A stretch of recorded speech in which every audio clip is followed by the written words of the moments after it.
About a century ago, the heavens opened and dungeons began to appear in the world. The monsters emerging from them could not be defeated with conventional weapons. The only ones who could fight them were people in whose bodies supernatural abilities awakened at the same time as the appearance of the dungeons. These people began to be called awakened.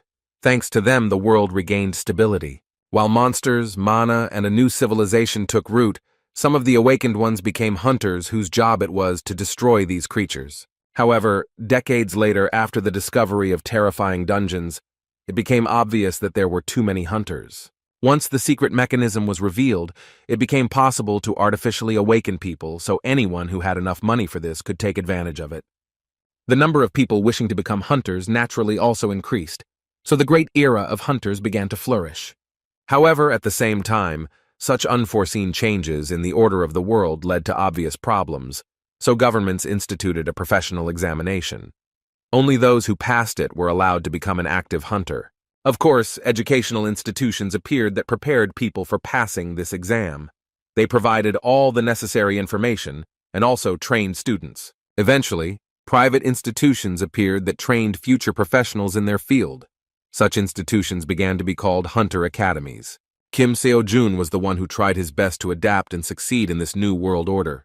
He is naturally awakened, and at birth he was given more power than ordinary people. However, in order to pay off the debts of his parents, who died in an accident shrouded in secrets, he has been transporting killed monsters for 9 years in a row.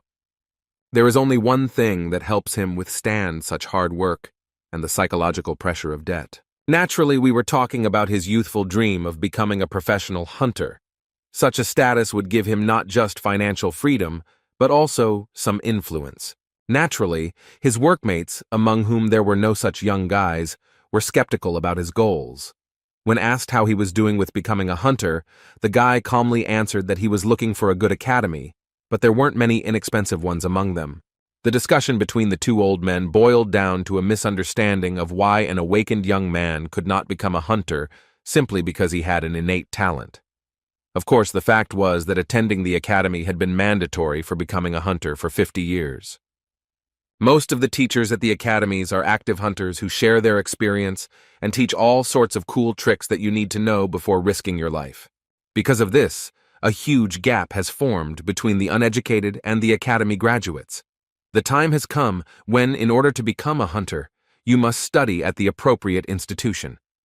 Kim Seo-jun was sincerely happy about this day, because he finally waited for the moment when his account had collected a large enough amount, which would be enough for a year of study at the academy. His joy was hard to miss. He would like to go to a better establishment, but they are too expensive, so he was content with the place for which, after many years, he was able to save with such hard work. At the same moment, a recruitment advertisement for the Transcendence Academy suddenly arrived on his mobile phone. This was the first time he had heard about it, but the promo promised that we were talking about individual tasks for each student from teachers who were more than 10,000 years old. It all seemed like some kind of unfortunate joke, as well as the inserted interview of a student who was able to pass the 9th grade Swordmaster exam. Shocked by what he saw, Seo-jun could not believe something like this, and thought about what kind of crazy person created this advertisement. The Academy's website was the same as the other institutions, but the list of faculty names was more like names from history than a list of current outstanding hunters. The basics of using a staff and a spear were taught by a professor nicknamed the Great Sage. As it turned out, this sage was some kind of monkey, whose real name was Sun Wukong. For the guy watching this advertisement, it seemed that such classes looked very normal, given the concept of the teacher. However, just a moment later, Sun Wukong decided to demonstrate a deflection move, one of the basic skills of a spear master. Using a spin and grab, he struck with a sharp movement towards the mountain nearby. Seo-jun was shocked by what happened in the video because as soon as the monkey struck, the huge mountain disappeared. It seemed that this was nothing more than some kind of fake, because none of the famous hunters was capable of something like that. The guy rose to his feet screaming, saying that this was impossible even for S-class hunters. The advertisement ended and a window appeared on his phone asking if he wanted to sign up for this class. When he jokingly decided to accept the offer, it turned out that to do so he needed to create an account and pay for a subscription. He couldn't believe that they were demanding $40,000 for this, exactly the same amount he earned after many years of difficult work. Shouting that they were some kind of charlatans, the guy closed the advertising window. Returning to work, his older colleague, who noticed the good mood of the young comrade, asked whether the young man was really going to enter the Hunter Academy. As always smiling, Kim replied that we were talking about an academy called the Ark. He heard that the teachers there are quite good, although this institution is not considered advanced compared to the others. Being happy for the young man, his colleague asked not to forget about him when he became rich as a hunter. In response, the guy laughingly suggested that he deal with the captured monsters and promised that he would even get a real dragon. Having loaded his back with the remains of the destroyed monster, Kim So-jun promised that one day he would give his friend the opportunity to play football with the skulls of the rarest monsters. Someone once said that life seems like a comedy from afar, but a tragedy when you look closer. Actually, this proverb described what happened that day, because when Kim So-jun walked under the crane, the chain broke and a heavy load fell on him.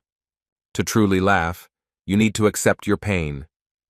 Due to an accident, the young man was taken to the hospital, where doctors reported that his condition was very serious because the regeneration of the awakened only aggravated the process of restoring the body.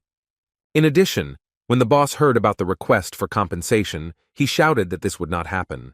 He feared that his reputation would be ruined if the world found out about what happened at their plant. The operation cost him $40,000, so he was left with nothing at all. He knew that he needed to be able to look far into the future, so he looked into it all the time while he endured hellish labor for 9 years. All his savings were spent on the operation, and all that was left was the $3,000 he received from Mr. Manchul. Deeply devastated, the guy wondered whether he could go through this difficult and long path again. Suddenly, a message from the same Transcendence Academy arrived on his mobile phone. It said that the past of all transcendental masters is insignificant and insignificant, so they have a special offer for new students in the form of a free pass. While in the hospital, he couldn't find their website a second time, but the academy found it on its own. To his surprise, the site reported that their registration fee had been calculated taking into account his situation. Now the registration membership fee was $3,000, and that was again all he had at his disposal. The worried guy wondered if this was a scam, because the mysterious academy was actually trying to take away all his funds for the second time. With a smile on his face, the positive Seo-jun decided to try his luck despite the difficult situation. He was not afraid of losing money, because there was nothing in his bank account. But as soon as he signed the cash contribution, the bills from the envelope began to fly out the window. After that, he saw congratulations on his admission to the Transcendence Academy, and strange magic was released in front of him, and an unusual creature appeared. A small man came out of his phone and asked if the guy in front of him was the one who had become a new student at their academy. Seo-jun was shocked when he heard that this creature was his mentor, who was in charge of primary education at their academy. A strange kid with mysterious magic who continued to stand on the phone said that his name was Mentor. Confused, Seo-jun could not understand what was happening.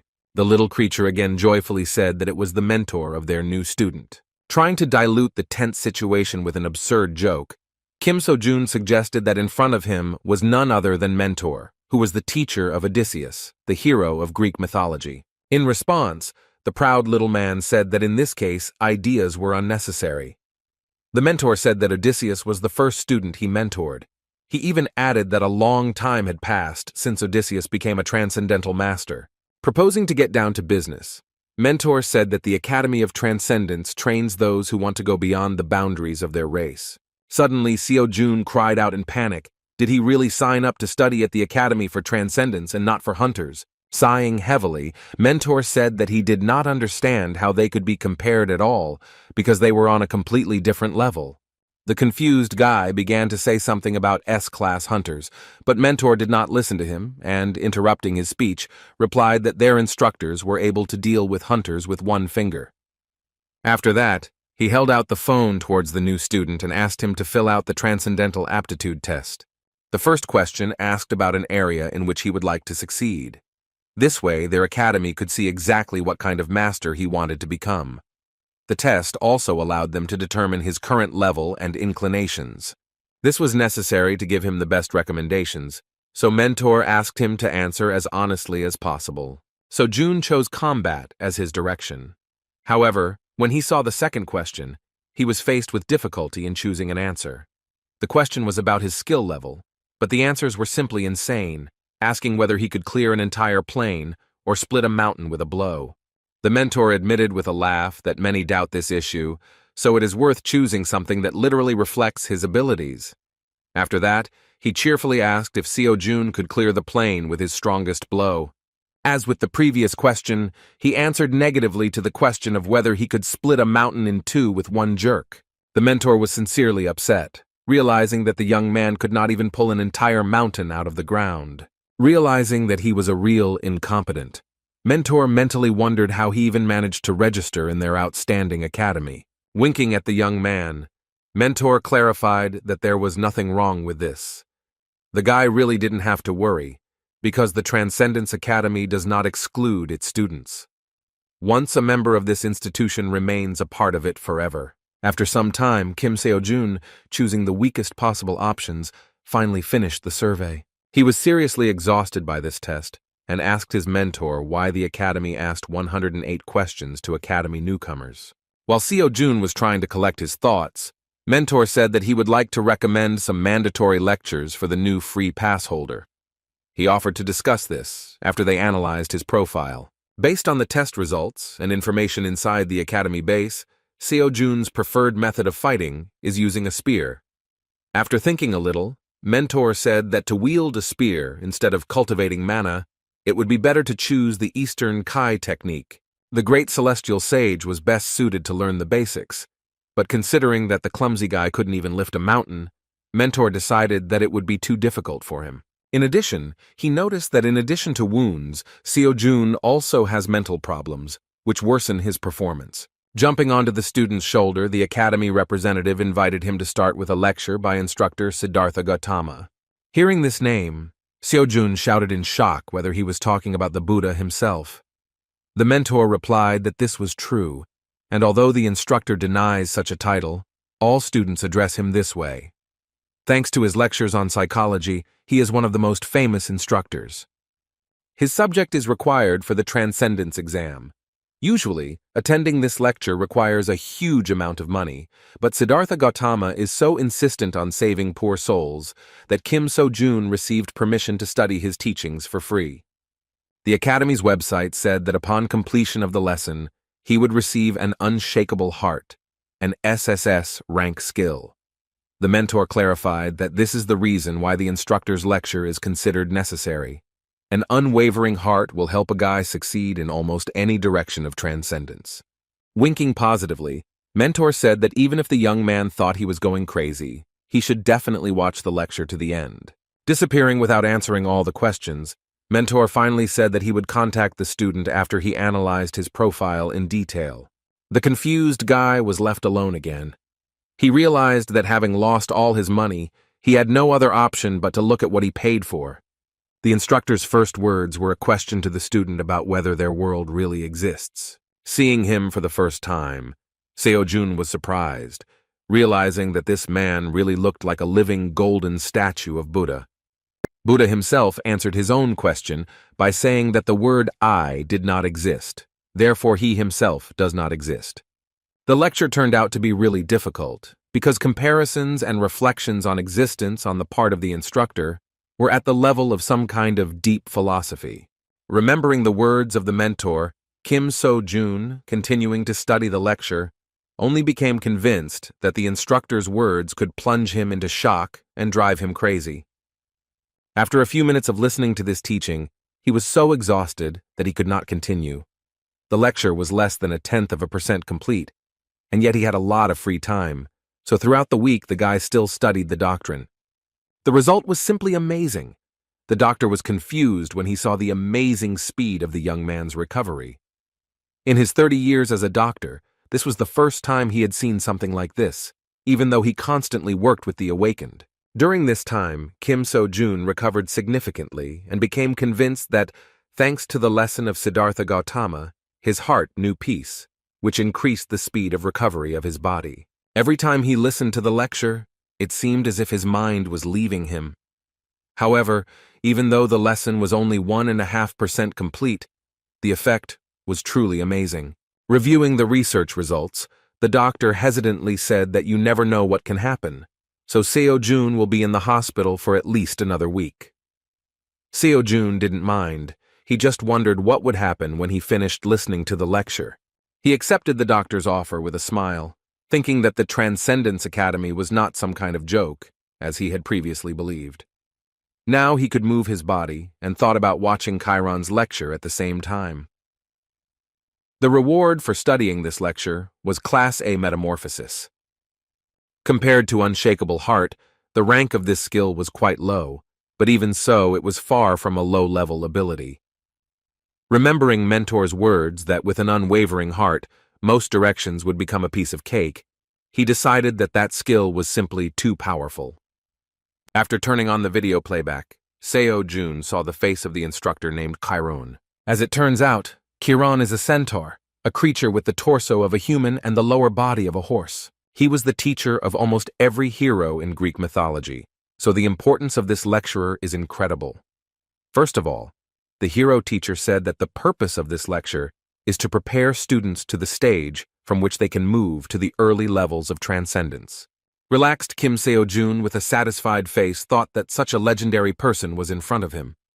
In the meantime, the lecturer asked to note that in this course, military techniques will be discussed superficially.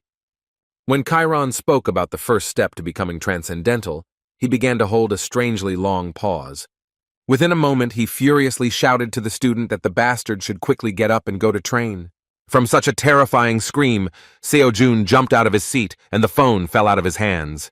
The guy suddenly found himself on the ground, and a message appeared on his phone about a task in which he must perform a certain number of repetitions of 5 exercises. Looking thoughtfully at his phone, he wondered whether he would really have such a test literally every day. The doctor warned him that he should try not to overexert himself during the week, so he was not particularly keen on starting the exercises. Yawning lazily, he pressed the skip button to move on to the next lecture. During his stay in the hospital, he planned to simply listen to lectures. However, everything was not so simple. With a smile imposed by the situation, he learned that it was impossible to move on to lectures until he completed the assignment. No matter how he clicked on this button, the result did not change. The guy panicked and wondered how the academy even knew that he hadn't done anything on this list. He had no other choice but to start studying. Still, he had no intention of going against the doctor's advice. As soon as he went to the page with Buddha's lectures, he saw a message that the free pass to the teachings would end in 83 days. With tears in his eyes, he ran outside to begin completing his tasks. He could not waste time on rest, because the loss of knowledge due to limited time could play a bad joke on him. Initially, he was given 90 days, but only a week later he learned that there was such a framework. After all, this is an academy, and it is logical that not everything is free. Although Seo-jun did not know exactly how the academy worked, he assumed that in order to progress, he should absorb the knowledge until he understood it. Once he reached a certain level of understanding, he made no progress from listening until he realized something new. The Buddha's lecture turned out to be not so easy, so while doing Chiron's task, he doubted that he would be able to complete these free courses in just 83 days. To tell the truth, until that moment he had not seen the point in training at all, but fearing to lose this opportunity, the guy went to the training ground. For the sake of the opportunity to study at this academy, he carried monsters and killed hunters for 9 whole years. Now he couldn't afford to lose his chance to become a worthy hunter. The monsters he carried on his back weighed about 70 kilograms, so he had no need for additional exercise. Although he still does not know how to use magic, he was confident in his physical strength, since he is one of the awakened ones. Having completed all 300 push-ups in one go, the guy rose to his feet with a joyful face, and wiping sweat from his forehead, said that compared to years of grueling work, this was just a trifle. To keep up the pace, he glanced at his phone to see the next task.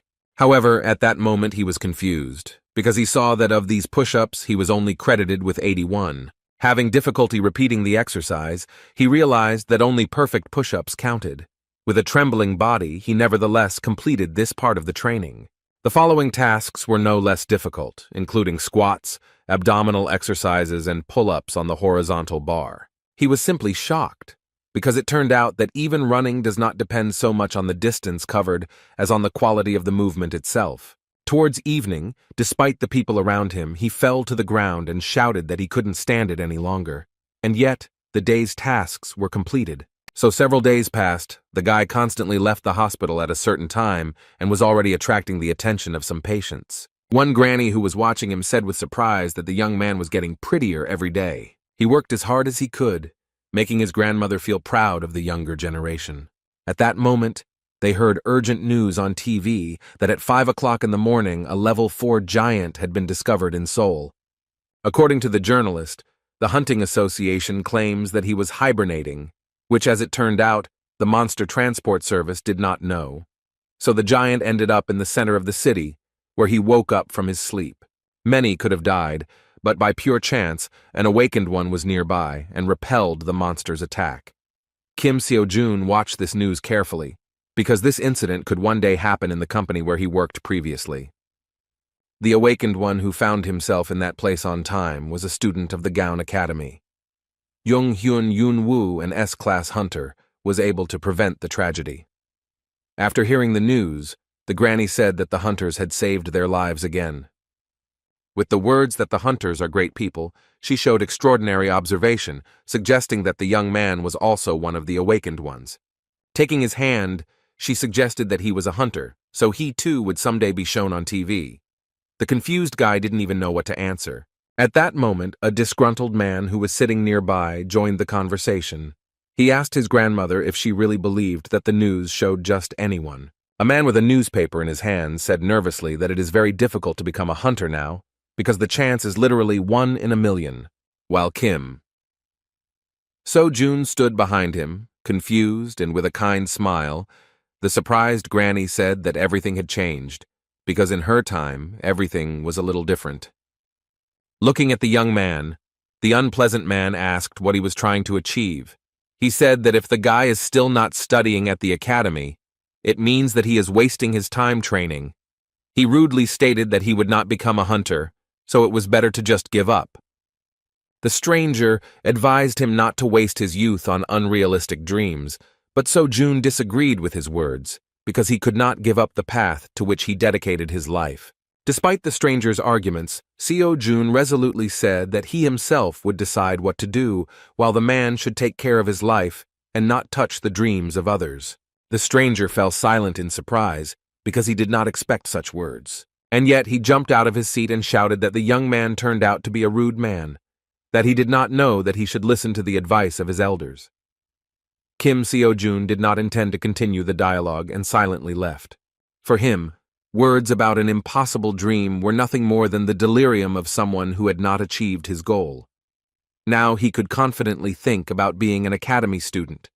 In just a week, he felt the results and was confident that he could become a professional hunter. Going to the next training session, he promised himself that he would never leave the path and achieve his goal.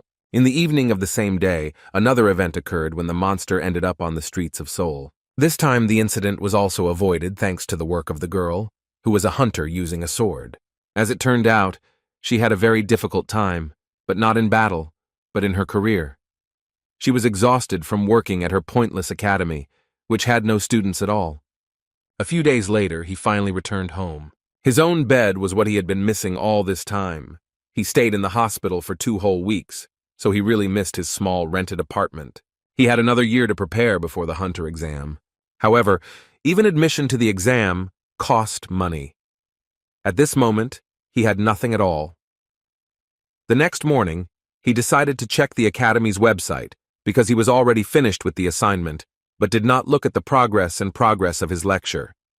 He never had time to watch the lectures because the next day began after he finished his training. This time he was able to resume access to training and even received praise from his mentor. However, he was a little upset by Kiran's words that now he had learned to walk like a baby. Now he was invited to take his first steps towards the mastery of transcendence. The first step discussed was mastering your feelings. The next morning, Seo-jun returned to the construction site again. Everyone was surprised by his appearance, because they had previously heard that he needed some kind of serious operation. The boss even said that he was deprived of intelligence, since he decided to return to work for him. He warned that the guy would not get off easily if this happened again. Of course, Kim was not particularly eager to return. However, he had no other choice. In addition, he noticed that, apparently, the boss feels guilty, albeit just a little.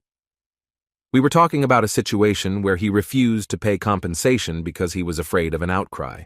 Under the guise of a great thinker, during breaks between work he continued to think that all his plans rested on money. On the one hand, if he doesn't work, he won't have anything to eat. However, if he works, then he will not have time to study. His thoughts became increasingly deeper and more restless, because if he did not complete his daily task, then he would not be able to listen to Chiron's lectures, which would slow down his progress. It seemed to him that it was worth starting to review past lessons that he still had not fully mastered, especially those related to mastering his own feelings. Chiron mentioned that the 5 human senses play a key role in combat. Regardless of the feeling, we first perceive the stimulus, then we recognize it, and then we draw a conclusion. However, it was too slow. The mentor said that he would teach the student how to speed up this process as much as possible. What he meant was that Seo-jun would experience something completely different from these 5 senses, the 6th sense hidden within him. It seems that Kim So-jun has already gradually mastered this feeling, familiar to us as intuition. When his friend entered his locker room, he tried to slap him on the head with a friendly laugh and said that he was glad to see them. To their surprise, the guy was instinctively able to dodge this blow. The man and even Seo-jun himself could not believe how he managed it, because it seemed that eyes appeared on his back. At that moment, their conversation was interrupted by a disgruntled boss who shouted that they should not shirk work. When they returned to work, Ajoshi could not believe his eyes, because Kim So-jun decided to lift as much as 200 kilograms of weight at one time, even though he had only recently been in the hospital after a major operation. But the guy was fine, and with a kind smile trustingly asked to load a little more. With a heavy load on his back, he looked quite happy as usual. The guys could not believe that such a young guy was able to carry such weights on his back, even though he had only recently been in the hospital. The fact that he was so frisky let them know he was fine, but that didn't make them any less worried. Meanwhile, the break began, but Kim had no intention of stopping. He experienced some strange feeling. For the first time, he felt that strength was filling his body, despite long work. Taking advantage of the free moment, he decided to start exercising with weights on his back to complete his daily task. After doing a few squats, he wiped the sweat from his brow and looked at his phone to see if he was keeping his form right and if those reps were counting. He was indescribably shocked when he saw his own results. 1 squat was counted as 3. Seo-jun suggested that efficiency increases depending on the amount of additional weight. While the guy was trying to calculate the number of repetitions required to complete all the tasks, his friend urged him to get some rest. However, Seo-jun, delighted with his knowledge, was not going to be distracted from the process. He snatched some more cargo from Ajoshi's hands and ran towards the loading of the material. The joyful guy realized that now it doesn't matter how he works, because the system only evaluates the result. He was happy with the news that he could exercise while working. With such an incredibly heavy load on my back, even push-ups were used. The day turned out to be very productive, but the exercise combined with work left him much more exhausted than ever before. Combining work and classes turned out to be very effective, but very difficult. With a laugh, he said that he didn't even know who else would think of training and carrying parts of fallen monsters at the same time. As a result, he not only saved time on training but also earned some money.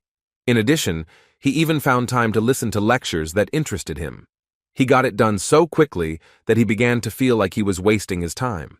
Repeatedly watching lectures no longer brought him progress, so he decided to enroll in another course.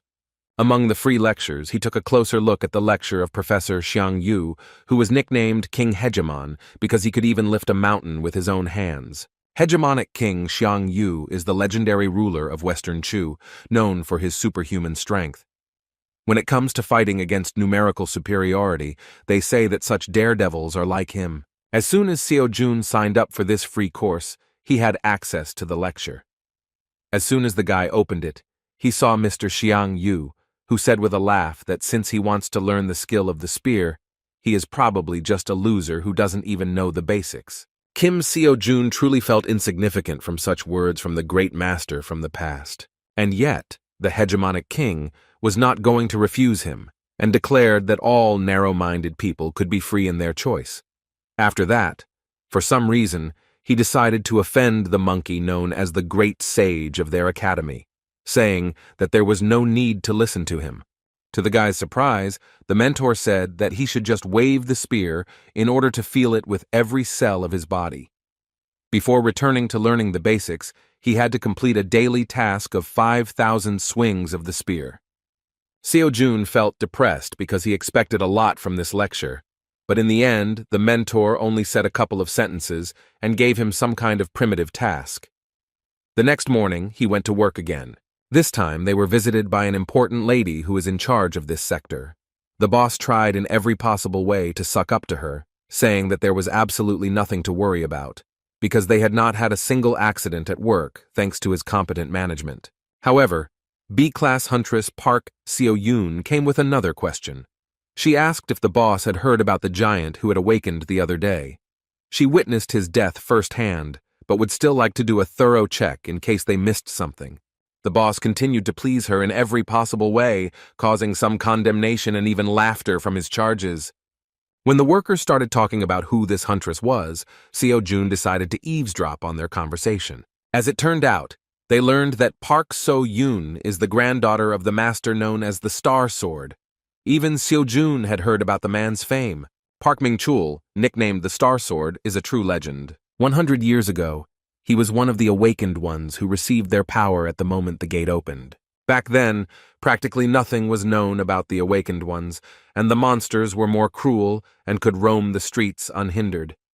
There was no complete confidence that humanity could survive. Star Sword was among those who grabbed the weapon without hesitation, mastering his new power. He was one of the few awakened people in Seoul, one of those who did not allow our civilization to disappear, the real savior of the world, a hero in the flesh. A lot of time has passed since then. He is already quite old, but he is still a heavyweight in his field, able to compete with any hunter of the highest level. Of course, Kim Seo-jun aspired to reach his level of fame. However, he was not interested in such tales now, because he was completely focused on his training. Noticing what he was doing at the worksite, So-yoon asked the boss what he was doing.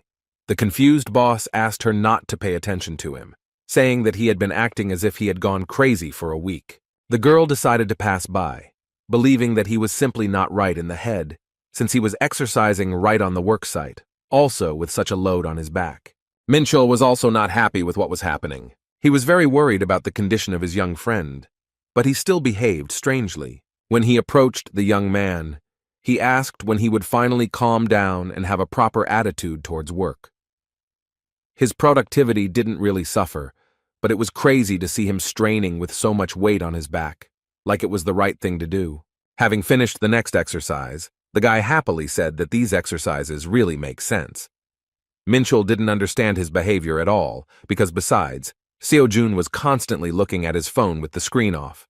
In response to his comrade's words that he would soon be hoarded, Kim joyfully said that everything was fine and he could bring a little more cargo. This way he not only trains, but also makes the work easier for others. In fact, Min-chul was glad to see him so energetic and happy. Suspecting nothing, he did not notice how the body behind him regained consciousness. The young man's sixth sense made him understand that something was happening, so he looked around worriedly.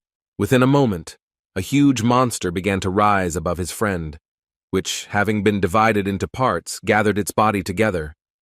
His terrifying scream sent chills down the spine of everyone nearby. Such a dangerous situation caused real fear in Seo-jun, and he worriedly shouted his friend's name.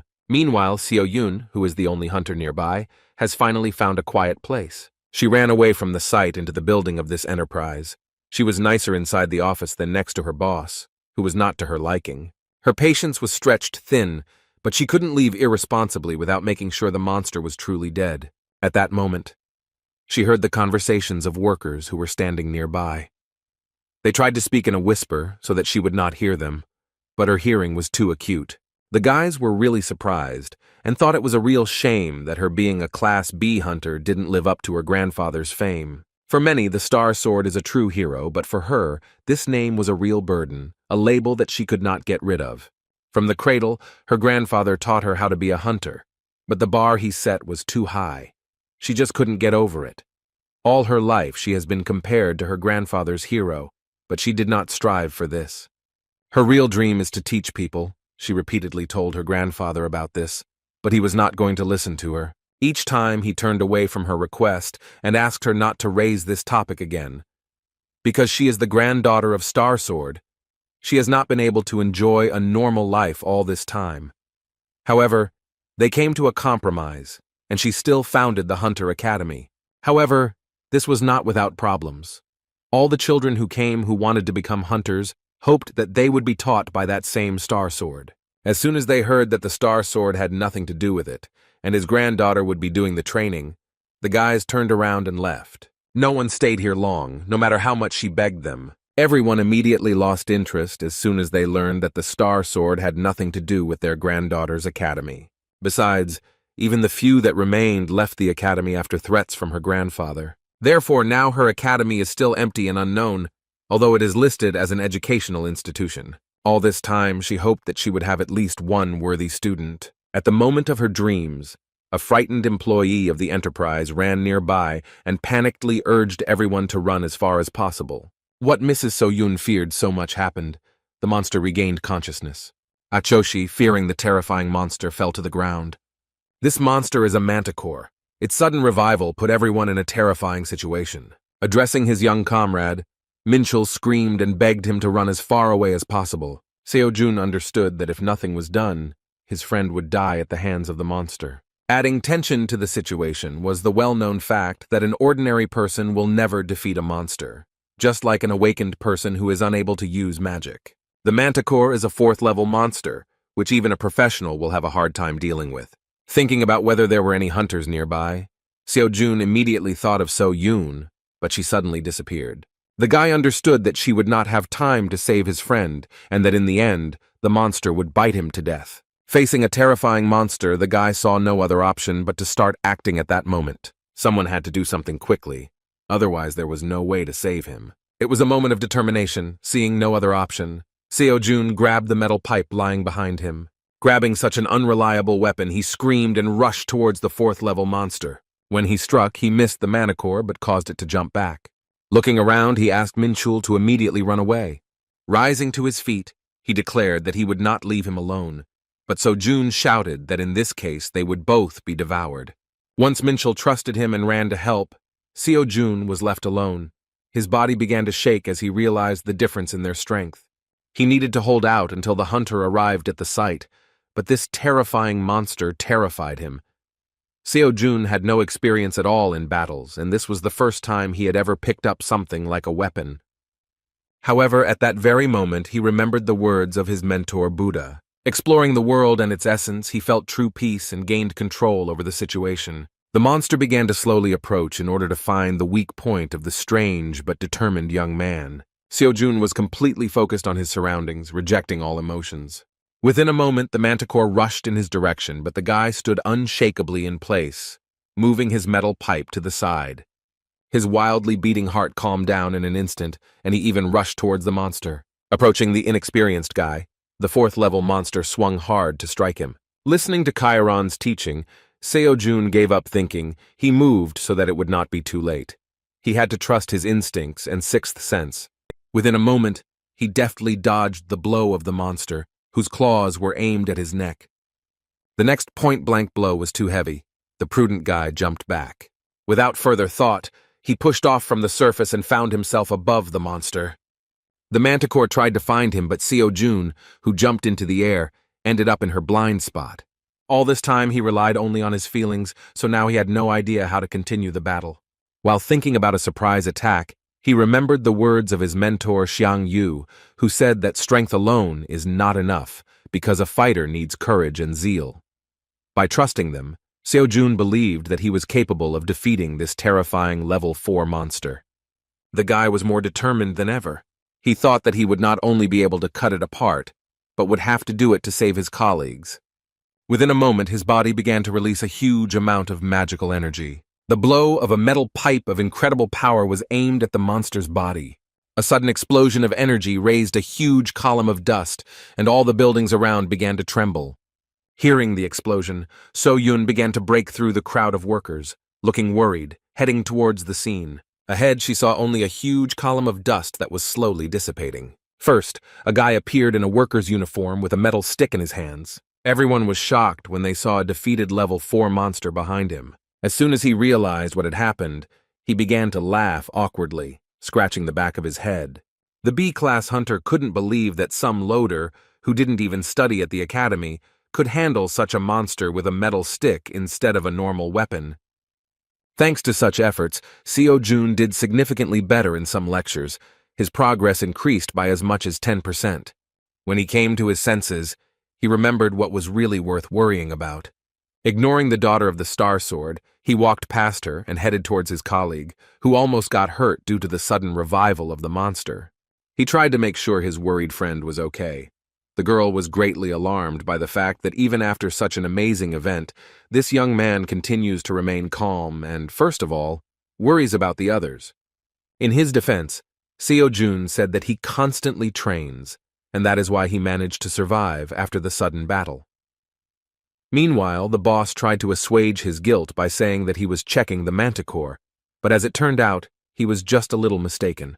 However, So-Yun didn't even pay attention to this old sycophant, because all her attention was directed to the strange guy with unimaginable potential.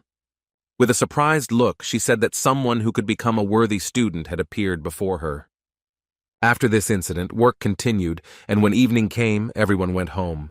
A free minute appeared, and so Jun immediately decided to take a look at the progress.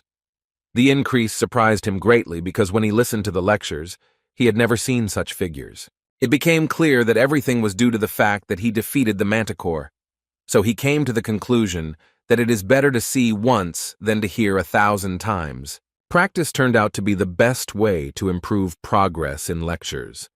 But in order to fight monsters, he must at least obtain a temporary license, which he can only obtain in classical state academies. You can't get into the dungeon without it. He came to the conclusion that he again needed to save for education. The financial burden only increased.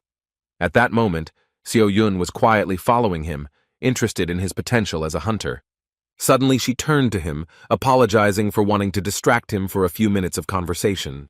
Kim So-Jun immediately recognized the granddaughter of the Star Sword, the huntress, who was collaborating with their company. He didn't know what she wanted from him, but he decided not to refuse the conversation. The girl suggested going straight to the conversation and started with trump cards, asking if he wanted to meet her grandfather. With his indifferent response, he shocked the old lady behind him because he refused her without hesitation. The girl, without waiting for an answer, replied that she had no doubt that he wanted. However, as soon as she realized that the guy had refused the offer, she shockedly asked him to stop. What he really wanted was to go home and listen to all the lectures as quickly as possible. It was the first time that Park So-Yun felt so awkward, because in her entire life she had never seen anyone refuse such an offer. She ended up telling him what really made her stalk the company employee. She was dumbfounded by his tone and indifference, because the guy was interested in why he should enter an academy where there was not a single student. Everything she knew about him seemed like a mystery.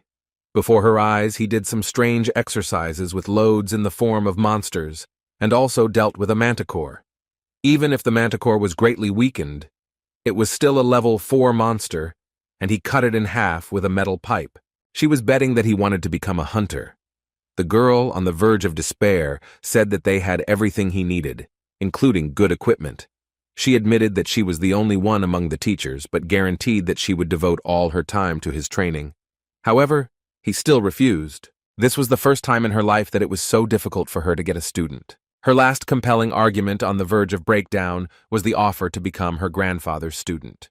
However, even so, he still refused. So Yun was amazed, because all the hunters dream of learning from the Star Sword, while this strange guy was so easily going to miss such an opportunity. She couldn't just let him go, so she shouted that without membership in the academy, he wouldn't be able to pass the written part of the hunter exam. Even to this argument, Seo-Jun replied that he could somehow handle it himself. Continuing to follow him, she nervously shouted that he should think about the advantage in the form of dungeons, because he was already in such shape that he could go on a raid. But for this, he needed to be an academy student. She stated that he was just wasting his time now. In response, Seo-jun said with indifference that only government-approved academies have the right to issue licenses. Discouraged, So-yun said that they had already been approved, and if he agreed, he would be able to get into the dungeon tomorrow. These words made the guy think, and he stopped. Seeing the doubts that appeared in the mind of the promising student, the girl decided that she could not retreat. She promised that if he really didn't need teachers, then she wouldn't interfere and would give him a place to train on his own. The most powerful argument that really worked in this situation was the phrase that she would not take a penny from him for training. At that moment, the guy turned around and asked whether he could really just join their academy. He didn't really believe in such a possibility, so he said that free cheese only comes in a mousetrap. He wanted to know what her real intentions were behind such an act. With her hand on her heart, So-yun sincerely promised that until he became a hunter, he would only be required to represent their academy in competitions. She also wanted him to tell everyone that he was a member of her organization. In response, the guy asked why him. Seo-jun understood perfectly well that this was an extremely advantageous offer, because in this way he would solve all his problems at once, while practically nothing was required of him.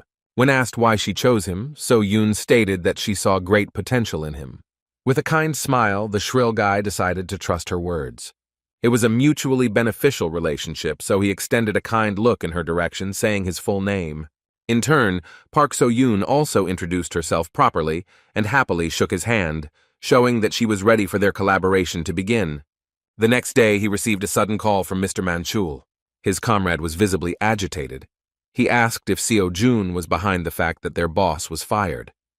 In fact, yesterday, before saying goodbye, he suddenly asked So-yun to report to their company that she didn't like their boss, and because of this, she no longer wanted to cooperate. He didn't expect to be fired immediately, but it was still a positive outcome for his former colleagues. In response, he said that he had nothing to do with it, and believed that the boss himself left so as not to be responsible for what happened with the revived monster. Meanwhile, he arrived at the meeting place, so Yun was already waiting for him at the building of the academy called Dream. Once they were inside, she handed him his temporary license. She settled everything, because the license began on the day he killed the manticore. Thus, he could avoid punishment for hunting without a license. Although he has not yet become a professional hunter, he has already taken the first step towards his dream. He was so excited about the success that he immediately asked So-yun how to go on raids. The girl replied with a smile that there was no need for such a story. The guy didn't understand what we were talking about. So-yun took him to the inventory area and presented him with 3 spears to choose from, after which she told him that when he decided, they would immediately go to the dungeon. The prudent teacher expected his eagerness to fight, so she prepared everything in advance. She signed a contract to one place that was located near Seoul. A low-level dungeon has recently opened here, suitable for a beginner who does not yet have enough experience in fighting monsters. As expected, So-jun easily dealt with the local monsters, which looked like mutants of ordinary rats. Another splinter fell without much resistance at the hands of Donatello, so the guy with the spear asked So-yun why she followed him, even though she promised that she would not interfere. In response, she said with a smile that she had no intention of interfering with him. She believed that she could not leave the only student at her academy unattended. With a sly expression on her face, she suggested that he consider himself to have a private lesson, which was an opportunity only for the most capable students. Seo-jun considered it an honor. Moving forward, she assumed it was his first time in the dungeon. That's why she wanted to accompany him. Even though only kobolds lived here, she asked him not to let his guard down. Kobolds are second-level monsters that are ideal for training beginners without combat experience. Fortunately, he easily penetrated their magical armor, just like in the fight with the manticore. However, what was strange was that attacks that were not imbued with mana should simply bounce off the defense of a monster of any level. It only meant that he was using it subconsciously. At the same moment, one of the monsters suddenly attacked him. So Yun worriedly shouted that he should be careful, but the guy deftly dodged the attack, relying only on his own feelings. Within a moment, he easily got rid of the monster, which was trying to take advantage of the surprise. And yet, the boy continued to wonder why his attacks were so effective even without the obvious release of magic. As soon as he was distracted by his phone, which from the outside looked off, he shouted with joy that his progress continued to slowly grow. So Yun continued to stand behind with a surprised expression on her face, not understanding what was happening to this strange student. Seo Jun noticed that his progress in lectures was not growing as quickly as from killing a manticore, but it was still better than just continuing to study the material he had learned a long time ago. In addition, he did not forget that you can make good money in dungeons. Turning to So Yun, he said with a kind smile that he was going to speed up a little. Destroying monsters one by one seemed to him to be similar to how players farm experience in video games.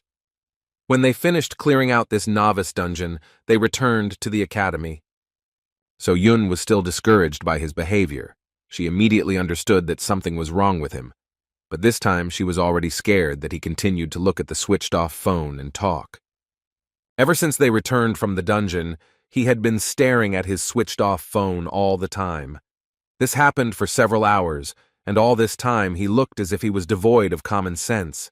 This was just the beginning of the strangeness, because during the process of this strange meditation, he was constantly surprised by something he saw on the screen of his switched-off phone. She couldn't wrap her head around the picture she saw. Seo Jun looked like a newbie entering the dungeon for the first time, but immediately began hacking away at kobolds like a trained pro, after which he began doing strange exercises with the killed monsters. Moreover, he himself carried the bodies of the killed monsters instead of calling a special service. Such savings seemed too strange. Still, she was more worried that she would not be able to hide the appearance of a new student from her grandfather forever.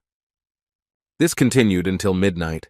The guy's shout about some kind of lecture made So Yun tensely wonder if she had made the right choice.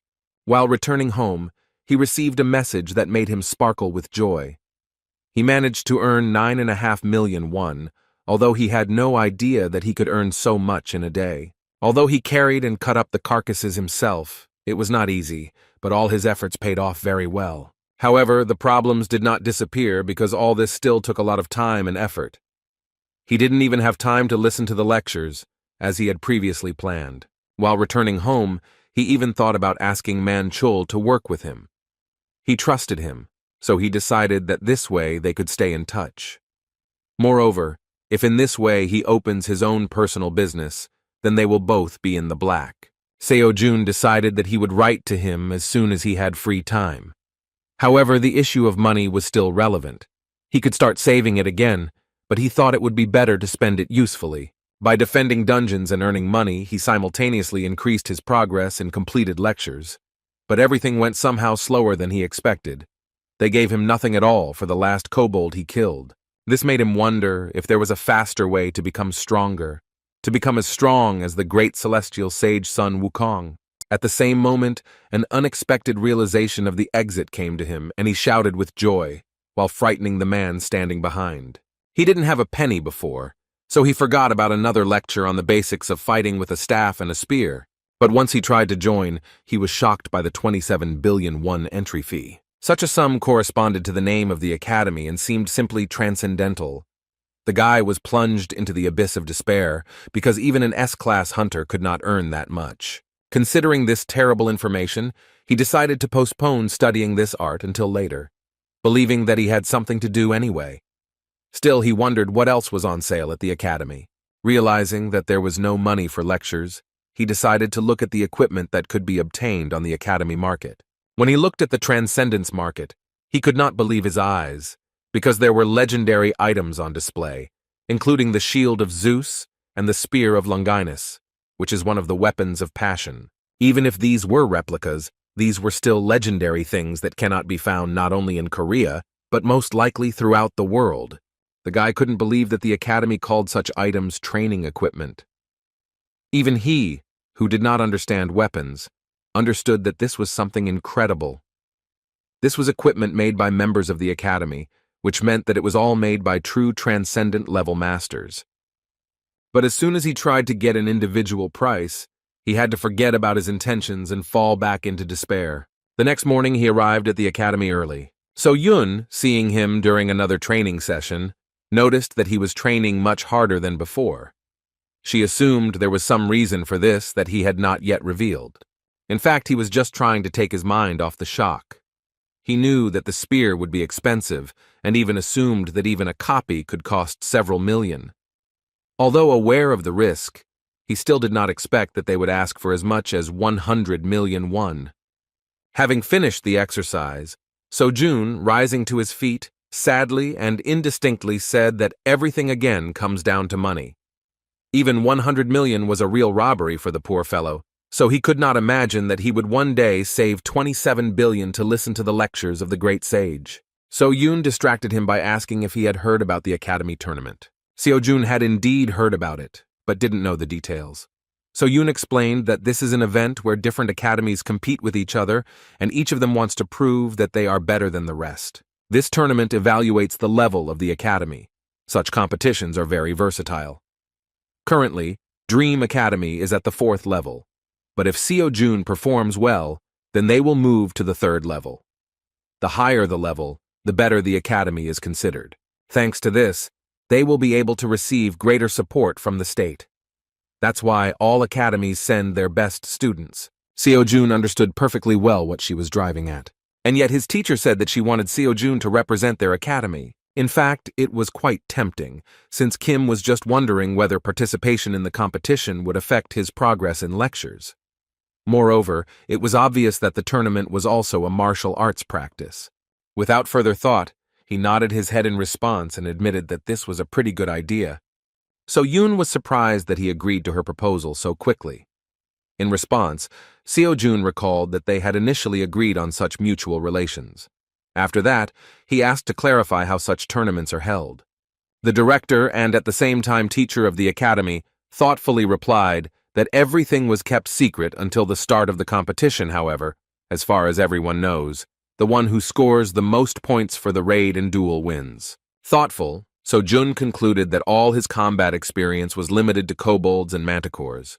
He had no idea what it was like to fight people. At that moment, he wondered how he could give his best without such experience, and whether there would be someone who would agree to train with him in a duel. It didn't take long to look for the right person, because next to him was a real huntress. So June, turning to her, said that if she was not busy with anything, then it would be nice if she became his sparring partner. Although she wanted to refuse, she had no choice, because Seo Jun began to mock her, saying that she was just a coward. With the help of children's teasing, Seo Jun achieved his goal, but the real test was only ahead. This was a great opportunity to practice, but he shouldn't forget what level his opponent was.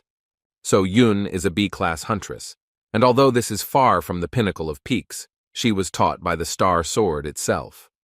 Of course, he was only a beginner who could not objectively judge real hunters, but he had no doubt that it would not be easy. And yet he was truly delighted with such an opportunity, because he had long wanted to find out what his teacher was capable of. Before starting, So Yoon asked if he knew that she was an active B-class huntress. In response, the determined guy prepared for battle and said that in this case, she should give him a small head start. Sighing heavily, she invited him to attack as soon as he was ready. Such an offer could not be refused, and the guy rushed into the attack with great enthusiasm. Seeing his speed, Seo Yun was a little disappointed. Easily dodging his attacks, she thought that she expected something more from him. In fact, his movements were quite fast, but extremely careless, so they were very easy to read. Remembering his recent battles, she assumed that she had simply overestimated his abilities. With some sadness on her face, she thought that he was just an ordinary beginner. Swinging a blade overflowing with magic, she wondered how he had the confidence to fight her. Having lost interest in his abilities, she decided to end the battle with one light blow, which would be enough for a beginner. To her surprise, the outcome was not at all what she expected. Seo Jun somehow miraculously managed to block her wooden training sword, overflowing with magic. In fact, it was not at all easy for him, but the very fact that he withstood this pressure was amazing. Now So-Yun completely forgot about her recent thoughts that he was an ordinary average beginner, because it was difficult to understand how he even managed to block her blow with magic. In this situation, the weapon should have jumped out of his hands, and her sword should have been at her throat. Moreover, having withstood such pressure, he even began to resist and tried to strike. Still, Park So-Yun couldn't let him get away with it and threw him aside with one swing. Now she looked at his strength completely differently. The determined student was still full of energy and had no intention of backing down. Wiping the blood from his mouth, he said that he would also fight seriously. Now he was even faster. He rushed into battle and his movements changed noticeably, and his attacks became much clearer. This couldn't even be compared to what happened before. If Seo-Jun had fought like this from the very beginning, So-Yun would not even have thought to doubt whether he was worthy to become the representative of their academy. As it turned out, he simply listened to the words of his mentor Chiron, who said that the battle should begin with obvious attacks. All this time he followed the plan and has already begun to change the situation with the help of feints, in other words, diversionary attacks. Her opponent was very difficult, and by delivering countless ordinary and unremarkable blows, he made sure that she, assessing the situation, could change tactics depending on the level of threat. Without giving her the opportunity to move, he continued to strike, distracting her attention. In response to her blows, he used the same obvious blocks in order to relax her attention. However, as soon as his next blow was repelled, he rotated the spear back. He repeated this until So-Yun opened herself up to his real attack. As soon as this moment arrived, he prepared to put all his strength into the blow. Seo-Jun was more focused than ever to take advantage. Seeing his huge swing and really serious attitude towards battle, So-Yun felt danger from him for the first time. Within a moment, there was a powerful explosion from the collision of their blows. As expected, So-Yun not only blocked his blow but also threw it aside. Still, she couldn't believe that Seo-Jun was actually capable of something like that. However, when she saw that she had overdone it a little and threw him into the wall with great force, she screamed in panic. She hit with all her might, without even thinking, so she immediately rushed towards him to make sure that he was at least alive. Rising to his feet as if nothing had happened, Seo-Jun began awkwardly scratching the back of his head and laughingly admitted that he had indeed lost in the end. In response, Seo-Yun couldn't hide her surprised expression as she realized that all this time, Seo-Jun had been hoping to defeat her, even though he knew he was fighting a B-class hunter. The girl did not know how to react to this, while Seo-Jun, continuing to scratch his ridiculous head, recognized the power of the huntress. Still, it was not possible to fight her like a monster, and this made him understand that the approach to fighting people should be a little different. However, he did not lose his positive attitude because he knew that if we talk about his difference with professionals, then it is worth noting that he still has everything ahead of him since he has just begun his journey. As he expected, although slightly, his statistics still increased. Now he realized that he should develop in different directions, just as he did in video games. So Yun couldn't believe that after such a beating, he would decide to ask if they could somehow repeat it. With a stupid smile on his face, he suggested that she have a few more duels before he went to the academy tournament. This would really be useful for him, but his zeal seemed strange given the fact that this time he suffered greatly in battle. Still, So Yoon came to the conclusion that she didn't care about his weirdness if he tried so hard. She had previously promised that she would work on his skills every evening, so she enthusiastically replied that she would have no problem doing anything he asked. Moreover, she mentioned that she was going to give him all the prize money. When the guy heard about the money, he was surprised because he didn't even think that there would be any reward besides the rating for the academy. After thinking a little, the girl tried to remember exactly what amount we were talking about. As soon as she remembered and said that the reward would be 100 million won. The guy is on the spot, realizing that this is exactly what he needs to buy a spear from the Transcendence store. Another coincidence indicated that he could not miss this opportunity. Suddenly for the teacher, with incredible fervor, he asked when this tournament would take place. It was only 2 weeks away, so Seo Jun was determined to gain as much experience as possible before he could earn the much-needed 100 million won. With incredible fervor, He began training and began to bombard the teacher with a lot of questions about whether she had sandbags and whether it was possible to use improvised objects as waiting agents. As a result, he, without listening to Seo Yoon to the end, took a huge stone and began to squat to improve his progress in lectures. So Yoon still didn't understand what was going on in his head, but she didn't mind not asking herself unnecessary questions if Seo-jun really proved himself to be a worthy student. 2 weeks later, the day of the tournament finally arrived.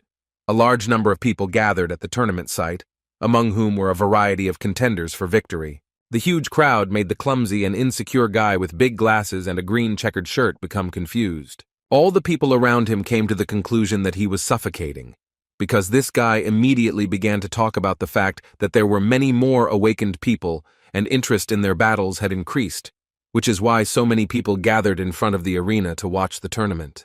When he finally found the entrance, he began to hesitantly follow the directions and walked towards the room where the participants were. He was very nervous because he came alone, and he was also so scared that he could not move. This was not strange because compared to the insecure guy, all the other participants seemed like real warriors. Students from various academies that gathered in one place surprised him with their equipment, confidence, and big muscles. All the guys looked really strong, and this guy with the ridiculous eyepieces admitted that it shouldn't be surprising since academies send their best students. And yet, among this crowd of outstanding students, he managed to notice a calm guy sitting on a bench with an old weapon and a bag for a spear made from clothes. Everyone around was whispering that Seo-jun was some kind of hillbilly from the backwoods. It seemed to them that he was simply trying to withdraw into himself so as not to attract unnecessary attention. In fact, Kim heard everything perfectly well and even understood that from the outside he looked like a fool. But this did not bother him. However, among all these guys, only the guy in the checkered shirt had a different opinion about the strange participant.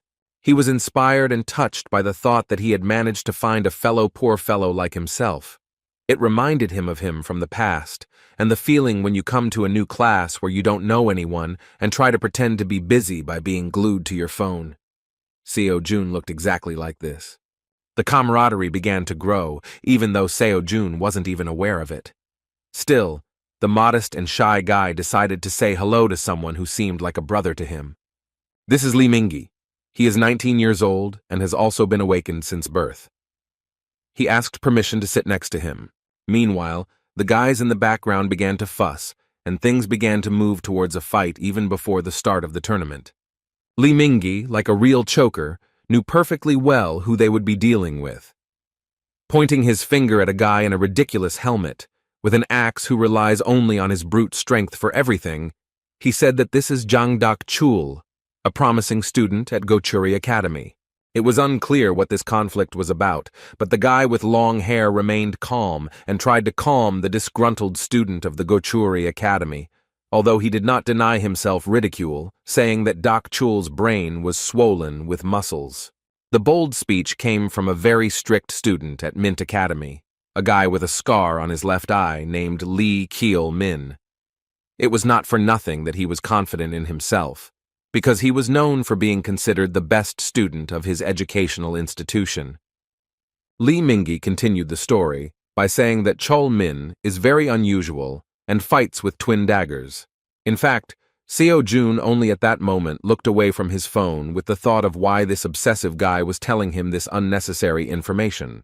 At one point, the situation became much more interesting, because a red-haired guy in a black tuxedo intervened in the conflict. After saying that they should keep quiet, everyone around them looked around and fell silent. This guy's words meant a lot because he was Lee Ju-hwan, a student at Revenant Academy.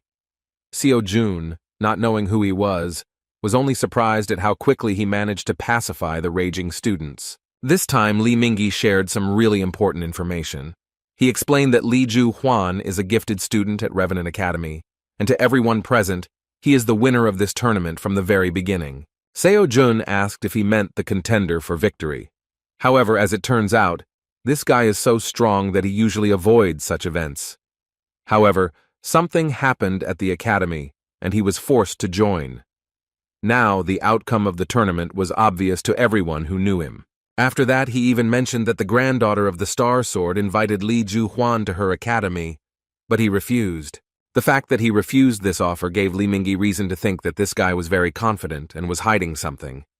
In fact, he had no idea that Mrs. So Yoon invites literally everyone she sees to her academy. At one point, Ju Huan shouted loudly and furiously that he did not understand why he had to compete with such non-entities. As it turned out, their academy was forced to send him to this tournament, because earlier, his uncle prevented them from moving to the 3rd level. Li Yung-hwan was truly furious, thinking that winning such a primitive tournament would not bring him recognition. The situation around his Revenant Academy haunted him, and he even began to regret that he had refused So Yun's offer. In fact, he refused because he didn't want to study at some unknown academy. Only now, realizing that So Yun was the granddaughter of the Star Sword, did he think that he could simply use her for his ascension, and then simply get rid of her. Looking around, he noticed Seo Jong, the only guy, who was looking in his direction with curiosity and some confusion, as if he was not afraid because of his presence. In fact, he saw him as a simpleton, which only reinforced the question of how bad things were for him. While Li Mingyi was excitedly asking his new friend how to avoid a conflict with Li Jun-hwan, Seo Jun was deep in thought about how much money he could get if he fought a man of such a reputation. Still, there was no time for dialogue, because the first stage of the Academy tournament had been announced. Over the past 2 weeks, Seo Jun has been trying to achieve 30% according to Qiron and Xiang Yu's lectures. However, he has not noticed any significant changes in strength or anything else. Previously, the difference in progress was more noticeable, but even so, he was still not afraid to move forward. Compared to the others, he lacked experience, and he understood this perfectly well. Still, he tried to make up for their gap by training with So Yun and fighting in the dungeons during those 2 weeks. Now it didn't matter to him who was in front of him, a man or a monster. Seo Jun was confident that he could get the 100 million one he needed so much. Meanwhile, the speaker said that it was time for the first test, which would be a maze with monsters. The audience was delighted, because they had never seen something like this before. Those who had not yet managed to take their seats were just rushing to the arena in order to be in time before the start of the test. One of these spectators, who was a little late, nervously barked at his friend for choosing seats in the corner. He was so enraged by the situation that he didn't even notice how he hit the girl standing next to him with his shoulder. Realizing that he had acted rudely, the man began to apologize in order to somehow make amends. The girl did not consider this to be excessive rudeness and said that everything was fine. When the man walked on and took a seat, his friend asked if he knew the girl he kept looking back at. He replied that he didn't know who she was, but for some reason he continued to think that she reminded him of someone. Having missed this moment, the guy with the camera told him that the first stage of the Academy tournament would be a race in the labyrinth. Participants must escape the maze without attacking other participants while eliminating monsters in order to gain some clues. Although this was a 4th-level competition, those present doubted that the organizers had created an ordinary maze that would be passed by the luckiest one. The 2 spectators believed that the judges wanted to test whether the contestants had all the necessary skills to raid the dungeon. Lost in thought, the man in the purple shirt said that this year all the students look pretty blue. At the same moment, his comrade with the camera excitedly shouted that he should pay attention to how the main contender for victory was fighting. Zhang Huan was simply incredible. He was already an excellent master of magic and could easily destroy level 4 monsters with just one attack. Such a test seemed like some kind of trifle against the background of his incredible brute strength and cold prudence. The audience was delighted, because this guy's level was undoubtedly higher than that of the other students. As soon as the talk turned to the fact that this guy was none other than Li Ju-hwan, So Yoon realized who they were talking about. She took off, realizing that he was someone who could one day become her student. So Yoon began to wonder what such a monster would forget at such a tournament. As soon as she took off, the man in the purple shirt looked around, again thinking that she reminded him of someone. In fact, So Yoon was trying to hide her identity, so she immediately turned away because she didn't want anyone to realize who she was. Meanwhile, Seo Jun hasn't made much progress through the labyrinth. However, after several blows with a spear, he came to the conclusion that it was simply impossible to break through the walls and thus get out. Now he came to the conclusion that he should take the test in the same way as others do. He even began to regret that he had not watched the lecture of Theseus, the hero of Roman and Greek myths, who is famous for defeating the Minotaur and getting out of the labyrinth. After a few tens of meters, he came to a fork where he had to choose the right path. Leaning against the wall, he decided that he would follow the main rule of movement in labyrinths. He should have just stuck to one side and eventually found a way out. However, the problem was how long it would take him to get through the entire maze in this way. The test result depended on the speed. In order not to hesitate, the guy headed to the left. However, after a few steps, he felt an indescribable feeling. He still didn't understand why, but it seemed to him that instead of sticking to the left, he should take a different path. He suggested that this was the sixth sense, the intuition that Chiron talked about.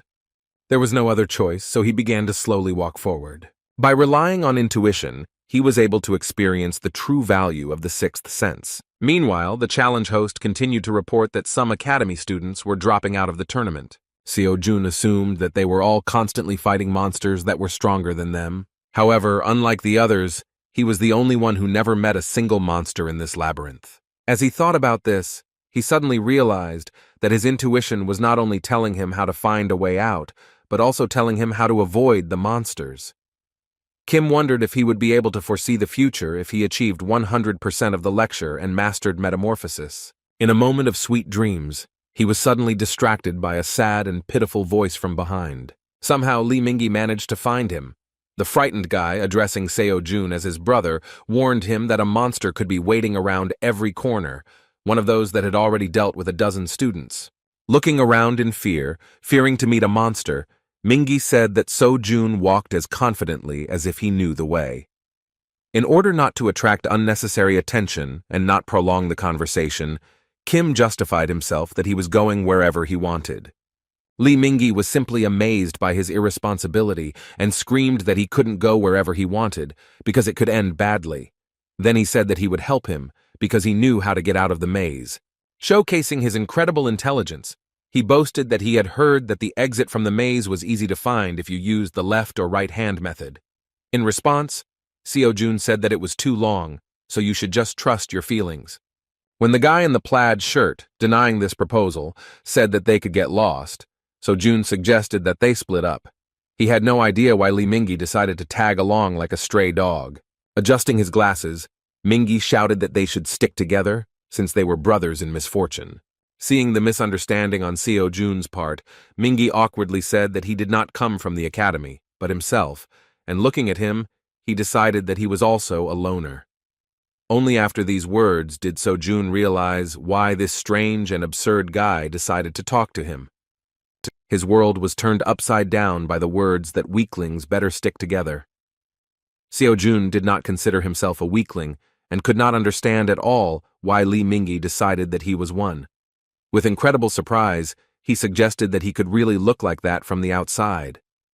While Seo-jun was trying to recover from such an unexpected and far from pleasant compliment, Lee Mingi, feeling trust in his personality, reached into his pocket and said that he would make an exception for him and show him something incredible. The joyful, ridiculous guy had a blush on his cheeks as soon as he showed his new friend a photo of his little sister, who looked exactly like him. Even this trick did not work, and Seo-jun decided to go alone. He turned around and moved on, saying that he was glad to chat, but had to deal with the passage of the maze. At that moment, Lee Mingi let go of his sword and tearfully grabbed his leg, begging him not to leave without him. Seo-jun felt that he was in a very unpleasant situation. Lee Mingi was very pestering, but Kim understood that even an awakened person could be scared in such a place. He believed that he himself would have been scared if he had ended up in such a place at the age of 19. On the one hand, Lee Mingi talked a lot and it was irritating, but in the waiting room, he still said a lot of useful things.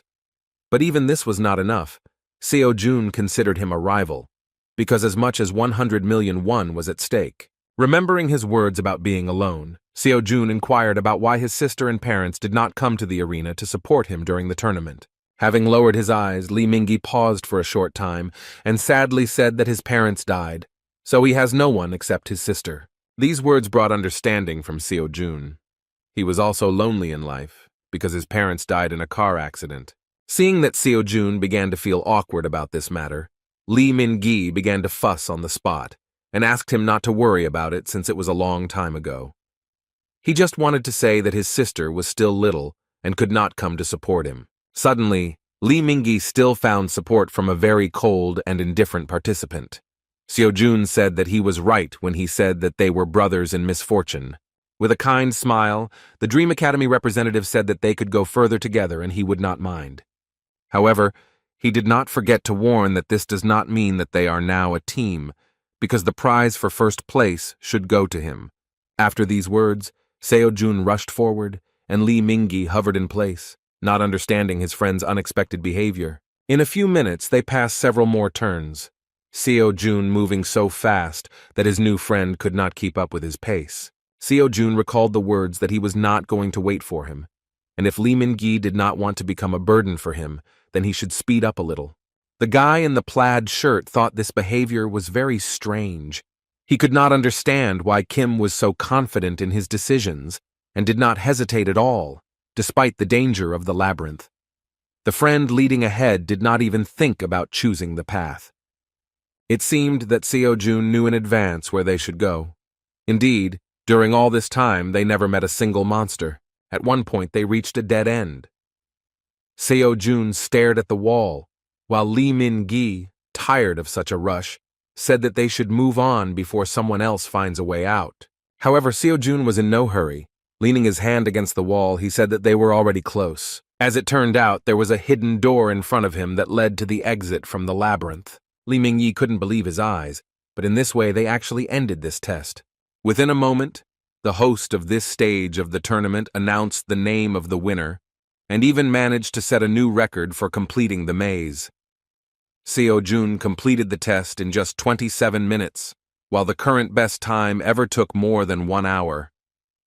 The audience was simply shocked when the winner was announced. Moreover, everyone was watching Lee Ju-hwan. He continued to fight, and everyone realized that somehow he had failed to take first place in the maze. So-yun was simply in shock. She could not believe that her ridiculous student was capable of such a miracle. In fact, Kim Seo-jun did not consider this a big victory, because all this time he was hoping that he would be able to gain at least some progress by fighting monsters.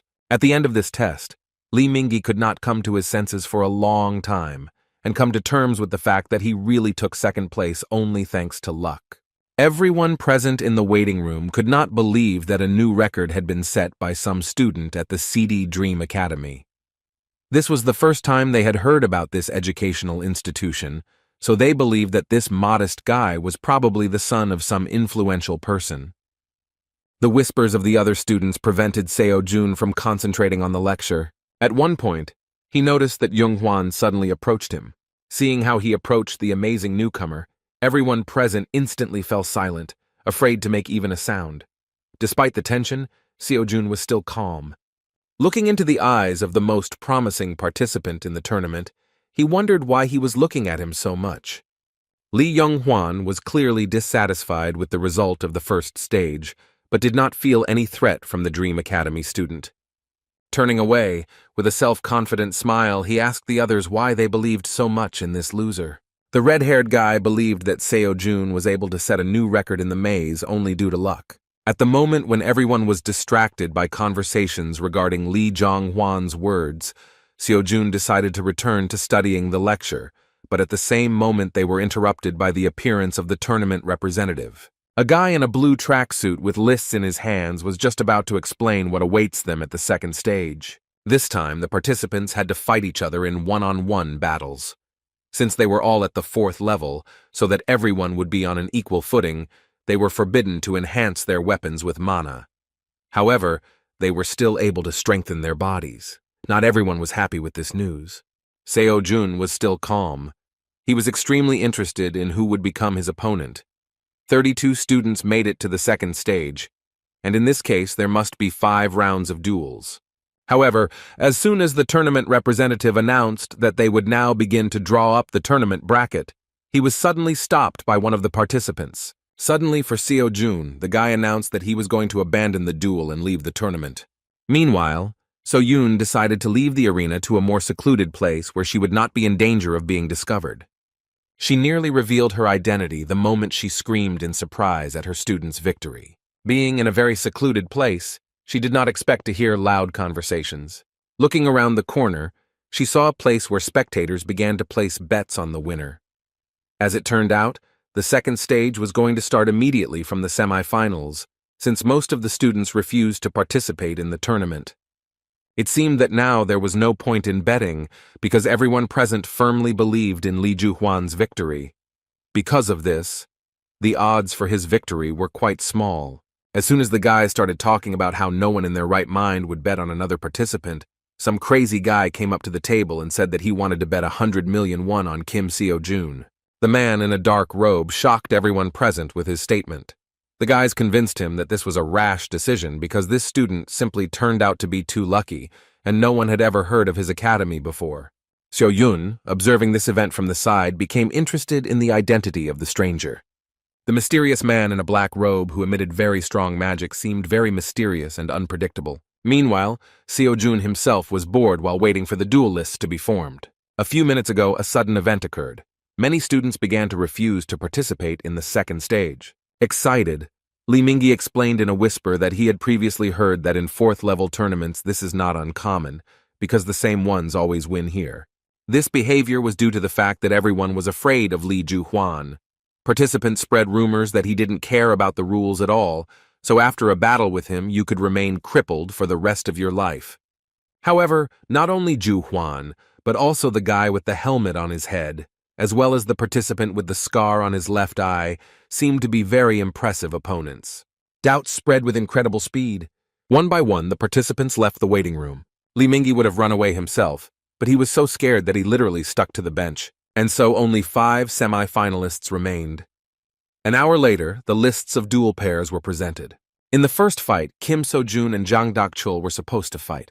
In the second fight, Li Juhuan and poor fellow Li Mingyi were going to fight. Since there were only 5 participants, Li Chul-min received an automatic win.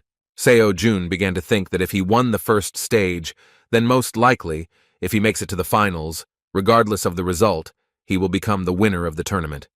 At one point, he noticed his comrades' excitement. Li Mingyu was trembling with fear, and when Seo-jun noticed this, the guy in the checkered shirt whispered in panic that he couldn't believe that he was going to duel with Li Juhuan. Despite his incredible fear, he still had enough energy to shake his new friend.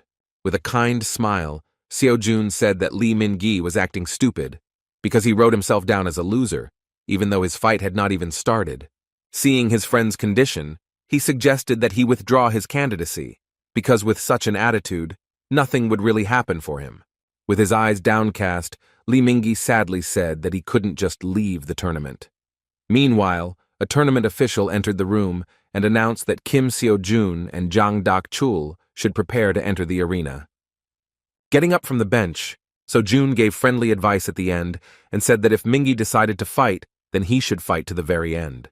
After all, who knows, maybe he will be lucky and even win. After these words, Li Mingyi grabbed his hand in surprise. He asked in confusion why So-jun was not worried before such a difficult battle. With a confident smile, Seo-jun replied that he only cares about how much experience he will be given for this fight. This answer naturally did not satisfy his friend's interest, but Seo-jun simply left, motivated by the opportunity to earn 100 million won.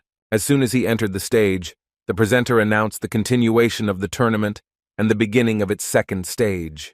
The first to be presented was the new record holder of the race in the labyrinth, who was able to bypass all the monsters. Seo-jun was presented as a participant shrouded in mystery, because no one could say for sure whether he was talented or just plain lucky.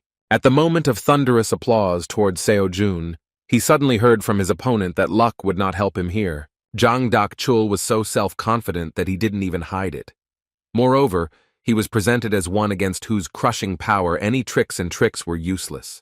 With a loud laugh, an arrogant guy with a ridiculous helmet on his head said that student Kim spent all his luck on the first stage, where he managed to set a new tournament record. In response, Seo-jun said that it was too early to judge which of them was unlucky.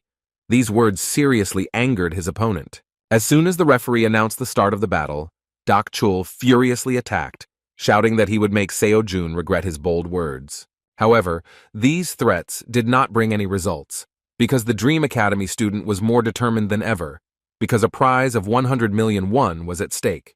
As soon as Li Mingyi heard that his friend's battle had already begun, he began to worry even more. Glancing at his opponent, who was standing to the side with an angry expression on his face, he decided that now was a bad time to worry about others. He had to face Li Juhuan, which seemed terrifying from the very beginning. Even though he was trembling with fear, Seo Jun's words were what kept him in control. But just as he thought that he and Seo Jun were no match for these guys, those in the waiting room screamed in surprise at the shocking news. None of those present could believe that the duel would end in the blink of an eye. The winner of the semi-final of the second stage of the tournament was Kim Seo-jun from Dream Academy. In response to the result of the first fight, the red-haired guy, who was previously considered the winner of the tournament, arrogantly said that the scum should have a place among the scum. Despite his words, Li Mingyi felt much better once he learned that his fellow sufferer was able to defeat his opponent. Looking at his future opponent, he said that he too would be a winner. As expected, the fight of the first couple began with an aggressive attack by an offended guy in a ridiculous helmet with horns. One could not expect anything less from Chan Dak-chul. His strength was truly crushing. However, Seo Jun also surprised everyone present, because instead of blocking the blow, he easily dodged it. Moreover, the Dream Academy student continued to maintain a frantic calmness, which caused self-doubt on the part of the enemy. Dak-chuk attacked without respite and even managed to run out of steam, while his morale was plummeting due to the fact that all this time Kim looked like he was not taking him seriously. Enraged by the situation, the opponent with the axe could not gain control of the situation at all, and wondering why his attacks were not working, continued to move forward.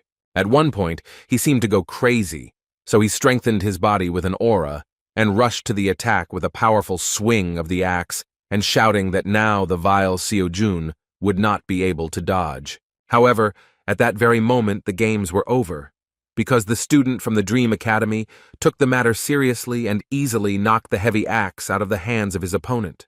Dak-chul couldn't believe what happened. His body trembled with the realization that his axe was behind him for the first time in his life. It was simply incredible. No one expected this, and did not even think that the battle would end in the blink of an eye. The muscular fighter was in despair, as he could not accept that he had lost to someone he considered just a lucky fool. He turned out to be weaker, and the first winner of the second stage was Seo Jun, who did not even use a small part of his combat potential. As expected, he was very disappointed with this fight. His progress in lectures only increased slightly, since the actual battle never took place. Previously, he thought that by fighting with other students, he could easily reach a new level of understanding of the arts. In addition, there will be much fewer fights than expected, because most of the participants simply abandoned the second stage. The battle pass was already ending, and Seo Jun was afraid that he would not have time to master the basic knowledge in 50 days. He needed to tighten his belt to at least save up for a spear and renew his pass to the Transcendence Academy. He couldn't afford to lose in this tournament. When he returned to the waiting room, he couldn't understand why Mingyi was so nervous. As it turned out, his friend was simply delighted with the battle and continued to be surprised that Seo Jun was so strong. A long conversation never took place, because a few minutes later, a representative of the tournament entered the waiting room and said that the participants in the second fight should prepare to enter the arena. Li Juhuan went first and even roughly pushed his opponent out of the way. The already trembling Li Mingyi considered this insolence to be normal behavior, and instead of being indignant, decided to remember the moment when, together with Seo Jun, they managed to cope with the first stage.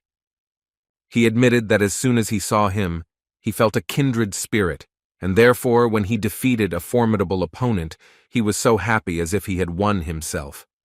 He had a bit of jealousy at that moment, but more importantly, his friend's success gave him at least some motivation to fight. Pouring out his soul, Li Mingyi even mentioned that he is never lucky and does not have the talent or strength like Seo Jun. All that moved him forward was the unquenchable desire to please his little sister. He hoped that one day she would be proud of him. When he was asked to hurry up, he ran towards the exit, and Seo Jun asked him to give it his all. As soon as Li Mingyi entered the arena, He began to feel nervous due to the huge number of spectators who were eagerly awaiting the start of the battle. As soon as he began to support himself with words that he could handle it, Zhu Huan began to get angry. He despised his opponent, whom he considered an ordinary weakling, so he nervously asked him to shut up and stop mumbling under his breath. In this tournament, the red-haired arrogant guy was infuriated by absolutely everything. He even felt humiliated by the fact that he was forced to participate in such an event, where he was surrounded only by losers. Looking into his eyes, he wondered how he got to the point where his opponent would be such trash. To him, Li Mingyi was nothing more than prey, a useless nobody who lived only to be eaten. Considering his opponent his prey, Zhu Huan decided that in this fight, he just needed to remind the scum where he belonged. He was even more infuriated by the fact that he failed to take first place during the first stage. He believed that he was head and shoulders above everyone else, so he had to demonstrate his superiority in absolutely everything. Although Li Mingyi was visibly trembling, he was not going to give up and held his blade in the direction of the contender for winning the tournament. The red-haired guy was incredibly angry with the knowledge that his ridiculous opponent believed that he had at least some chance of winning. He couldn't wait to put an end to this fight. A few minutes later, the judge announced the start of the fight. Li Mingyi kept saying that he could handle it, just like his brother Xiao Jun. Considering what was happening to be a real humiliation, Zhu Huan only thought that there was no point in this tournament in the first place. As soon as the fight began, Zhu Huan charged furiously to end the fight with just one blow. To his surprise, this was not enough, and Li Mingyi miraculously managed to resist. Li Zhu Huan continued his attack and unleashed a mountain of furious, precise blows on his opponent. Trying to withstand the stubbornness of his opponent, poor Mingyi looked tied hand and foot, and the audience doubted that he would hold out even a little longer. His opponent had already begun to lose his composure and even managed to say that he could not believe that his opponent was such a pathetic brat. After these words, he delivered a powerful blow to the poor fellow's stomach with his handle, shouting that he shouldn't have stuck his head out of his village. Such a strong blow threw Li Mingyi aside. Crouching on his knee, he began to writhe in pain. Feeling the difference in their strength, he still admitted that he had no chance of winning. The realization that they were on completely different levels sent tremors through his body again. However, he could not leave just like that, because all this time he was only thinking about the fact that he wanted his sister to be proud of her older brother. At that moment, he remembered his brother and his success. Unexpectedly for all the spectators, Li Mingyi began to rise to his feet, despite the pain. He knew that there was no point in counting on victory, but now his task was to hit this vile bastard at least once. Putting all his strength into the blow, Li Mingyi rushed into the attack in order to at least catch the enemy with the tip of his sword. He couldn't count on more, yet they were on completely different levels. Within a moment, the fight was over. The crowd began to cheer. As they predicted, the winner of the second battle was Li Zhu Huan from Revenant Academy. The audience was delighted and only confirmed that the rest of the participants in this tournament are not even suitable for such a monster. Zhu Huan had no place in the fourth-level competition because everyone understood that this brute was a master of his craft. However, Li Mingyi still managed to achieve his goal because, albeit slightly, he still hurt his opponent. Moreover, the public also noticed a small cut on the face of the invincible Zhou Huan, which was left to him by a completely ordinary boy. The arrogant, red-haired Revenant Academy student was beside himself with rage. Considering himself an elite, he was filled with rage at the realization that some ignorant weakling had managed to hook him. Then he suddenly turned to the judge and said that he was withdrawing from the tournament. The man in the yellow t-shirt was shocked by the words of the main contender for victory, so he asked in surprise how to understand this. Everything came to a head at that moment, when the inadequate red-haired guy walked up to his already beaten, losing opponent and furiously kicked him in the face. Addressing the audience, he shouted that this tournament was a bunch of losers. He accused the organizers of accepting just anyone, after which he stated that therefore they would not be able to achieve anything above the fourth level. Tournament officials immediately rushed into the arena, saying that the fight was already over, and if he did not stop, they would be forced to take action. However, in response, the arrogant Zhu Huan said that he was sick of looking at this pitiful spectacle of losers who want to become hunters. After these words, he completely placed his foot on the head of the poor fellow lying on the ground. Within a moment, Seo-jun burst into the arena and rushed to attack the inadequate, arrogant bastard, who had completely lost his fear. After that, he said that he was tired of this, and if Ju Huan insisted so much, then he would beat him right now, without waiting for the finale. When a Dream Academy student asked the impudent red-haired opponent to remove his foot from the head of his work, he refused.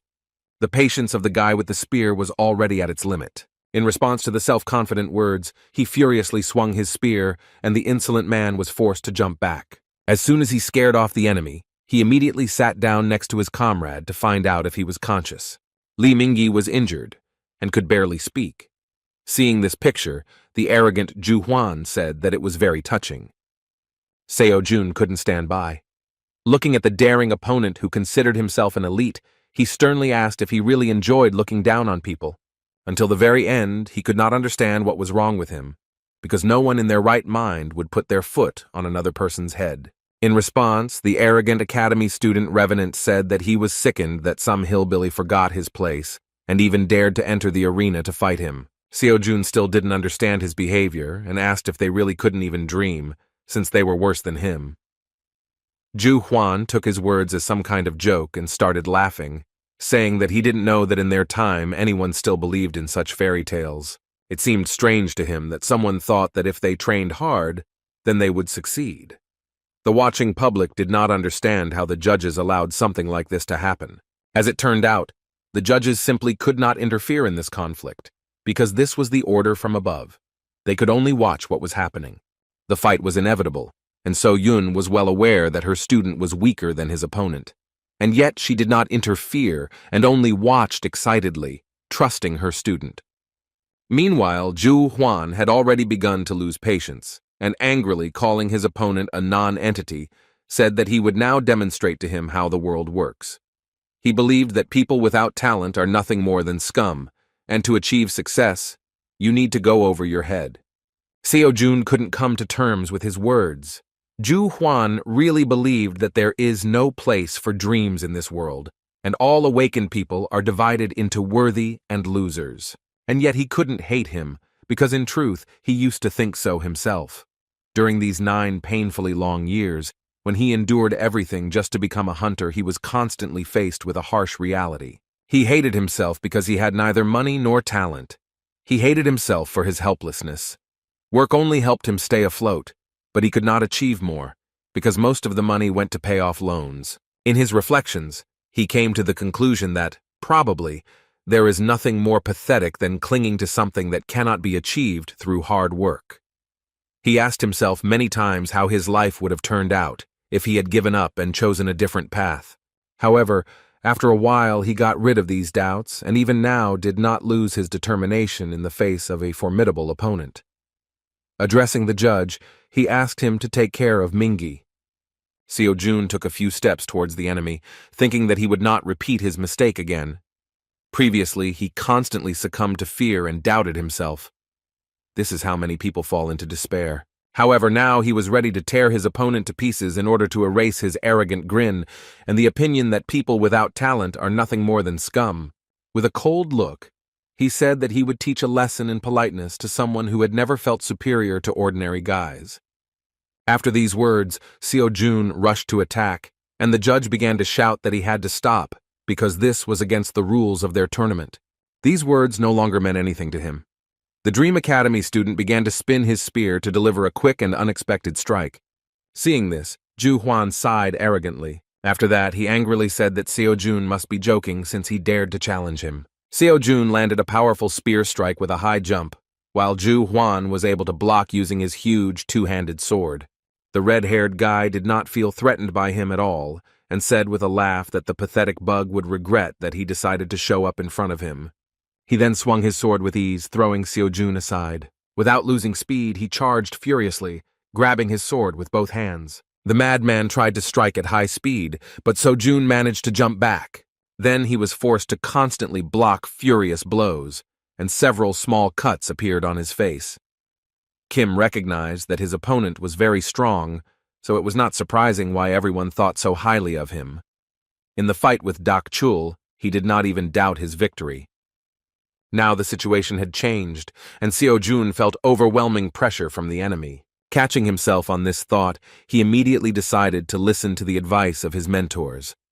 Seo-jun trusted his feelings and began to simply go with the flow, so as not to strain himself with unnecessary thoughts in a responsible battle. Within a moment, he threw his opponent aside. Naturally, the arrogant Zhu Huan was infuriated by such insolence. When the judge said they had to stop immediately, the red-haired guy furiously shouted for them not to interfere. Anyone who considered himself a predator, the top of the food chain, could not come to terms with the resistance of his prey. However, in this battle, his opponent was different from the others. He couldn't understand why someone he considered trash was looking at him as if he were a predator himself. Now Zhu Huan was really angry. He mockingly said that dreaming is not harmful, but the pathetic non-entity should see for himself what will happen to his dreams when he is faced with cruel reality. Within a moment, he closed the distance with incredible speed. Then he launched a furious blow, which Seo-jun still managed to block. The impact was so strong that the surface of the arena began to collapse.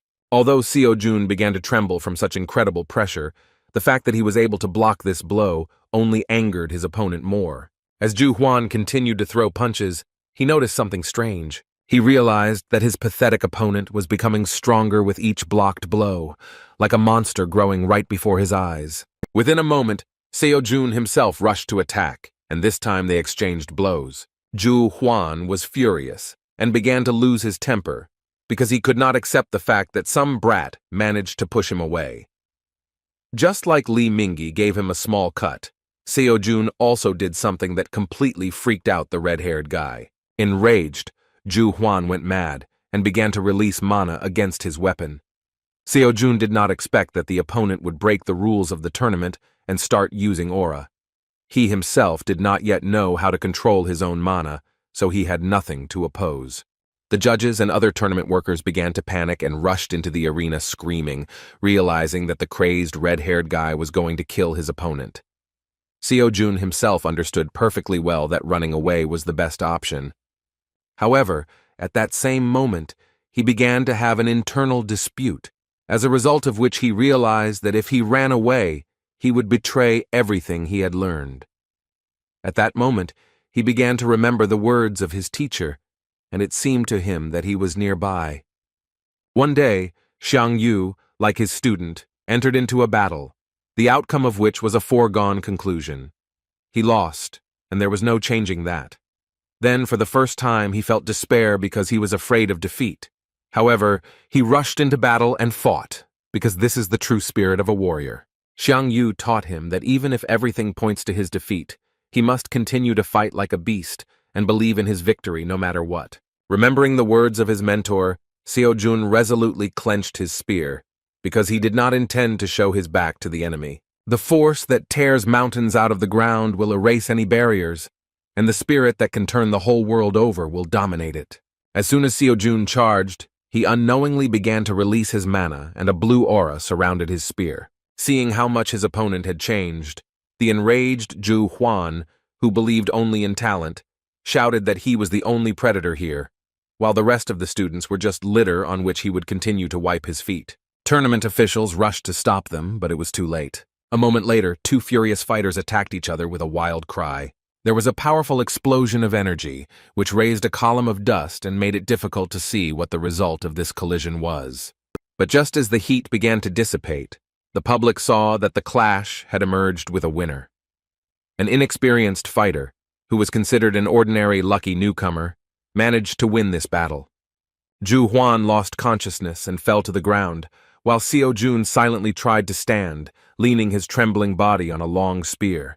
The audience was shocked by what happened and began chanting the name of the winner of this fierce battle. Seo-jun also couldn't contain her surprise. She was shocked, because she saw how rapidly her student developed. 2 weeks ago, he could barely block her mana-soaked blows, but now he was able to use the aura himself. It was simply amazing, and now she was thrilled to know that she had made the right decision when she decided to choose him as her student. Looking around, she again saw the mysterious man in a black robe. Previously, she found him very suspicious when she saw that he had bet on Seo-jun at an underground bookmaker. The stranger himself shouted in surprise. He was excited by what had happened because he couldn't believe that someone from the 4th level could so suddenly master the aura technique. So Yoon was also surprised, but still not as surprised as this stranger. It seemed that before his eyes, Kim So-jun violated the laws of the universe. At that moment, she just remembered an important detail, that the stranger had bet a large sum on Seo-jun's victory. However, when she looked around again, the mysterious guy had disappeared from sight. The tournament ended after Seo-jun's incredible triumph, but he returned home without a victorious mood. Unfortunately, the victory over the tyrant did not bring him anything more than applause and recognition from the public. Because he did not listen to the judges, he was disqualified. Tournament officials admitted that Lee Ju-hwan had behaved in an inappropriate manner, but at that time he withdrew from the tournament and Seo-jun intervened as a participant. The judge warned him of the consequences, but he did not listen and did his own thing. Seo-jun broke the rules of the tournament and couldn't even argue with it. But the fact that no one even tried to stop his opponent before he intervened himself remained in question. Although Lee Ju-hwan withdrew from the tournament at that time, he was also punished, because enhancing a sword with an aura was regarded as attempted murder. Despite this, he will not go to trial, but the Hunters Association will definitely prohibit him from taking the exam for the next 5 years. Lee Chul-min automatically became the winner, even though he never fought in the second stage. Second place went to Lee Mingi, and third place went to Jang Dak-chul. Among the good news was that Seo-jun himself had made some pretty good progress in his lectures thanks to the last battle. According to Xiang Yu's lectures, he achieved 56% mastery of information, while Chiron's lecture was close to 49%. After thinking a little, So-jun came to the conclusion that the incomprehensible power that he felt in the battle could manifest itself precisely because progress had passed halfway. Based on the increase in his level, he decided that it was worth looking at the list of courses to choose another direction. However, at that moment, he was distracted by So-yun. She was very worried about his condition and decided to see him after the tournament ended. Fortunately, Seo-jun was completely fine, and said in his defense that although he looks like a weakling, he is actually a very tough nut to crack and doesn't mind such a battle. After making sure that everything was fine, So-yun breathed a sigh of relief. Suddenly, for his teacher, Seo-jun decided to apologize. When asked what he was talking about, he said with a feeling of guilt that he could have won if he had not interfered where he was not asked. Seo-jun was surprised to hear that there was actually nothing wrong with it, and she just wanted to know if he was okay. After her words that he initially counted on a cash prize, Seo-jun was speechless from the realization of the main problem of disqualification. The poor guy grabbed his head and started screaming because he really forgot that the main reason for attending this tournament was the money for a spear from the Transcendence store. He plunged into despair, and when asked what he wanted to spend the money on, he admitted that he liked one incredible spear. Despite the failure, he quickly recovered from the moral trauma and rose to his feet, saying that there was nothing wrong with it. With a kind expression on his face, he admitted that he would be lying if he said that he had no regrets. However, on the other hand, if he had not intervened, he would have regretted it much more.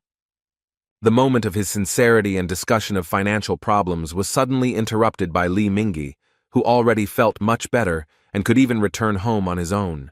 As soon as he approached his friend, So-yun decided to lower the visor of her cap so as not to attract too much attention to herself.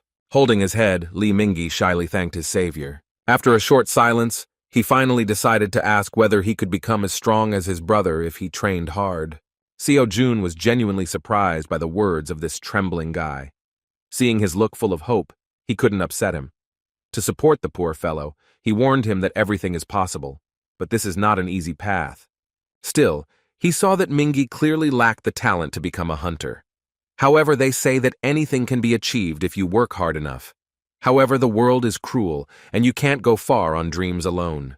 To support him, he said that he should not focus on becoming a hunter, because he could do something else, since he was still young and had plenty of time. Lee Mingi was not at all upset by such words, and even admitted that So-jun was right about something. Perhaps he could become an excellent journalist, because he has already shown that he can accurately collect information about other people. Still, he did not want to stay long and decided to say goodbye, thanking his friend for everything he had done for him. Finally, Seo-jun asked him to never let anyone tell him what to do, even if it was his own words. He even decided to warn him that he would hear more than once that he had no talent, and that he would not cope. Therefore, he asked him not to forget that no one's opinion should become his reality, because if he really wants something, then he must achieve it, and everything else does not matter.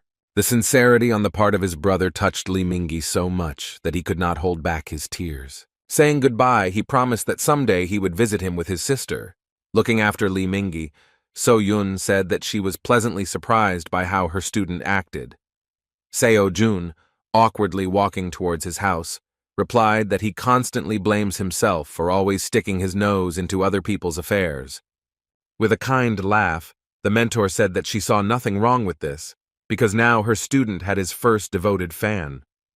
In response, Seo Jun surprised her by saying that it would be better if he became her second student and not just his fan.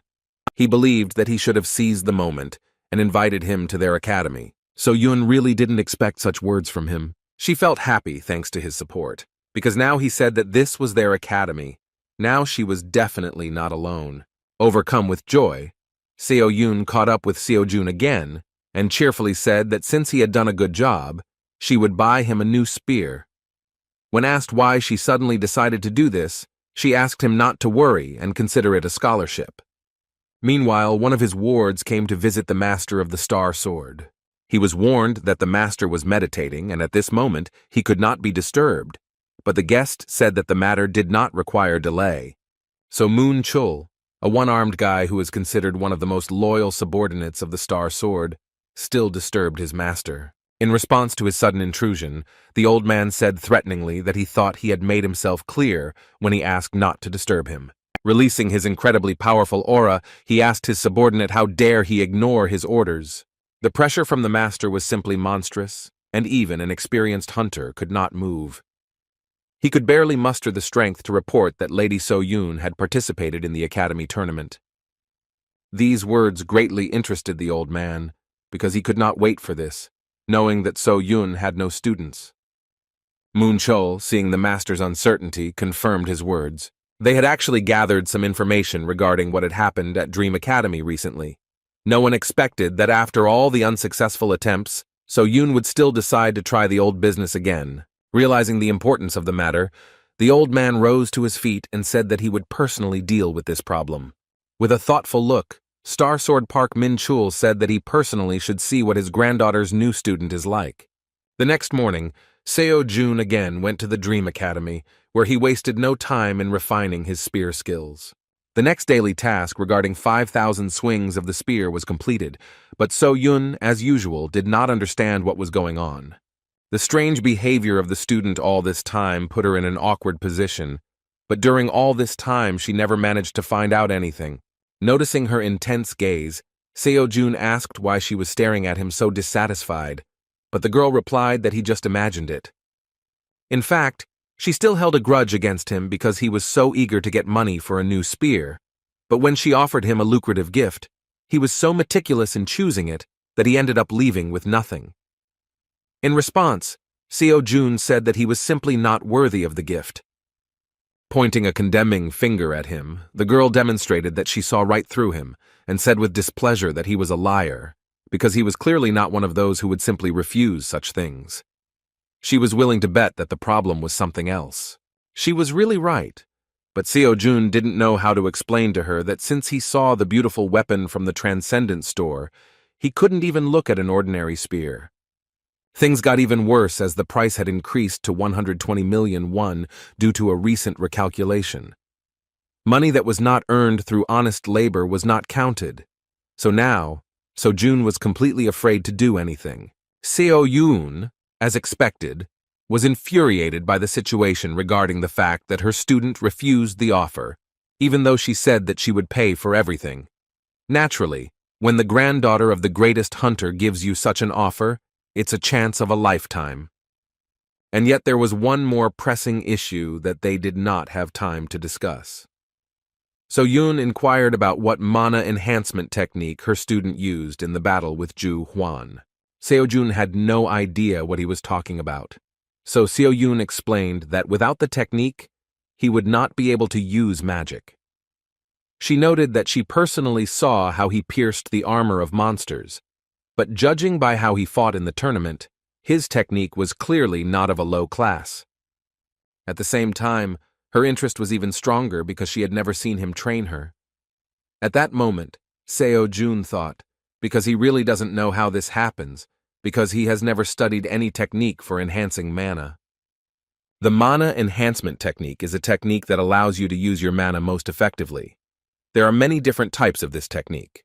Depending on its effectiveness, it is divided into lower and higher class equipment. Each hunter has his own mana enhancement technique. Some even patent it. In fact, Seo-jun wanted to get into the elite academy precisely in order to acquire effective high-level equipment. Therefore, he asked his mentor if she taught the technique of enhancing the mana of the Star Sword. In response, the girl sighed heavily and said that her grandfather forbade her to do this. Still, this was not surprising, because otherwise there would have been crowds of students in this academy. But as it turned out, So-yun herself came up with her own technique and was ready to teach him. She always wanted to teach, so she needed to do something like this. Seo-jun was surprised because he thought that she had no talent at all, but it turned out that she lives in the shadow of the Star Sword, and yet she pushed him to the idea that a hunter really needed mana control skills. In the fight with Ju Huan, he experienced the difference in strength between those who know how to use it and those who do not. So-yun didn't understand why he was thinking so deeply, because she was just asking whether he was interested in learning her technique or not. In fact, Seo-jun was thinking that he had a window for a new lecture. Now he could take some course on the study of mana mastery.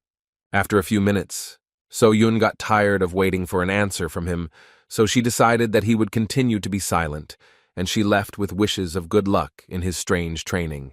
When asked where she was going, the girl replied that she had her own business. When Seo-jun started laughing at how busy she was, Seo-yun replied that if he leaves before she returns, then he should close the door to the academy. In fact, she simply could no longer be in the same room with him. She really had nothing to do and just wanted to escape, so she was surprised that she really looked like she had nothing else to do besides the academy. As soon as she left, Seo-jun chose the mana course. Speaking about what mana is, the teacher said that it is something that is located in a world that is subject to the law of cause and effect, but is capable of destroying the laws of this universe. Of course, such words turned out to be difficult to understand, and so Jun became convinced that the Archmage Merlin was someone similar to the Buddha himself in terms of the complexity of teaching his skill. It seemed that these words were only the beginning of the lecture, but after a moment the old man said that with this, he had said everything he wanted. Seo-jun felt like he was going crazy again because of his studies. The training time was over, and the Archmage suggested taking up practice. Seo-jun received a daily task in the form of creating 1,000 mana spheres. Without wasting any time, the guy started trying to make at least one sphere. Now he could say that sensing and controlling mana was not that difficult, and it was all thanks to Kiran's lectures. However, it was still not easy, because although he felt mana, he could not give it a form. The Archmage mentioned that he should use mana to connect his mind with the outside world, transfer the fruit of his imagination into reality, deceiving and convincing it that everything happens according to the laws of nature. At one point, the student concentrated so much that he began to feel how he could give shape to his energy. In the most striking example of how to do this, the Archmage Merlin described a force that truly does not exist anywhere in nature. It was about the mana aura that Seo-jun had already used once. A few minutes later, the guy saw a small accumulation of energy in his palms, which really left his imagination and ended up in the real world. The crumb between his palms actually turned out to be a sphere of mana. He was surprised that all his efforts gave him such an insignificant result, because the Archmage was unlikely to count this as a correctly performed exercise. Despite this, he was proud of himself because this was a real achievement. He understood that over time he would do better. He just needed to constantly hone his skills. At that moment, Park Min-chul suddenly entered the academy and addressed the stranger with a dissatisfied tone.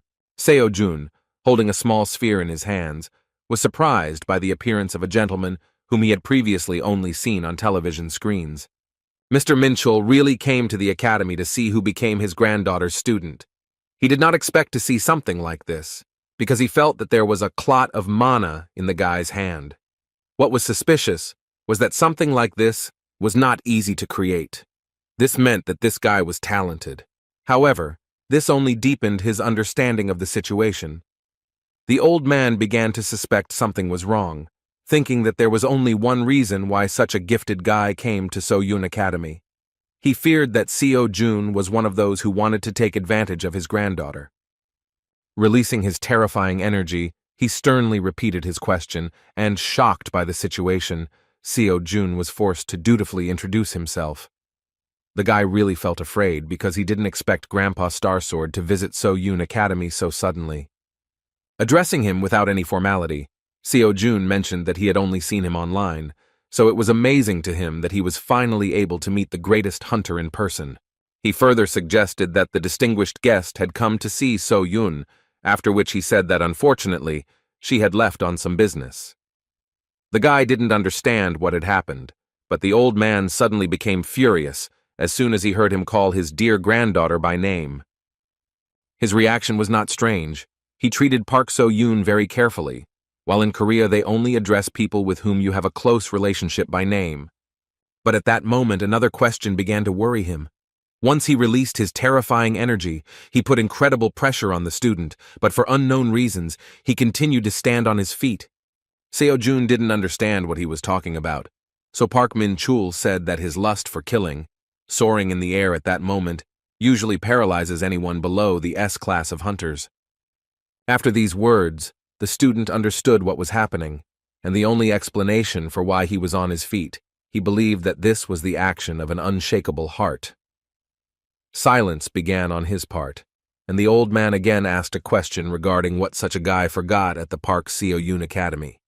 Seo-Jun really didn't understand what he was talking about, so he looked very confused.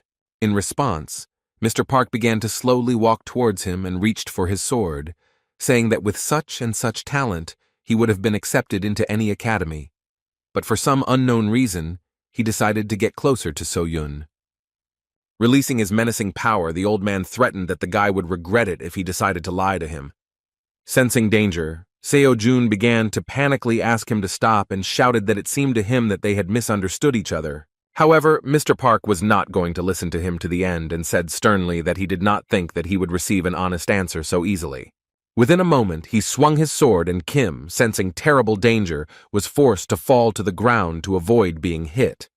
He only miraculously managed to avoid being seriously wounded, which greatly surprised the old man. As it turns out, Seo-Yun was going to visit her grandfather when she decided to leave on business. When she came to his house, she found out that he was not there. The lady who worked here said that she should ask the chairman about what Mr. Starsword is doing now.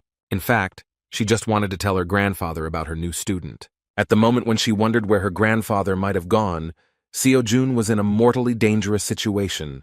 The old man continued to apply incredible pressure and repeatedly asked the question of what goal he was pursuing. So-Yun had no idea what was happening at that moment. However, she understood that something was wrong here. She wanted to keep everything a secret for as long as possible. But after participating in the tournament, it was no longer possible to hide Seo-Jun. That is why she decided to deal with the problem by revealing the truth to her grandfather. At that moment, the chairman approached her. The chairman was a one-armed man who was very trusted by the Star Sword. He greeted the young lady with a sincere smile, saying that he was glad to meet them. So-Yun admitted that he was just in time because she was looking for him. As soon as she told her that she had come to her grandfather, she was shocked by the truth that Mr. Park had just gone to her academy for a visit. At the same moment, she hurriedly ran back, realizing that during this time something terrible could have happened. The lady in the purple jacket didn't understand why So-Yun was so scared by this news, but the chairman already guessed what it was about. So-Yun was in a hurry like never before. She was already blaming herself for letting her guard down. Still, she knew that grandfather would come to their academy sooner or later, but she did not think that everything would be so soon. She had to hurry so that Seo-Jun and Mr. Park wouldn't meet without her. Unfortunately for her, the battle had already begun. This was the first time Seo-Jun had been in such danger, even though Master Starsword had not even drawn his sword from its sheath. However, this detail played into his hands, because now it became clear that the old man was not trying to kill him, but rather simply wanted to pacify him and get an answer to a strange question. Surprised by the young man's resilience, Park Min-chul asked who he really was. Su-jong again began to beg him to stop, saying that he really didn't understand what he was talking about. He tried to explain that it was all a misunderstanding.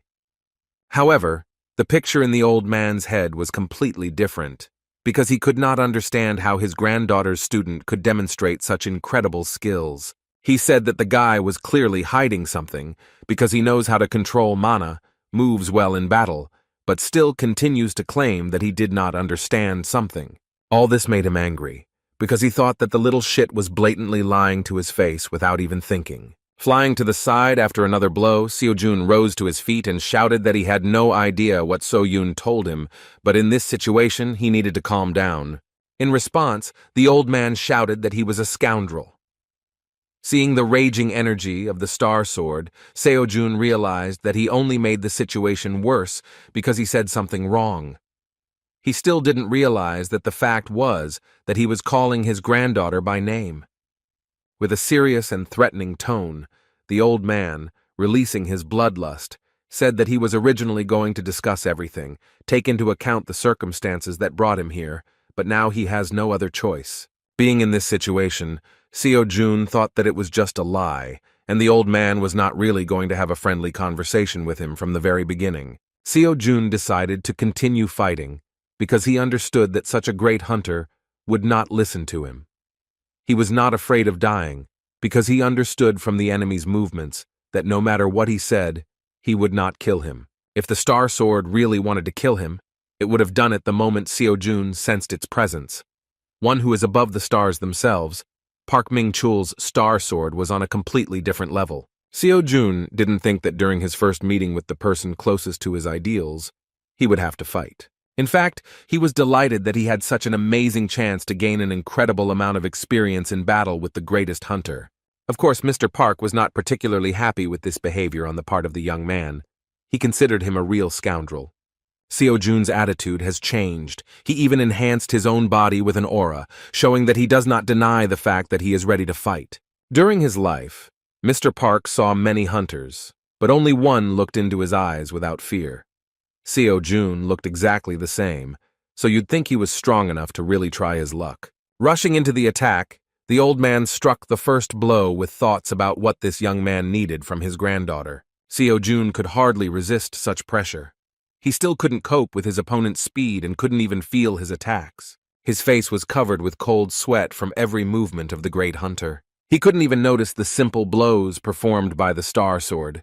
The old man's power was beyond his understanding. However, Seo-jun continued to try to hold out and dodge the attacks in every possible way with incredible interest in how much longer he could hold out against such a monster. At one point, he himself rushed to attack. However, Star Sword did not feel any danger from him. He was surprised by the young man's self-confidence and decided to teach him a lesson, hitting him in the stomach with incredible speed with the hilt of his sword. Seo-jun flew to the side with a scream, and Mr. Park looked away and said that his pathetic attacks were ridiculous banality. Despite the hopelessness, Seo-jun did not give up and tried to gain as much knowledge as possible from this fight. He could not allow the battle to end quickly, and tried to find out at least something else. Rising to his feet, he realized that tricks would not help him. However, while the enemy was not yet serious, he felt that he still had a chance to surprise the old man.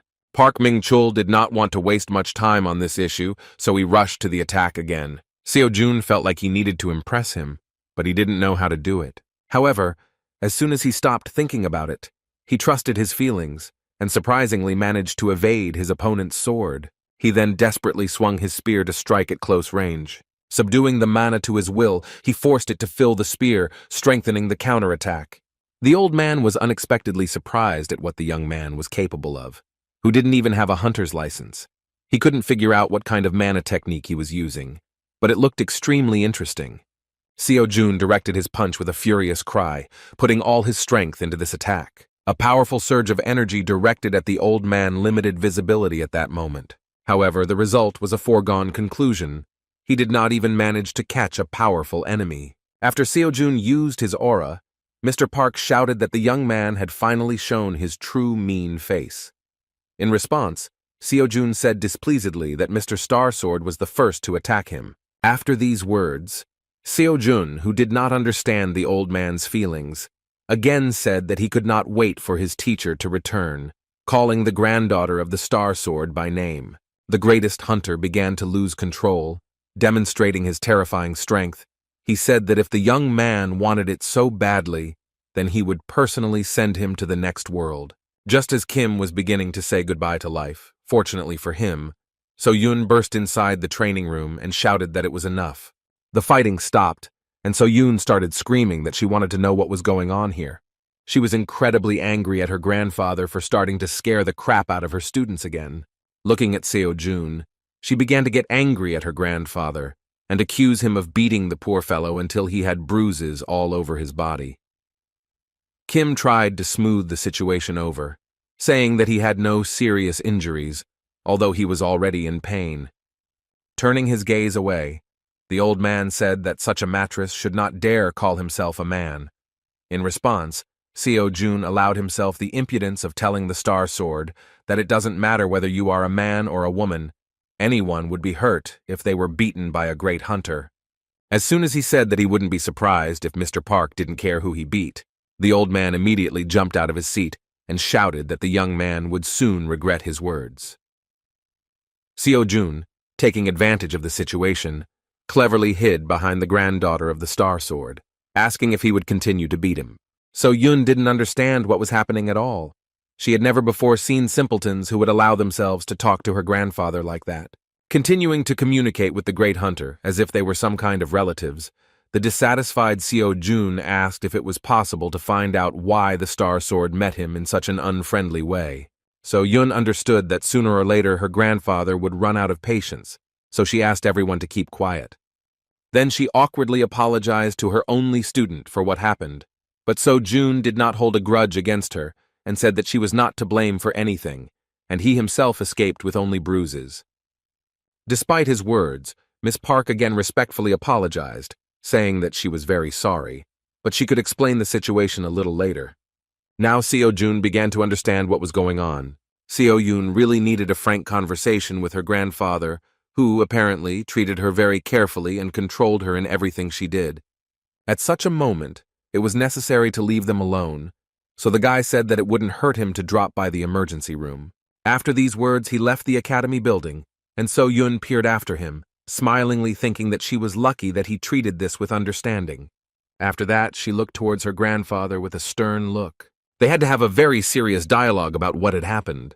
Although she had decided in advance that she would tell him everything, at the moment when she had to speak, it was difficult for her to even utter a word. Grandpa himself started the conversation by saying that Seo-Jun seemed suspicious, so she should stay away from him. So-Yoon began to get nervous and answered hesitantly that he was not suspicious at all. She asked how he even knew what Seo-Jun really was like. All her life, her grandfather completely ignored her opinion. The academy turned out to be a compromise among all her decisions, but even her grandfather constantly interfered with her activities. He gave every new student a dressing down, and so they all left, unable to withstand such pressure. Still, she understood why grandfather behaved this way. Previously, students actually came to her academy because of her big name, so she couldn't stop them when they wanted to leave after learning that grandpa didn't teach here. Not wanting to discuss this, Park Min-chul said that So-Yoon should throw this guy out of her academy. He didn't even expect that So-Yoon would dare to contradict his words. Refusing his instructions, she said that Seo-Jun is not at all the way he sees him. When her grandfather asked her to repeat these words in a stern tone, So-Yoon shouted that she would not do this, and that she should not always listen to him. Not wanting to put up with her grandfather's next intervention, she shouted to remind him that this was her academy, and only she could decide what to do with her students. She had almost nothing to remember during the time she communicated with her student, but when she looks at him, she feels something strange. She wants to be with him as long as possible, because in these moments she feels happy. Now she wanted to take matters into her own hands. So-Yoon showed her character for the first time, although it was more like a desperate cry from the soul. Turning around, she apologized in a quiet tone for allowing herself to shout at her grandfather, and yet she again said that this time she would do as she decided. It was really the first time Mr. Park had seen her so emotional. A few years later, a tragedy occurred that shook his life and turned it upside down. That day, he heard about an incident with the appearance of a monster on the streets of Seoul, but was busy with his own affairs, leaving it to the young hunters. However, At one point, he was interrupted by the chairman with the terrifying news that his only son had died in that incident. When he lost his son and looked at So-yoon, who had no one left, he decided that he had to teach her how to stand up for herself.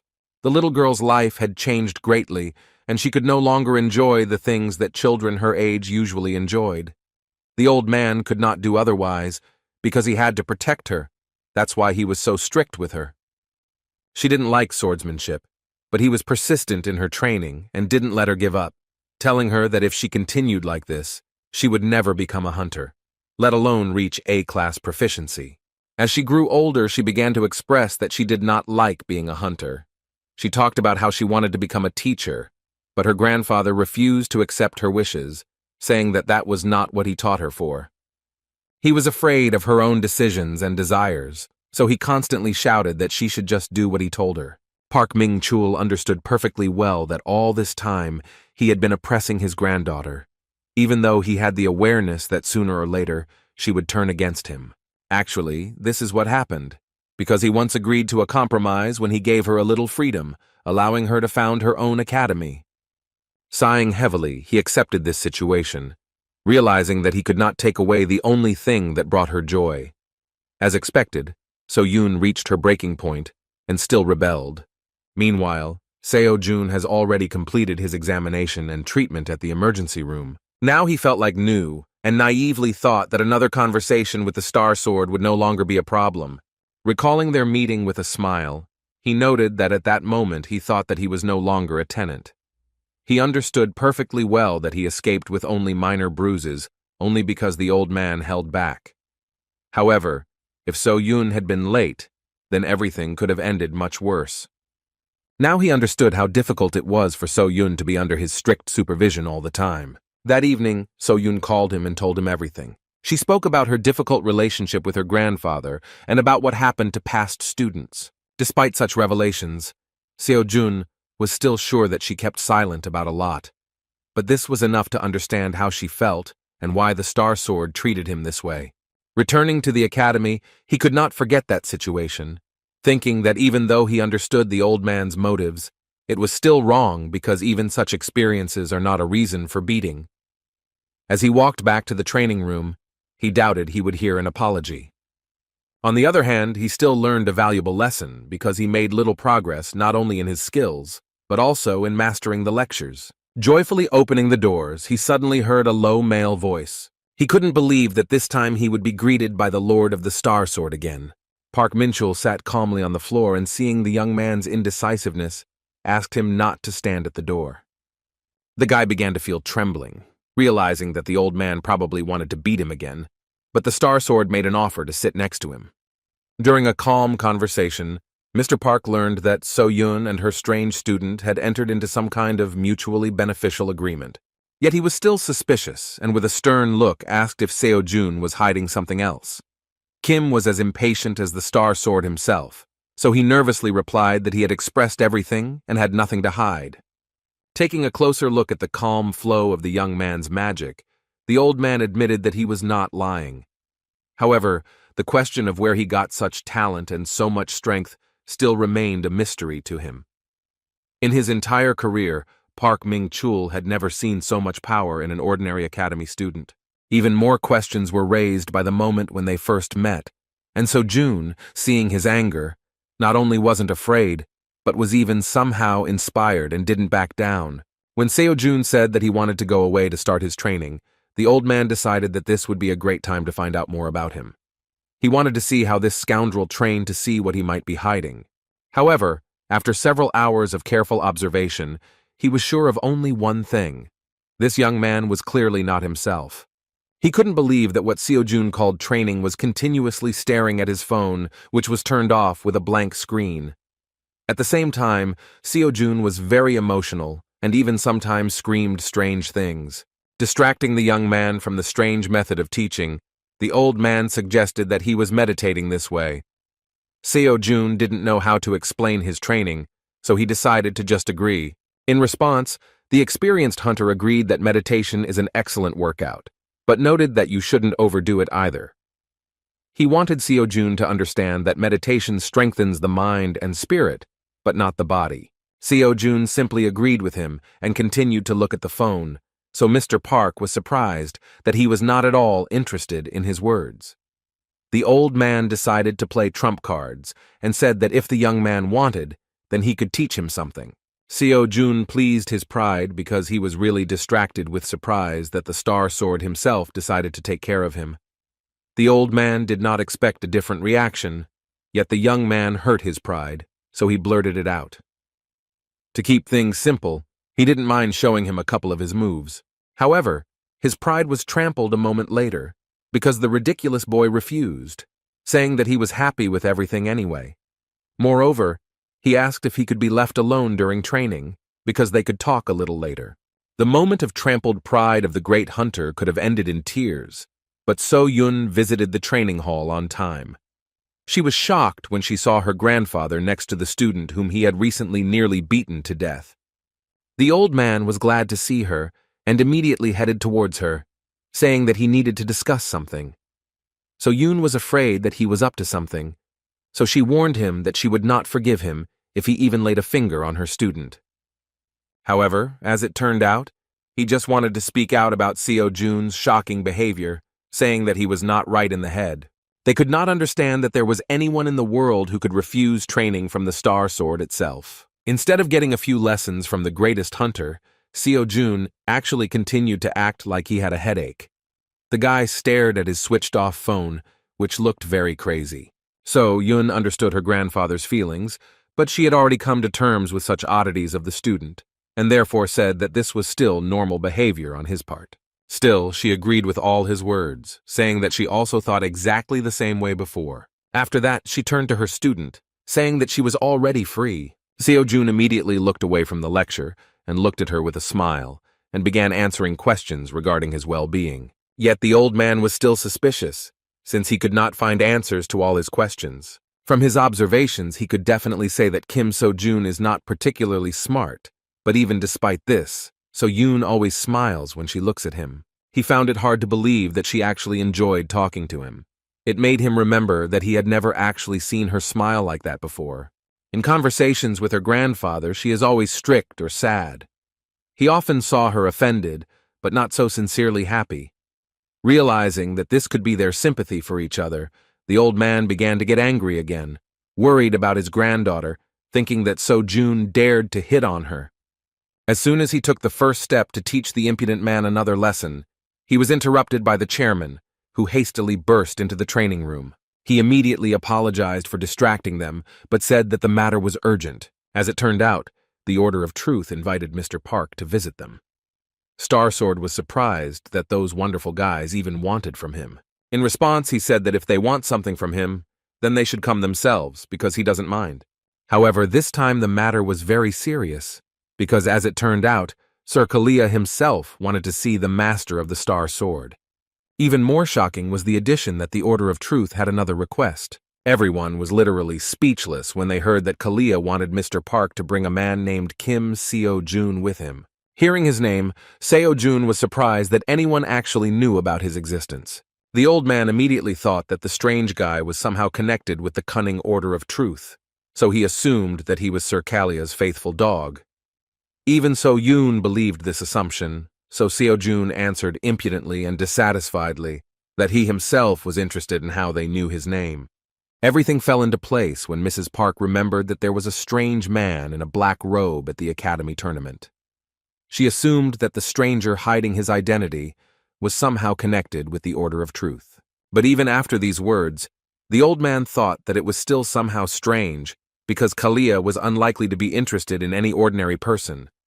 Turning to So-jun, So-yun asked if he happened to know this person, but her student answered with tension that he didn't remember anything like that. After that, he completely put the guys in an awkward position when he confusedly asked if he could refuse this request.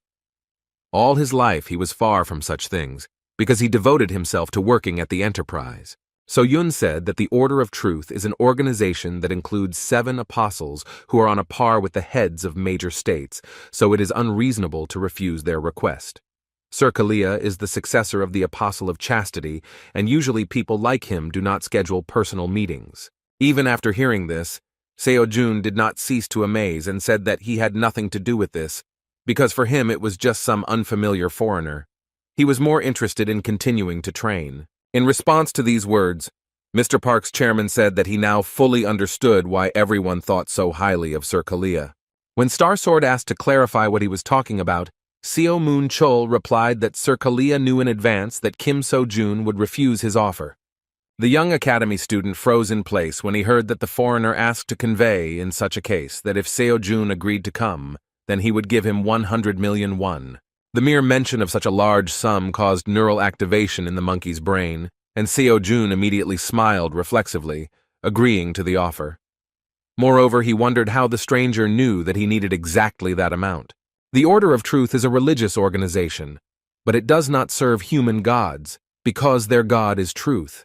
That mysterious man in a robe is the Great Voice, and the organization is headed by 7 apostles. They convey the will of God, that is, the truths of humility, diligence, gratitude, mercy, patience.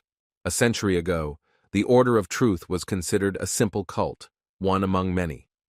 But when the cataclysm happened, they joined forces with the forces of the heroes. Largely thanks to them, peace reigned on Earth again, and so the number of followers of the Order increased significantly. But more importantly, the berserker giant monster was destroyed thanks to their power. When everyone thought that the trouble was over, Berserker suddenly appeared. He was so strong that even all the heroes combined could not cope with him. The situation was so desperate that it was called the Second Cataclysm. Only the Great Voice and the 7 apostles were able to cope with it, thanks to which the Earth was saved. These days, one of them made a surprise visit to Seoul and settled into a hotel on the outskirts of the city. The place seemed too nondescript for a representative of a world religion. When Mr. Park and Seo-jun arrived at the place, the old man told the cult member that he had come personally to Kalia, after which he began to introduce the guy next to him, calling him a fraud. In response, the man in the robe, without listening to the end, looked at the young man with interest, and with anticipation of something interesting, said that he knew very well that in front of him was Kim So-jun. Without delaying the guests, he invited them to pass and informed them that Sir Kalia was already waiting for them. Following the man in the robe, Seo-jun thought that if Mrs. Park was right, then someone from the Order really was at the tournament, and perhaps they decided to lure him with the same amount that he could get for winning. It still remained unclear why he was watching him and why he called him. The guys approached the meeting room, and Kim came to the conclusion that Sir Kalia might know something about him or about the Academy of Transcendence. In addition to the money for the meeting, he planned to find out why he attracted their attention. One of the followers of the Order of Truth led them to a beautiful waiting room, where he asked them to wait a little while for Sir Kalia to come to them. As soon as they sat down, the old man sighed displeasedly, saying that he knew that Kalia would not sit and wait for them. In response, Kim asked if he personally knew Sir Kalia. The old man surprised him with his answer, because as it turned out, this was their first meeting. Seo-jun previously thought that she was quite close. As it turned out, Kalia called him a couple of times, but they never met in person. Even during the cataclysm, he met his mentor, the Apostle of Chastity, but he had not yet met the successor himself. These words reminded the young man that Mr. Park was one of the heroes who once saved the world. For him all this time, he was more like So-yun's grandfather, but he once again thought that he was still a star sword, and this should not be forgotten. When it came to the cataclysm, So-jun decided to inquire about the Great Voice. He shared that he had previously heard that he only appeared in public once, during a fight with a berserker. The curious guy asked the old man whether he had personally met such a great man, and Mr. Park wondered what the Great Voice was like. He succinctly replied that there was no such thing. With some thoughtfulness, he nevertheless clarified that once he managed to see him from afar. At that moment, they heard the door open, and Sir Kalia himself walked inside. When he mentioned that he was glad for their first meeting, Mr. Park replied with a stern look that Kalia himself called them here, and ended up making them wait. Kalia, the successor of the Apostle of Chastity, who looked more like a pretty girl, finally appeared in front of them. He justified his delay by saying that he needed time to purify his body and mind before preaching the word of truth.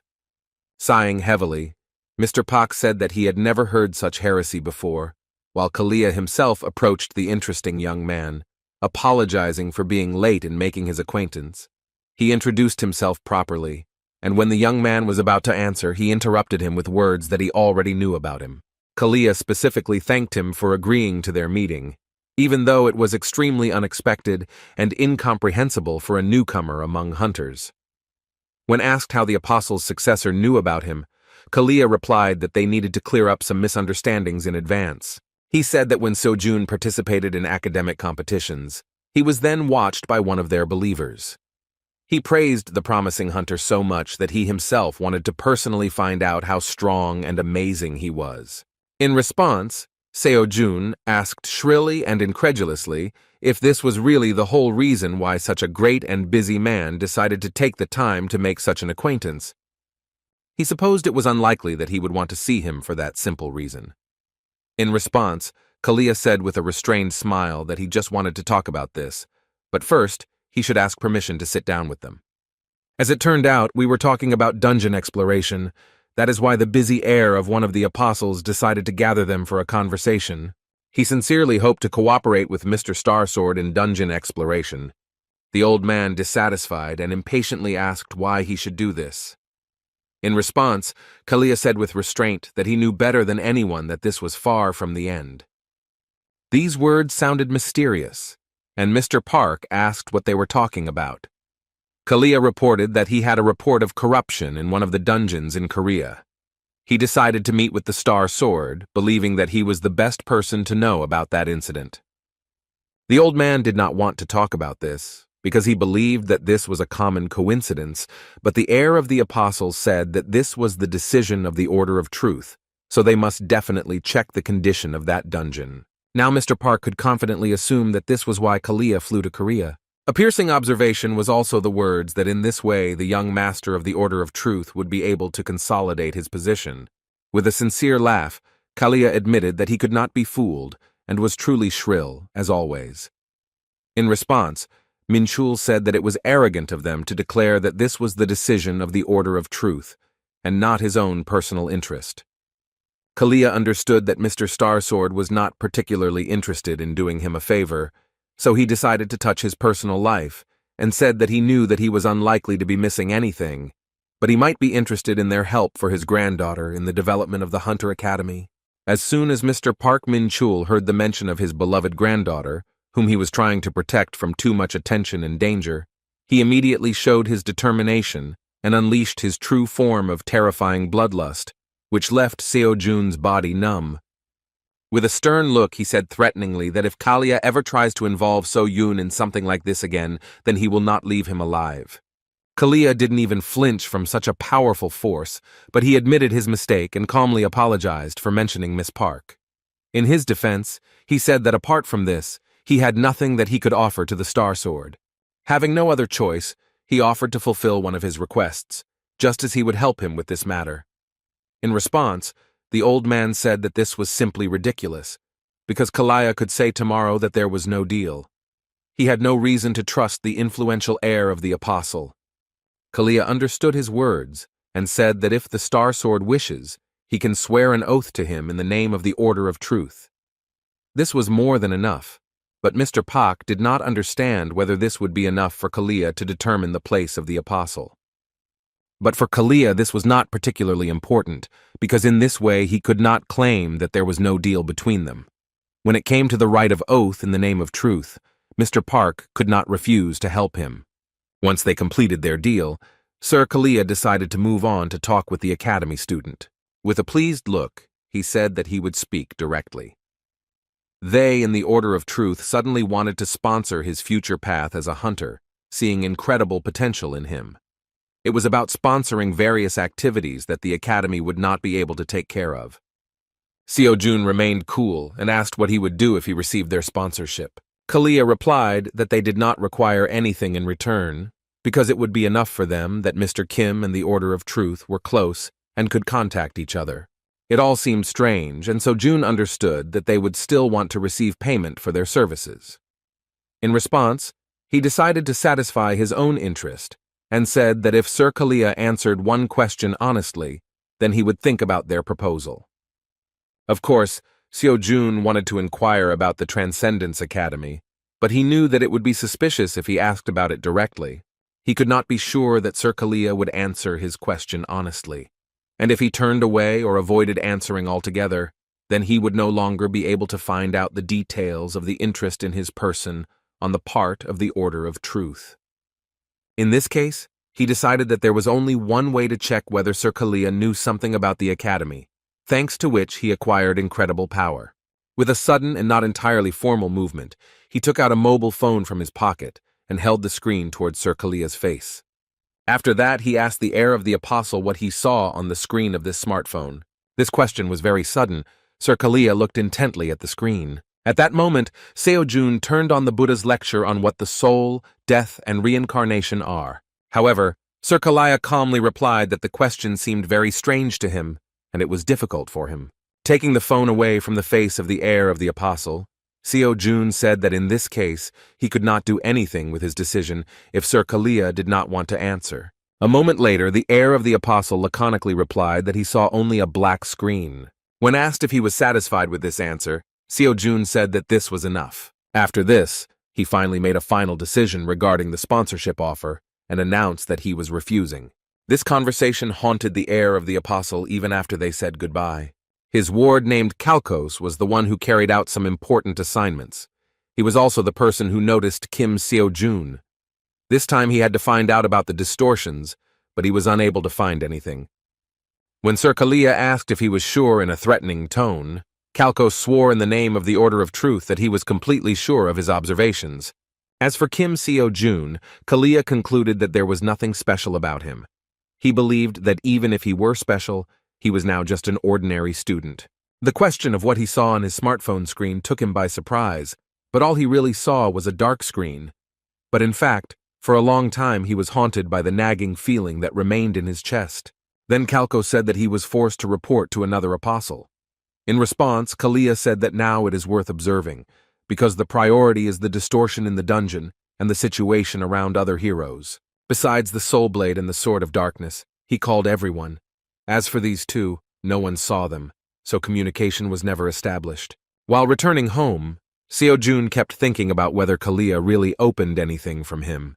He was distracted by Mr. Pak's question regarding why he refused Kalia's offer. The guy replied that it seemed too suspicious to him. He did not know what the Order of Truth actually was, but he was still sure that Kalia was clearly not associated with the Academy of Transcendence. He did not want to enter into an almost free deal with suspicious individuals. When asked if he was embarrassed by the studentless academy he belongs to, Seo-jun replied that he had never met a more honest person than Miss So-yun. Taking advantage of the moment, he decided to ask Mr. Starsword what the concept of dungeon distortion meant.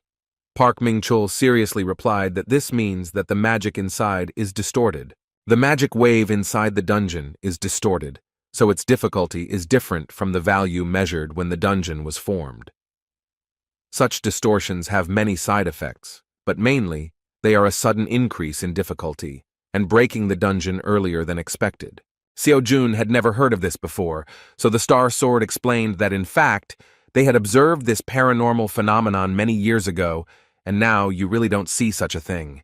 The words that such a phenomenon usually occurs during a cataclysm interested Seo-jun very much. At that moment, he said that in this case, Kalia meant that this could mean that the previous incident had not ended, but had only been weakened.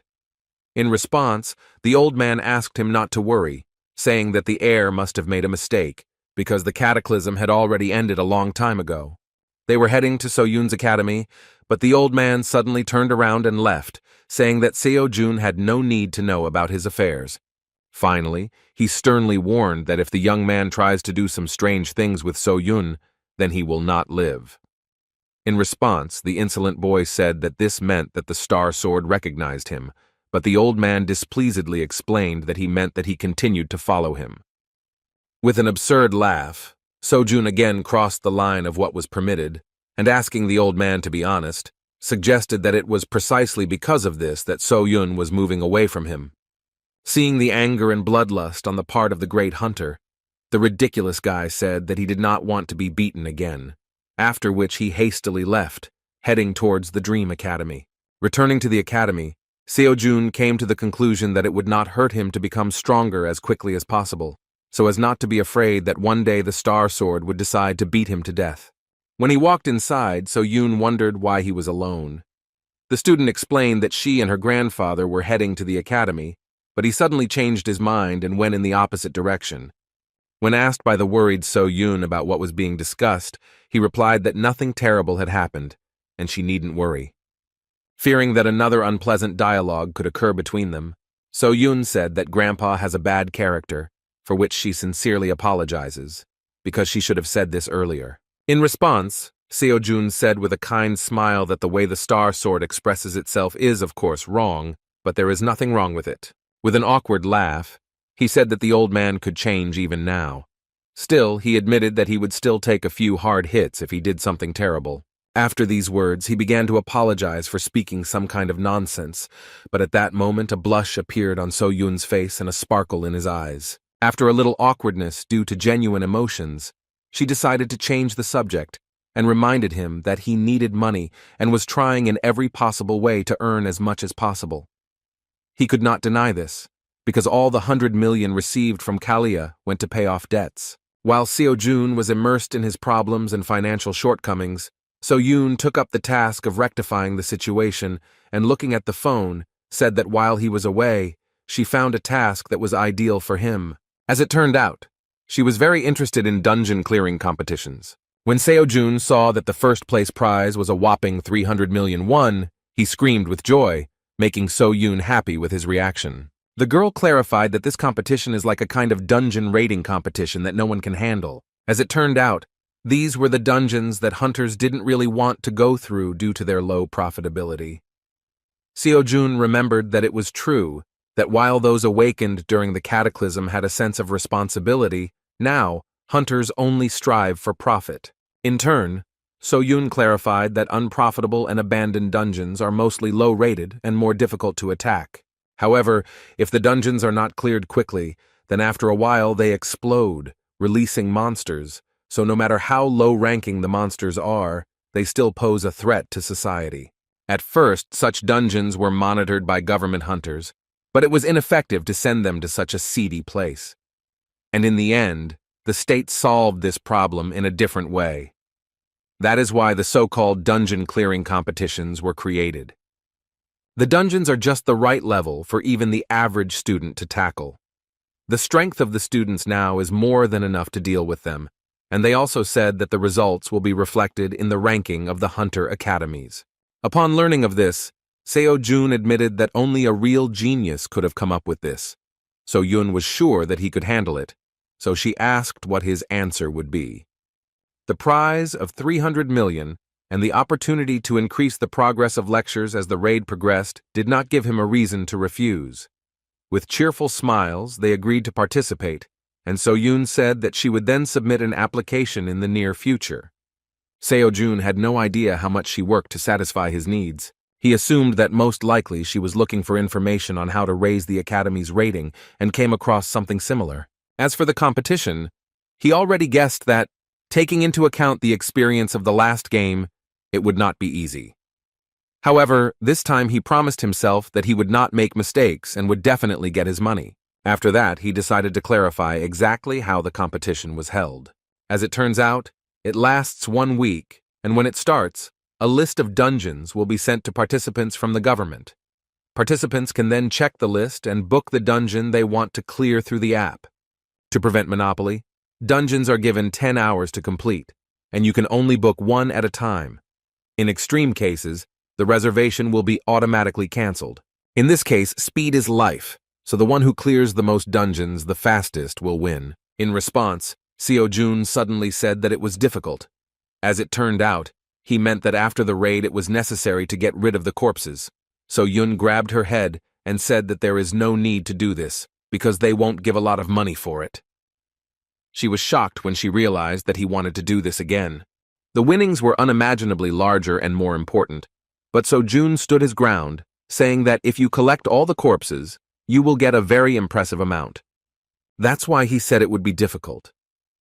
Seo-jun continued to shake her head to the sides, demonstrating that she did not agree to such madness. Lost in thought, he remembered that he had previously pondered tactics for quickly clearing dungeons. After that, he immediately energetically reached for the phone. He wanted to clarify the competition rules to see if the trick he had in mind could be used. A few days later, competition day began. Seo Jun had downloaded the dungeon tracking app in advance, so it seemed like they were ready. However, they were actually waiting for one more person whom Seo Jun had called as his assistant. Seo Jun happily said that the person in question would soon find them, because if finding the road were an ability, then even the Star Sword would not be able to compare with him. Within a moment, Mr. Ajusi came to them. With a kind laugh, Seo Jun said that this time there would be no penalty for being late.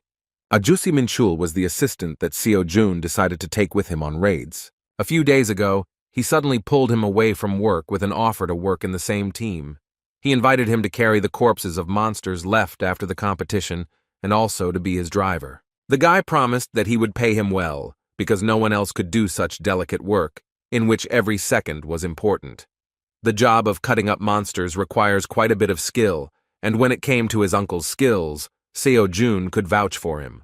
A few minutes after the meeting, they received a message that the dungeon clearing competition had begun. Mr. Ajushi and Seo Jun began the task and quickly got into the truck they were going to use to transport the monsters from the dungeons. Just in case, Seo Jun again reminded them of their strategy, saying that the one who clears the most dungeons wins. Victory was directly dependent on speed, so in this competition they needed two things. The first is the high speed of clearing dungeons, and the second is fast movement between locations. Basically, all dungeons were first or second level. Depending on the level, the raid time will also differ, but Seo Jun was ready for any dungeon. All Minchul needed was to get from one location to another as quickly as possible. After that, he handed him the phone with the application. It had a list of dungeons and their locations. Seo Jun hoped that Mr. Anjosi could plan a route that would minimize travel time between these dungeons as much as possible. The old man was confused, but Seo Jun cheerfully praised him, saying that he was much faster and more accurate than any navigation system. Without wasting time, they accelerated and drove to the first point. At the dungeon site they were heading to, Inspector Go Soo-jin was in charge. She had never heard of Dream Academy before, so she didn't expect anything special from them. She assumed that since Kim Seo Jun was from some unknown academy, then he was probably a weak student who would need at least an hour to clean up. When she saw Minchul, she initially thought that Dream Academy was going to cheat, but the gentleman in the white t-shirt remained waiting outside, so she was no longer worried.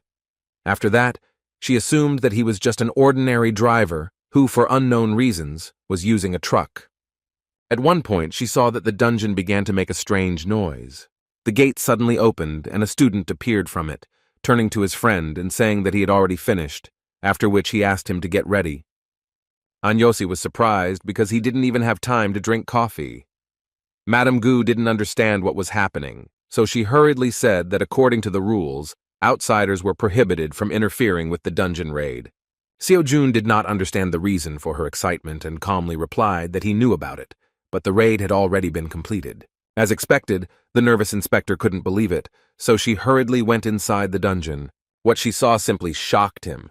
A student from some unknown academy actually completed the dungeon in less than 5 minutes. While she was trying to realize that this was true, Seo Jun got down to business. The confused girl asked what he was doing.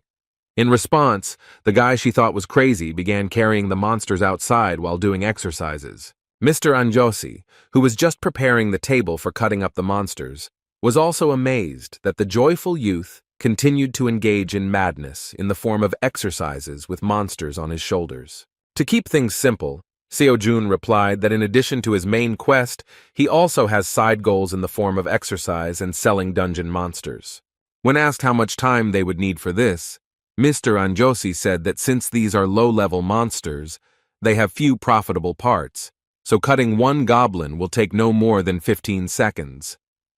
While Mr. Anjosi was preparing for the cutting, Seo Jun was going to move the rest of the monsters to the place of work. The inspector was simply shocked when she saw such a picture before her eyes. Despite her dissatisfaction, she could not utter a word regarding this, because the rules did not exclude the possibility of butchering destroyed monsters. There were no complaints, so the guys got to work. As soon as they finished, they immediately clarified what their next route would be. As a result, Mrs. Gu, who saw something crazy, was freed from her work in just about 10 minutes. The inspector of the next dungeon was having a nice time in nature after another hard day at work at the computer, when suddenly a truck flew past him, blowing away the butterfly that was sitting on his hand. Within a moment, Seo Jun and Min Chul rushed past him, preparing to clear the gate. Inside were low-level undead that Seo Jun had never encountered before. However, he did not see any particular problem in fighting such monsters. With one powerful swing of his spear, he created a wide-area attack, destroying everything around him.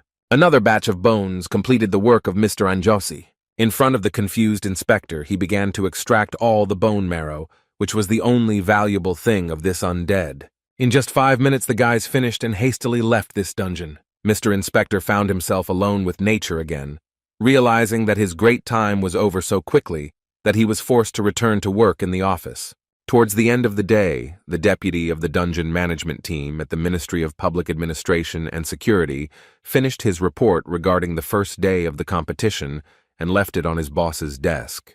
The head of the office began to look through the quite expected results, and first of all came across the statistics of the East Academy and its representative Lee So-yeon, which was able to once again surprise him with the incredible statistics of 16 cleared dungeons. He expected her to get first place, but was surprised when he noticed that she was currently in second. It was expected that in this case, someone would be found who was able to cope with this task, clearing, most likely, 17 dungeons. He was simply shocked when he saw that some Kim So-jun was able to clear as many as 32 dungeons. Not understanding these results, he distracted his deputy to clarify the results. Showing him the documentation, he wondered if they had made a mistake, indicating that someone had accomplished the impossible by clearing as many as 32 dungeons in a day. The head of the office was simply stunned when he heard that, according to the inspector, those guys moved between dungeons extremely carefully without losing a second, finishing all the raids in no more than 10 minutes. The entire office couldn't believe it, but as it turned out, after a thorough investigation, it turned out that Kim Seo-jun did not violate any rules for participating in the competition. To understand who we were talking about, the head of the office decided to ask which academy this mysterious student belonged to. As soon as the deputy mentioned that he was from the academy, which is located near Seoul in the Yunpenggu area, the head immediately realized that he was talking about the Dream Academy. Remembering that that organization belonged to the granddaughter of Starsword, they immediately realized that it was quite possible. The guys stared at each other in surprise, thinking that this was only possible if the Star Sword itself intervened in the process of clearing the dungeons. Meanwhile, Lee So-yeon, a student at East Academy, was forced to apologize for the fact that she somehow miraculously failed to take the championship on the first day of the competition. The head of the academy threatened that she would not get by with a simple apology, because they would suffer enormous damage if she did not get first place this time. In response, So-yeon promised that she would do everything possible to win. However, in response, she heard a question about whether an ordinary person could cope with the dungeons the way the winner of the first day did, because we were talking about as many as 32 cleared locations. Lee So-yeon thought that this would require completing raids every 10 minutes, but even so, given the distance between the dungeons, this is simply impossible. Rising from the table, the head surprised her with his opinion, saying that this is possible, but only if someone helps this student. Walking towards the window, he suggested So-yeon do what she did before. When he said that he would take care of the rest himself, his reaction suggested that he was going to go the route of deception. This vile man is her father, as well as a former A-class hunter who now serves as the headmaster of Vostok Academy. Lee Seok-man, addressing his daughter, asked her not to take such methods into her head, because in the end, this is the law of life, where the most cunning survive and what matters is who wins, and not who is right. Despite the internal conflict, she could not go against her father's words, because she completely agreed with such a true truth of the modern world. After leaving her father's room, she remembered his words that he believed that she would not act as stupidly as the idiot Jin-soo. Jin-soo remained in her memory as the guy who said that in the heart of a professional hunter, there must be something that she should never compromise with. His words seemed nonsense because everyone knew that in this world, money decides everything. However, the naive and simple guy insisted that if money darkens your heart, then the world will not seem the same. He promised that he would become a professional hunter, which would make people's hearts tremble. His words gave her false hope. She felt better being around him. This guy turned her life upside down, because he inspired her that she had hope of getting rid of the heavy shackles of such a reality. However, now that he was dead, she tried to forget about his words that were so firmly in her memory. The working day was finally over and the guys could sit down to rest. As for earnings, not taking into account costs and taxes, they managed to earn about 8 million won. As expected, Kim Seo-jun offered to split this profit equally. Despite this, Min-chul called himself a miserable driver, who would be satisfied with 30% of the total amount. After lengthy bargaining, Seo-jun, although he did not want it, still agreed to such an agreement. Uncle was no longer able to carry on a long conversation, so he didn't even mind that the little bastard still added a little money before his reward. Suddenly, Seo-jun asked why he looked like he wasn't surprised by anything. He wasn't even talking about money, but about how quickly he was able to clear dungeons. Uncle unexpectedly replied that he had actually already seen him in action at academic competitions, but did not want to burden him with calls. Seo-jun was very happy that he could work with such a person. For him, his uncle is a very straightforward person, but he is one who always encourages. After the loss of his parents, the guy had to pay his debts himself, and Mr. Min-chul took care of him, becoming a great support. Continuing the pleasant conversation, Seo-jun, paying attention to the recent success, asked if his uncle would like to open a transportation company. Min-chul didn't understand what they were talking about, because it was a lot of money, but Seo-jun promised that one day it would be possible for them. On the second day of the competition, the sensational dungeon robbers had already begun to be recognized. They were called dungeon cutters, because in addition to raiding, they managed to cut up monsters. In fact, a lot was said about them now, and it was hard for the next inspector to believe it until the moment he saw it with his own eyes. Now he was convinced that there were no problems regarding their work and did not mind them continuing to take care of the dungeon for which he was responsible. On the second day, their gap from second place increased significantly. The difference between them and Lee So-yeon was as much as 20 cleared dungeons. At this rate, victory was not far off, and it would even be strange if they began to lose ground. Seo-jun enjoyed every minute of working with his uncle and was glad that he was the one asked to come to the rescue. There were still 5 days left until the end of the competition, and all this time Mr. Min-chul worked without a break, trying to keep up with the incredible pace of the young student. To cheer up his uncle a little, he promised that if they won, he would treat them to something very tasty. Min-chul assumed that he could afford this because as a promising student, he probably eats food for the rich. Things were going very smoothly, and the young man said that he had a good feeling and now they simply had to win the main prize. However, on the third day of the competition, the situation suddenly changed. The unexpected oddity put Mr. Min-chul in an awkward position, and he suggested that the student take a look at the changes on the dungeon map. Seo-jun couldn't believe what he saw. All the dungeons in the area were booked.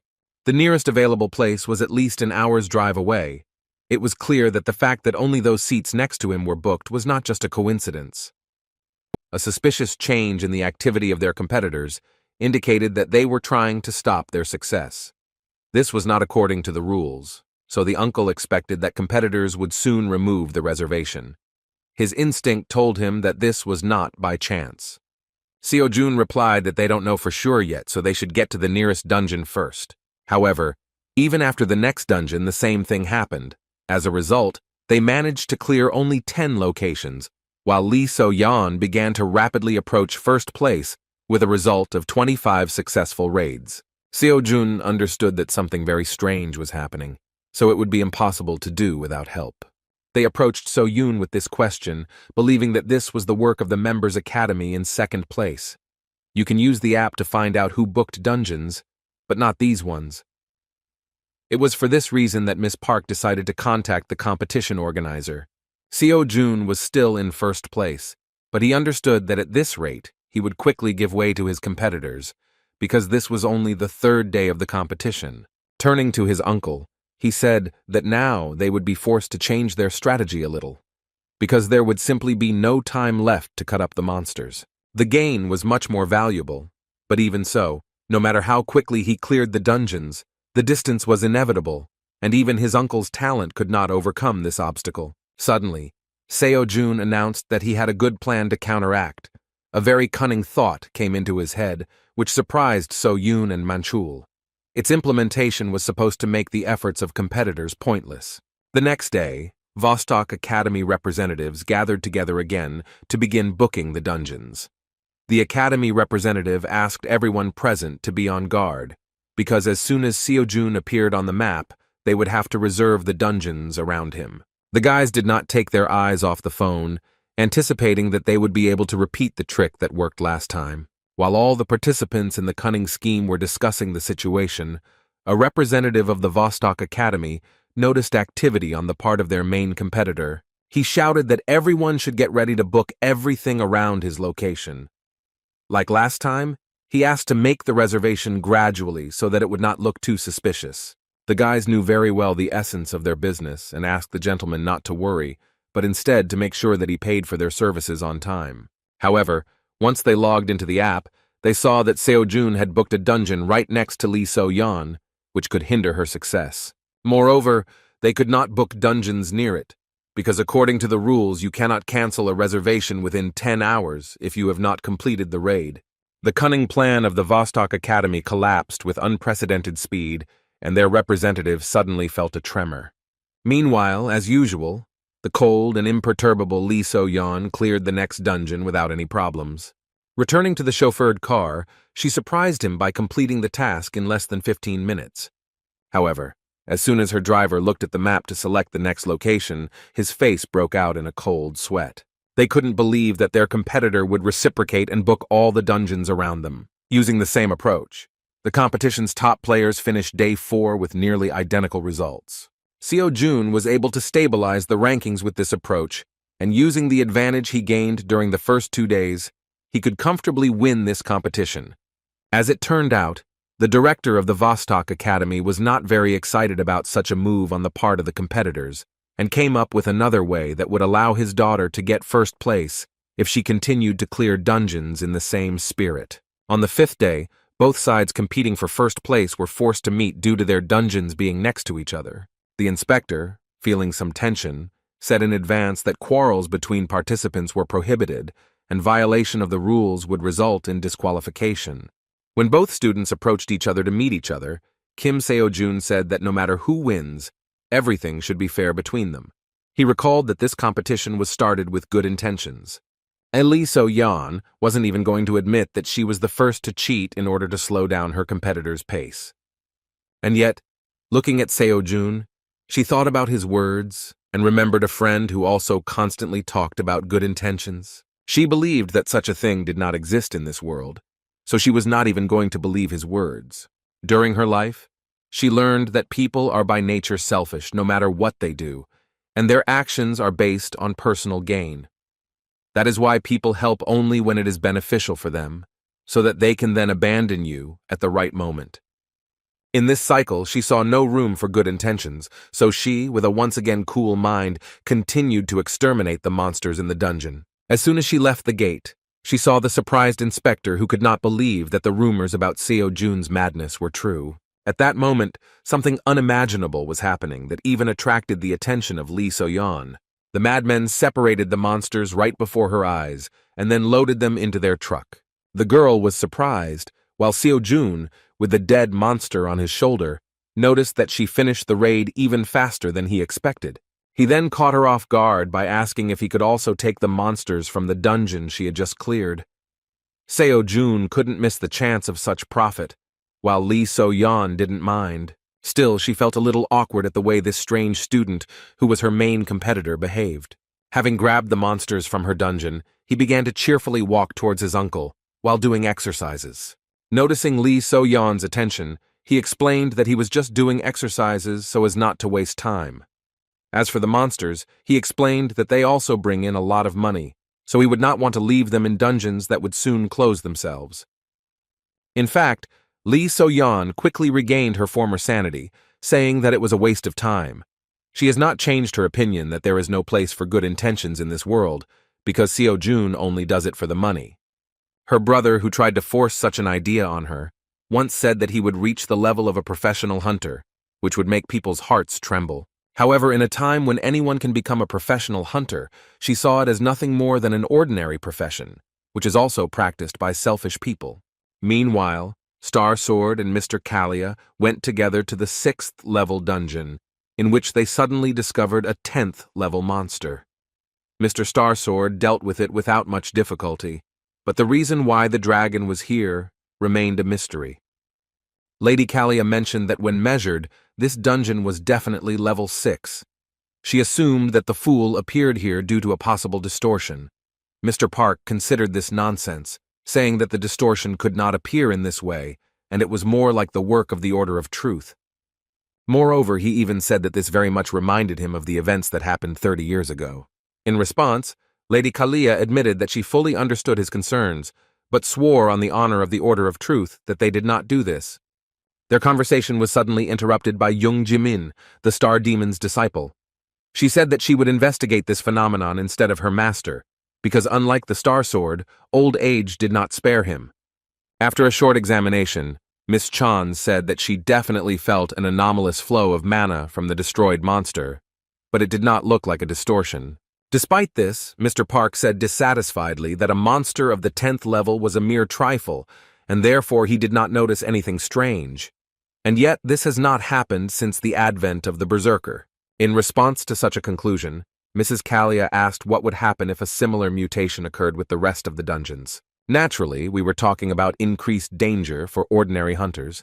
Even though the chance was low, Young Jimin still said that this case cannot be ignored. In order to find out the origin of these changes, she suggested gathering more information by asking the head of the Hunter Association to measure all the low-rank dungeons again. Meanwhile, something unexpected happened within Seoul. Experts discovered a very rare phenomenon, as many as 3 dungeons appeared in one place. This was the first time they had seen something like this live. The last few days have been simply terrible for the Dream Academy team. Wherever they went, the seats were occupied. Moreover, now they were haunted not only by the hunters, but also by the inspectors themselves. Returning to the academy, Mr. Minchul could not contain his dissatisfaction due to the fact that the inspectors turned out to be corrupt. Nevertheless, the second method turned out to be more effective, and it was simply impossible to win in this case with a counter trick. Seo Yoon literally flared up because of this. She shouted that she wouldn't do this anymore and now she would rebel even if she had to use her grandfather's name. As a result, they still managed to take advantage of their connections and stop such activities on the part of inspectors and hunters, as a new decree was issued on the rules of the competition. The past could not be returned, so Seo-jun counted on a few days of quiet work, but it turned out that everything was not so smooth. This time, competitors began to obstruct them on the road, creating false incidents that blocked the path. Everything is back to normal again, now Lee. So-yeon has even taken first place with a margin of 1 point. Dream Academy met again to discuss strategy. Those who prevented them from going further insisted that they had nothing in common with Lee So-yeon. The head of the dungeon management promised to deal with this matter directly. Seo-yoon also revealed that she recently learned that Lee So-yeon's father, Lee Seok-man, is actually the director of the East Academy where she belongs. Moreover, according to her, Lee Seok-man is a former A-level hunter, one of the few people his grandfather recognized. In fact, it wasn't really about the fact that this professional hunter is so strong, he's just tongue-tied, which is why he managed to acquire such connections. Because of these details, the director of Dream Academy was afraid that they would not be able to conduct an investigation, because even if they found out his involvement in the case, it would be too late. The tension from the hopeless situation took over and plunged the guys into a kind of temporary despair. So-yoon, sighing heavily, apologized to the student for the fact that this was all she could do to help him. In response, the confused guy asked her not to blame herself, because all this time she had been helping them, supporting them, and giving them a chance to continue this competition. Mr. Minchul, in turn, supported his nephew's words, saying that So-yoon really did everything she could. The rest depended only on themselves. Noticing that Seo-jun had fallen silent, Mr. Minchul angrily asked him to say everything that was on his mind, so that So-yoon would stop worrying. Judging by his sly smile, he really was up to something crazy. The impudent Seo-jun again caused trouble for the Vostok Academy, because he managed to overtake them again. According to reports, he only started booking dungeons when he was already near them. Therefore, it was simply impossible to predict where he would go next time. Moreover, they decided to abandon the heavy truck. The competitors were shocked that it only took them 5 minutes to book and clear the dungeon. It was no longer possible to even bribe the inspectors, because the Dream Academy complained about their work, and therefore the Dungeon Management Department placed additional surveillance on this process. Lee Seok-man couldn't believe how they managed to get the management board involved so quickly. In response, the ward said that the Dream Academy is an institution under the leadership of the granddaughter of the Star Sword itself. Naturally, after hearing this, the director of the Vostok Academy decided that there was no point in conflicting with him directly, so he ordered to find another way so that they would definitely win. The last day of the competition began, and Kim So-jong began to slowly regain his position. There wasn't enough time to win, but in the end, he at least managed to score as many points as Lee So-yeon. The cabinet of competition organizers was forced to assemble a higher commission. As expected, having met face-to-face, Seo-yoon and Seok-man began to make claims against each other, in which the director of the East Academy still continued to deny the fact that he was cheating. Their argument almost turned into a fight, and the director was forced to stop the conflict. He said that, first of all, the commission came to the conclusion that there could be no draw. Plus, they didn't have solid evidence that Lee So-yeon cheated, so disqualification was impossible. That is why the commission decided that they would have to resolve this situation with a competition, which would eliminate the possibility of cheating. The next day, an additional stage of the exam began, in which Shin Young-seok, the leader of the dungeon management team, was in charge. Kim Seo-jun was determined to get his 300 million won charm. Of course, Lee So-yeon was going to do her best to live up to her father's expectations. Having met the participants, Young-suk said that first he should explain how the final round will take place, after which the winner will be determined. The rules were simple. They were given the chance to choose one of 3 dungeons. At the end of the cleanup, the one who completed the task first had to proceed to the second. The winner will be the one who clears 2 dungeons. In response, Seo-jun asked what was the point of raiding the second dungeon if, in fact, the one who completes the first one faster wins. As it turned out, at first they wanted to do this, but could not find a suitable place where only 2 dungeons were connected. Therefore, they chose this place because they could not leave this gate unattended. In addition, the winner must have more dungeons cleared. He also said that all 3 dungeons have 2-star difficulty, so they can discuss which dungeon and who will go. Seo-jun doubted that they had set something up this time, but just in case, he decided to choose first. Lee So-yeon didn't mind. As a result, Kim So-jun chose the right gate, while Lee So-yeon went to the left. Having chosen the dungeons, the guys prepared to begin the test. Before Mr. Yeon-seok announced the start, Lee So-yeon addressed her opponent and coldly said that after the end, they should not show their tears due to losing. Seo-jun was surprised by her speech, because he didn't think that she was so unfriendly towards their academy. As soon as Yeon-seok announced the start, both students rushed inside their dungeons. Seo-jun walked inside and began to move forward at an accelerated pace. He still continued to think about So-yeon's words, not understanding what she meant. Still, victory was much more important than her brutality, so he put those thoughts aside for later and concentrated on the presence of monsters. Initially, he thought that he would meet ordinary kobolds, but not to mention them. He did not even hear a single sigh from the monsters, even though 5 minutes had passed since the start of the test. This dungeon seemed a little suspicious to him, because it seemed that the monsters were simply hiding from him, and yet he did not even think that this could be another trick of their competitors. However, within a moment he froze in place, feeling the monster's terrifying thirst for blood. The terrible scream spoke of one thing. This was not the monster we were talking about. Within a moment, a 4th-level monster, Manticore, with which he had already fought once, furiously rushed at him, but then she was extremely weakened. Seeing such an opponent, he could only assume that there was an error in measuring the dungeon. However, there was no time to think, so Seo-jun rushed forward with incredible speed and dealt a fatal blow to this monster. The Manticore was easily destroyed. Although he completed it in a matter of seconds, completing this dungeon took too much time, so Seo-jun rushed towards the gate, believing that Lee So-yeon had most likely already completed the raid. Within a moment he was outside, expecting that his rival had already taken the second gate. Turning to the inspector, he nervously shouted that he had met a Manticore, Pointing his finger at the gate, he asked the inspector to make sure that this could not be a second-level dungeon. As expected, Yeon Seok was surprised that this guy could handle such a monster alone. So June, considering this unfair, demanded revenge. Still, the inspector fully understood his request, but there was one nuance. It was difficult for them to cancel the competition at this point. When asked what was the matter, Young-suk unexpectedly replied that member Lee So-yeon had not yet come out of her dungeon. The girl who entered the ominous gate, in which there should be nothing worse than kobolds, had been there for more than 10 minutes. Her dungeon had also been corrupted, and a monster even worse than her competitor was waiting for her, Lee. So-yeon, although she was a strict older sister, always took care of her brother. Still, she did not understand his kind soul in such behavior, so she was wondering why he did not listen to his father. Jin-soo was not stupid, but he seemed naive, saying that he did not want to cheat for his own gain, even if he had to go against his father's words. He always idealized the work of a hunter and insisted that if you are a professional, then there must be something in your heart that you should never compromise on. His sister could not come to terms with his gentle nature and constantly reminded him that his people called him a reckless fool.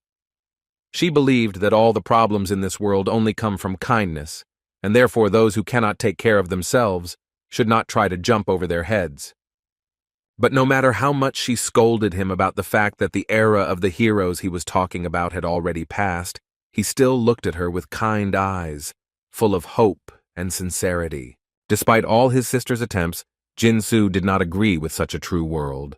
With a kind smile, he continued to repeat that there are as many heroes as there are conscientious and incorruptible politicians. One day, on a cold, rainy evening, a terrifying event occurred. What Lee So-yeon feared most happened. Jin-soo died while protecting some stranger. The tragedy that shocked the girl did not bother their father much, who raised them cold-blooded, ready for the realities of this world. Lee. So-yeon promised that she is not like her reckless brother.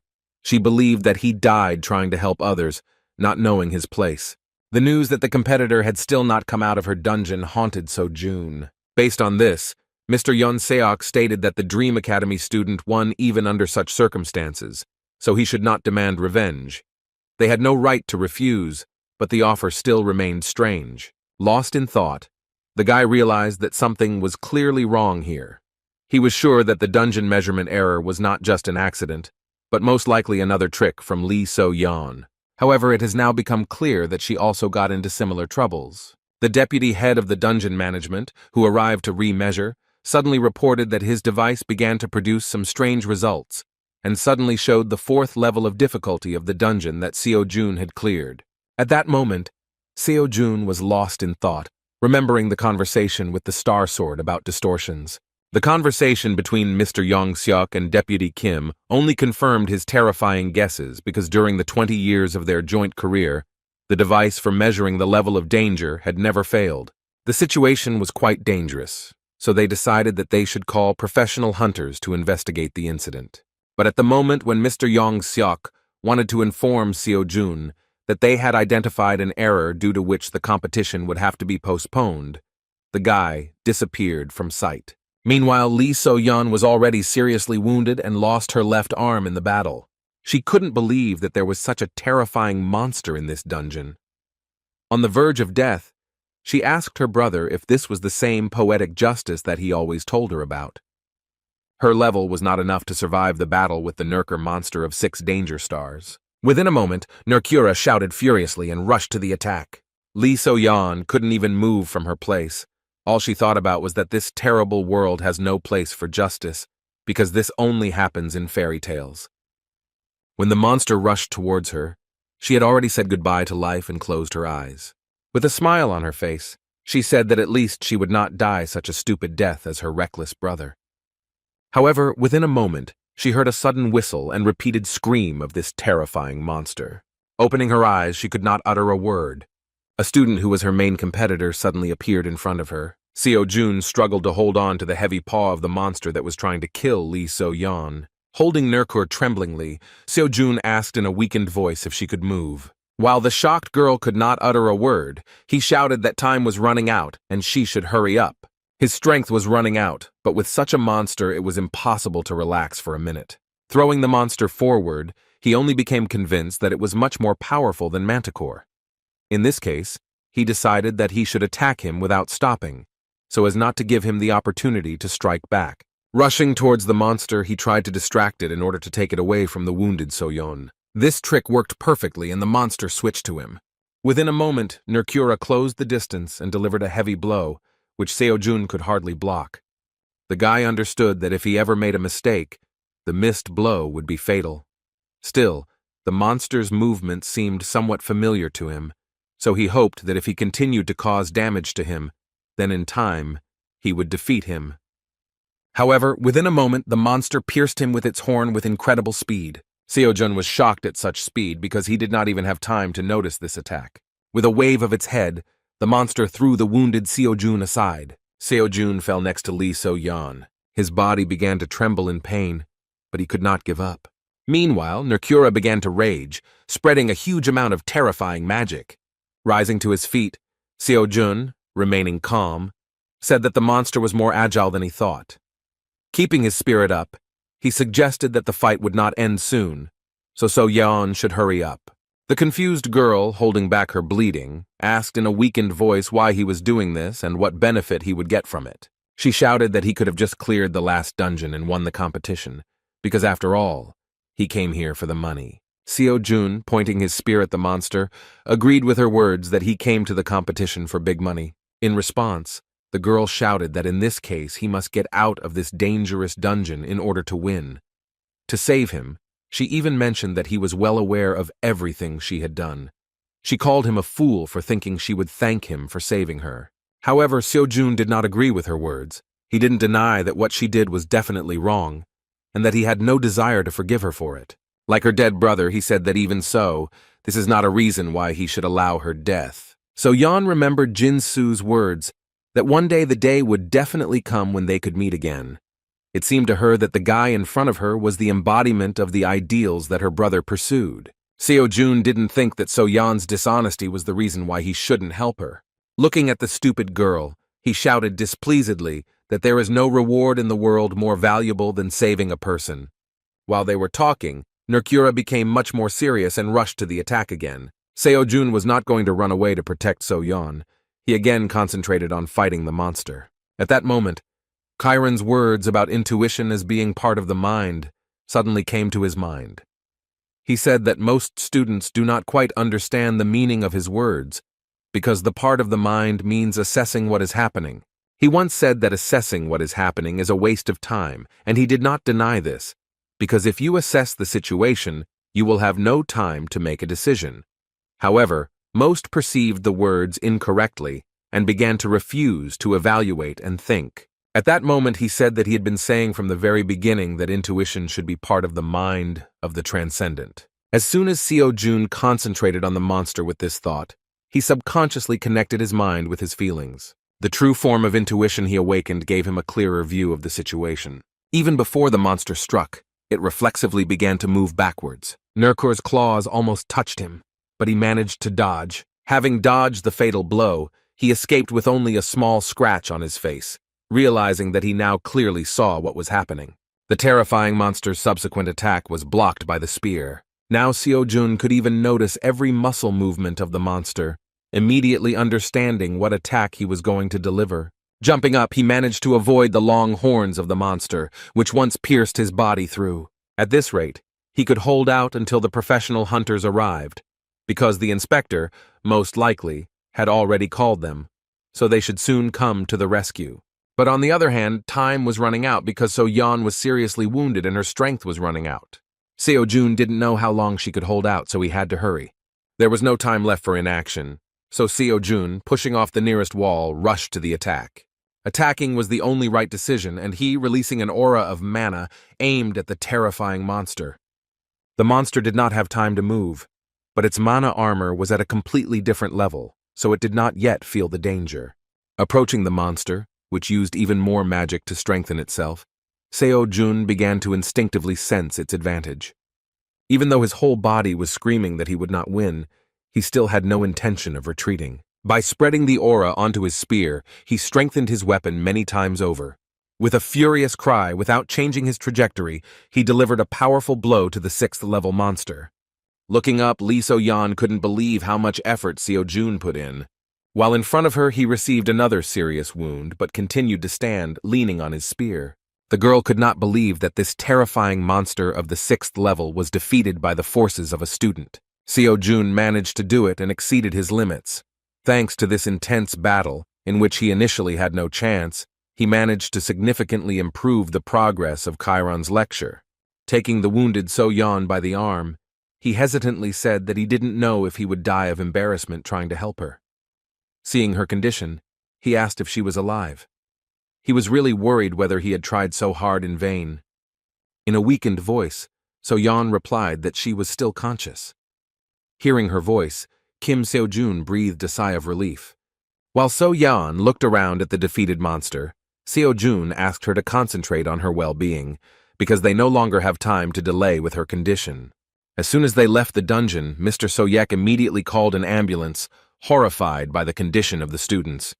So-yeon, lying on the ground, suddenly said that despite what had happened, she still did not consider Seo-jun her benefactor, because she still regarded his action as a mistake. Sighing heavily, student Kim said that he didn't care, because he didn't want to save her. As soon as the news of the dungeon-clearing competition came out, the community went wild. The fact that a 6-star monster appeared in the 2nd-level dungeon was not a measurement error, because there had never been a single case before when the difference in levels was so large. This situation attracted the attention of not only ordinary people, but also the association and the government, who, in turn, were of course surprised.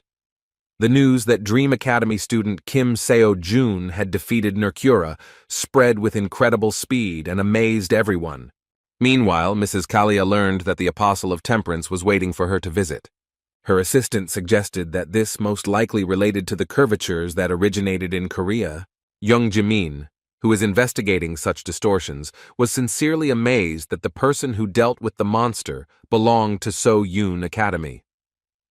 Mr. Starsword hid his true reaction in her presence by calling Seo-jun an ugly dwarf. After some time, Seo-jun came to his senses and guests began to come to him. But all this time he continued to whine about lost earnings. Mr. Minchul didn't understand the reason for his worries, because he almost didn't know how to fight a 6th-grade monster in a dungeon. As it turned out, at the end of the competition, the commission decided to make a draw, dividing the prize in 2. Seo-jun fumed, saying that in that case they could decide the winner through a game of mokjipa, but he left out the detail that So-yeon lost her left arm. The cunning Seo-jun was counting on this. His uncle said in surprise that because of the mania for money, he had lost his humanity. The ridiculous dialogue about how to determine the winner was interrupted by So-yeon. Looking at Seo-jun, she excitedly asked if he was okay. Uncle Minchul answered for him, saying that he was just crying because of a draw. Hearing this, So-yeon was surprised, asking why they decided that. She revealed that Seo-jun was the sole winner. As it turned out, Lee So-yeon personally gave up her first place, and including this, she also revealed all the fraud done during the competition and blamed it on her father, the director of the East Academy. Seo-jun couldn't believe that Seo-yeon, who said he made a mistake by saving her, would suddenly act in such an honest way. As it turned out, So-yeon had already visited her competitor, who even conveyed her words to them. She still believed that Kim Seo-jun had done wrong when he saved her by breaking into her dungeon. But as it turned out, she now admitted that this was her personal mistake. To So-yeon, these words seemed like a mystery, but it was a message directly to her student, who wondered if she had suddenly changed her mind. With a joyful expression on her face, Seo-yeon concluded that their academy now has every right to receive 300 million won for first place in the competition. In addition, the government took responsibility for that unforeseen incident, so it offered him benefits, and, if we talk about only the most important ones, it is Seo-jun's tax exemption for prize money and 100 million won as a bonus. Seo-jun shouted with joy, because he did not even expect that in addition to the main prize, he would suddenly have another large sum. So-yeon noted that this is only a bonus in words, but in fact it is compensation for damages for their oversight. While Seo-jun was trying to calculate his total balance, which was already over 400 million won, the director of Dream Academy said that there was more to come. Thanks to winning the competition, their academy was finally promoted to 3rd grade. Thanks to Seo Jun's winnings, they have met the evaluation criteria and now have several privileges available to them. What's most important for Seo Jun is that you can now clear level 4 dungeons. Seo Jun could not hide his sincere joy, because in previous competitions he was worried about being promoted to the 3rd class of the academy level and rewarded for 1st place, but now he received a decent payment for his efforts. Things suddenly picked up and this hard week was completely worth it. With a kind smile, Seo Jun said that now they can slowly recruit other students for themselves.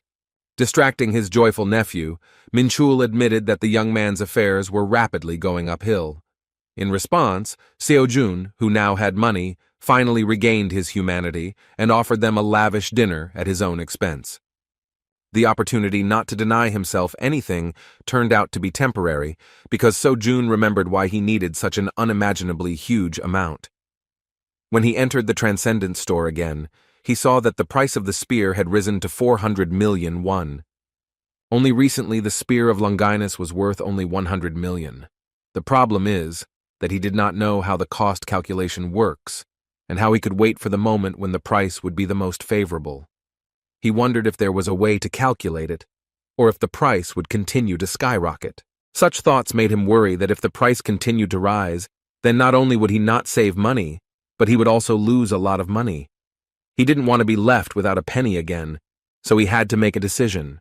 In this case, he decided to look at other options, and first of all he liked the Aphrodite belt, which could attract the opposite sex, as well as Gleipnir, a chain that helped defeat the dragon Fenrir.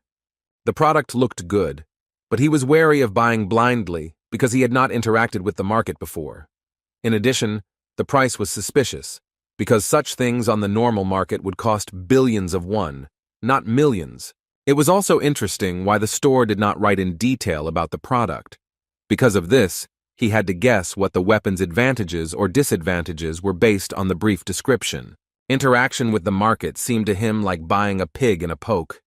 It was possible to find out for sure whether the product corresponded to the description only after its purchase. While thinking, the brilliant idea came to his mind to visit the community store website to find customer reviews.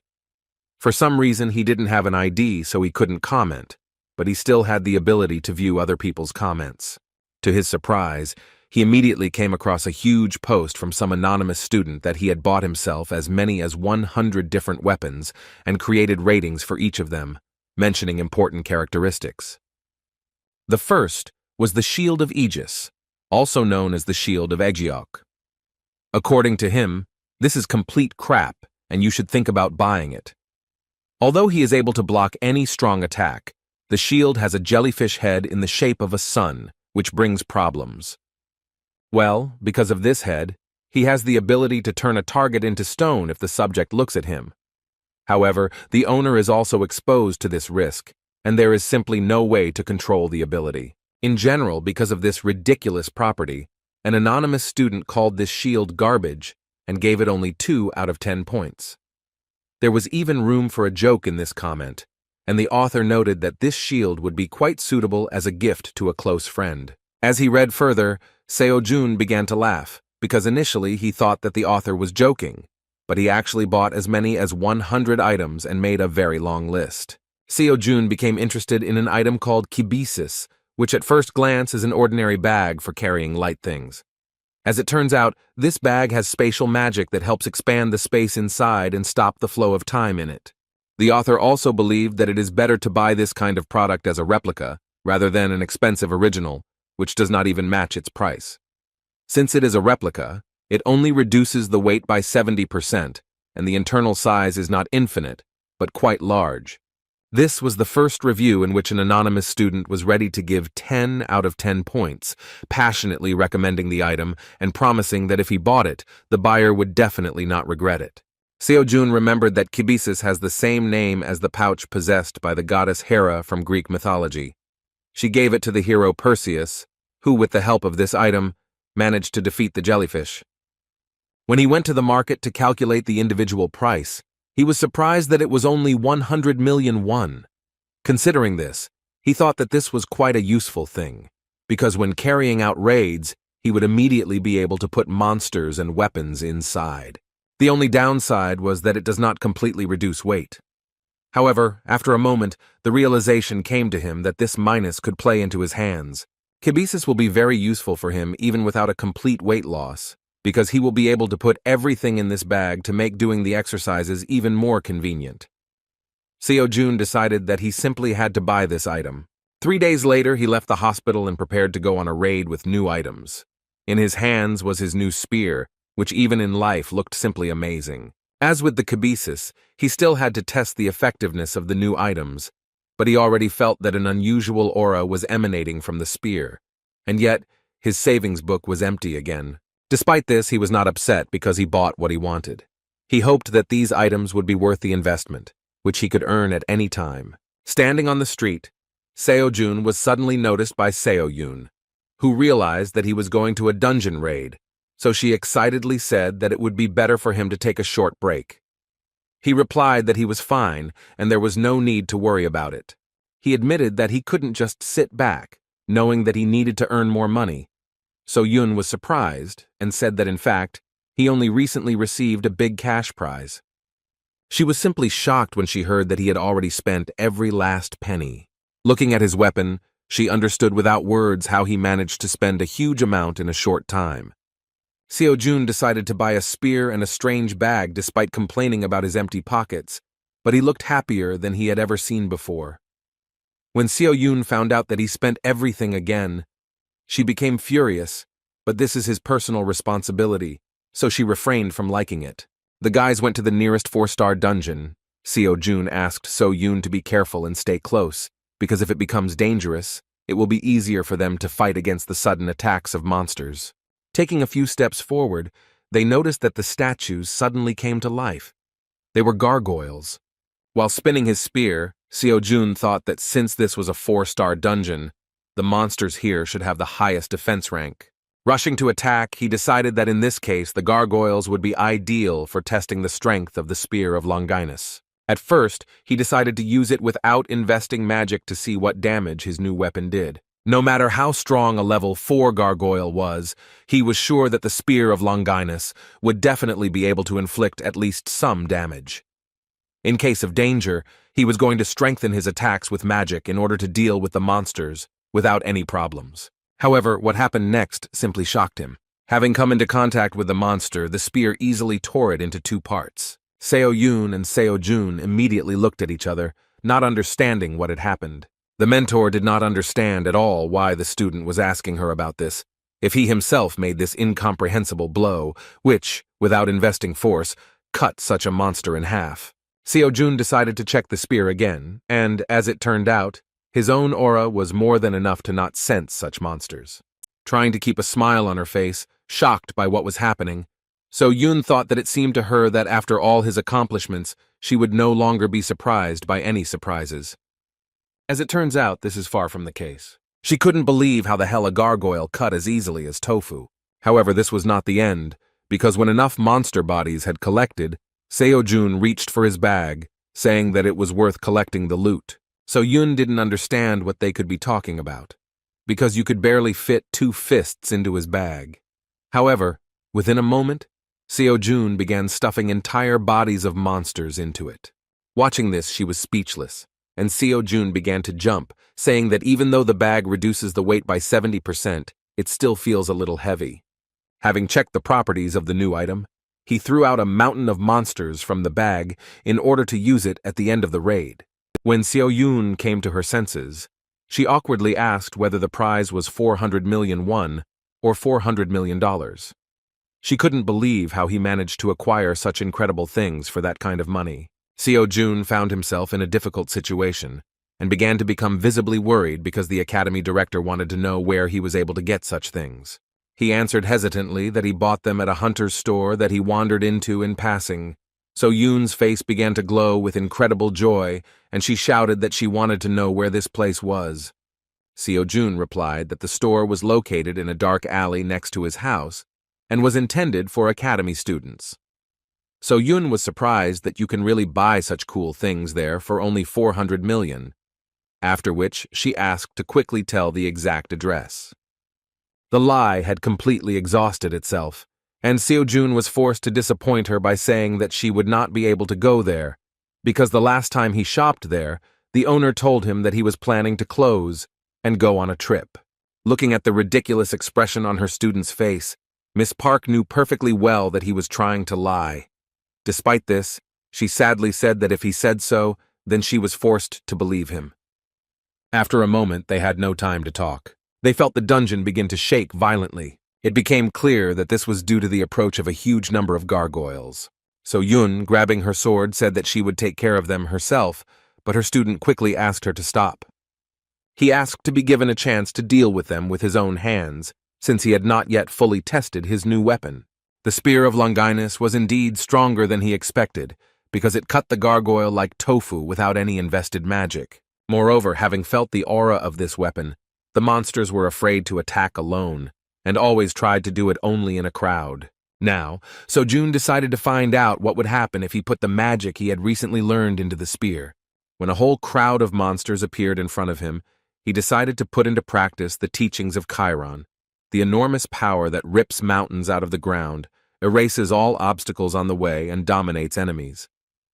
Concentrating on his spear, he poured his magic into it. After this, he began to use complete destruction. A huge sphere like an aura of magic formed around him. Seo-jun sensed the powerful power that she first saw her student use. The terrifying power that the magic-embedded spear possessed gave her goosebumps. The monsters that were already several meters away, sensing the incredible power, wanted to run back. But it was already too late. Seo-jun had already swung his spear, releasing terrifying energy towards them. A moment after that blow, they disappeared in the blinding blue glow of his magic. The area in front of them was destroyed, and part of the dungeon began to collapse. There was no trace left of the monsters, so Yun couldn't believe her eyes and couldn't even utter a word. Such incredible power shocked even the owner of the spear, because he did not even think that he would overdo it, and the gargoyles would simply disappear without a trace. Still, this is the holy spear with which, according to myths, Jesus was pierced while hanging on the cross. Despite the story behind the weapon, Seo-jun thought it would be a mediocre weapon and hoped it would be at least somewhat effective considering it was a replica. However, after he used it in the dungeon, he was completely out of it, realizing that with such a weapon it was worth holding back in most of his battles. Still, he was glad he didn't buy something else, because even though the price was enormous, the weapon was truly worth the expense. Kibisis also pleased him, so based on the feedback from students, he wanted to purchase more weapons to recoup their cost. In the meantime, he only had 25 days of free pass left, so he planned to catch as many lectures as possible. As soon as they returned to the academy, the inspired guy began grueling physical exercises. However, So-yun at one point distracted him with the words that Sister Jimin, who is a student of the Star Spirit, really wants to see him. Seo-jun had never heard of her, and Seo-yun was at a loss, thinking about how to describe the strange magic scientist. Without hesitation, she decided that he would better understand who she was if he knew that she was a student of a man who was given the nickname of the Devil. After this, Seo-jun came to the conclusion that if this is true, then we are talking about a girl who cannot be compared to anyone except her teacher himself. He had already heard that we were talking about a very terrifying person. Based on these guesses, he awkwardly asked why she wanted to meet with him. Seo-yun explained the obvious, saying that she wanted to ask him about the penultimate dungeon conquest that had made headlines throughout Korea. Jimin was interested in how he dealt with the 6th-level monster in the distorted dungeon. So-yun warned that he still has the right to refuse, and she herself will not allow her sister to press him too much, so she can easily refuse her, citing his poor health. Hearing that she might be difficult to communicate with, Seo-jun fearfully suggested that she might act like her grandfather. Seo-yun immediately explained that everything is not that bad, and her sister is not even close to the Star Sword, so he needn't worry about their meeting. After these words, So-jun saw no reason to refuse, so the joyful So-yun decided to write to her sister so that she would tell them the time and date for the meeting. When the academy director went outside and sent a message to her sister, a glow of powerful energy suddenly appeared next to her. She was simply shocked that Jimin's sister responded to her message so quickly. Looking at Sister Jin, A confused Seo Yun assumed that she was still planning to show up regardless of her student's answer. Calling her darling, Jimin replied that she actually just predicted that Seo Jun would not refuse such a meeting. After that, with an interested smile, she asked where the boy was, whom Grandfather Starsword praised so much. As soon as she saw Seo Jun, she couldn't contain her emotions. She was amazed that the person in front of her was actually a high school student. When Seo Jun asked who she was, the girl, without listening to his words, asked admiringly where he managed to get such incredible things. Pointing her finger, she shouted her question again. Seo Jun was taken by surprise and said displeasedly that she should first clarify what subject she was asking about. With her hands folded importantly in front of her, Jimin asked him not to play dumb because he perfectly understands what we are talking about. Seeing her sister's rage, Seo Yun tried to restrain her, saying that her student really didn't understand what she was talking about. However, Jimin could not stand still and, trying to break free, shouted that she simply had to find out where he got such an incredible magical thing from. Only at that moment did Seo Jun realize that in front of him was Jimin's sister, with whom he had not even managed to arrange a meeting yet. As a result, Seo Yun sat her sister on a chair in the corner of the room and explained that she usually does not behave this way. But when she is very interested in something, she begins to talk like a tank until she finds out the answer to her question. Looking at his sister Jimin again, Seo Jun asked why she looked so young then. He had previously heard that she was already over 40 years old. Seo Yun explained that she really is around 40. She just uses some kind of magic on her appearance to look forever young. Seo Jun was surprised that something like this was possible. Of course, Sister Jimin overheard their conversation and explained that this was thanks to the magic of imprinting, so he can, based on the memories she has, constantly maintain the appearance of his body in a youthful form.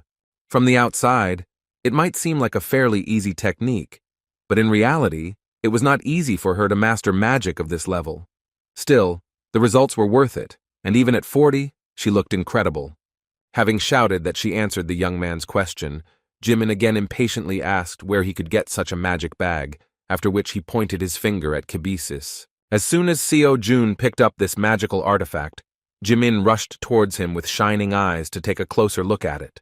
She wondered how it was even possible to create such a miracle and how it contained such a large space. Seeing Jimin's behavior like this, Seo Jun awkwardly asked the director what else she had managed to tell her. As it turned out, Seo Yun did not mention his incredible artifacts at all. She herself, as an incredible magician, was able to easily notice such things. When Seo Jun said sickeningly that he himself did not see anything in Kibisis that could delight her, the devil's disciple nervously shouted that he must have fallen from the oak tree, because this is the coolest thing that she could previously only dream of. Calling this item an incredibly rare treasure, Sister Jimin began to talk so much about its amazing properties that Seo Jun's ears began to droop, and he was afraid to think about what would happen if some blacksmith saw his spear of Longinus. Within a moment, Jimin began screaming that she wanted to buy it. At first she said that she was ready to pay as much as 500 million won for it, but after that she completely doubled the amount to 1 billion. Seo Jun and Seo Yun were simply shocked. The student wondered if this was too high a price. In a calmer tone, Sister Jimin said that considering the value of the bag, it was worth it.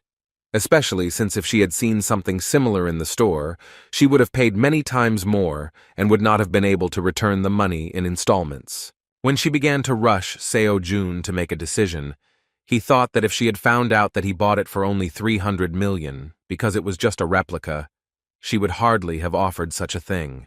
He understood that she really had a similar amount, and it would be very useful to him because with 1 billion won, he could solve the problems with buying a lecture. Despite this, he was forced to answer with a downcast face that this bag was not for sale.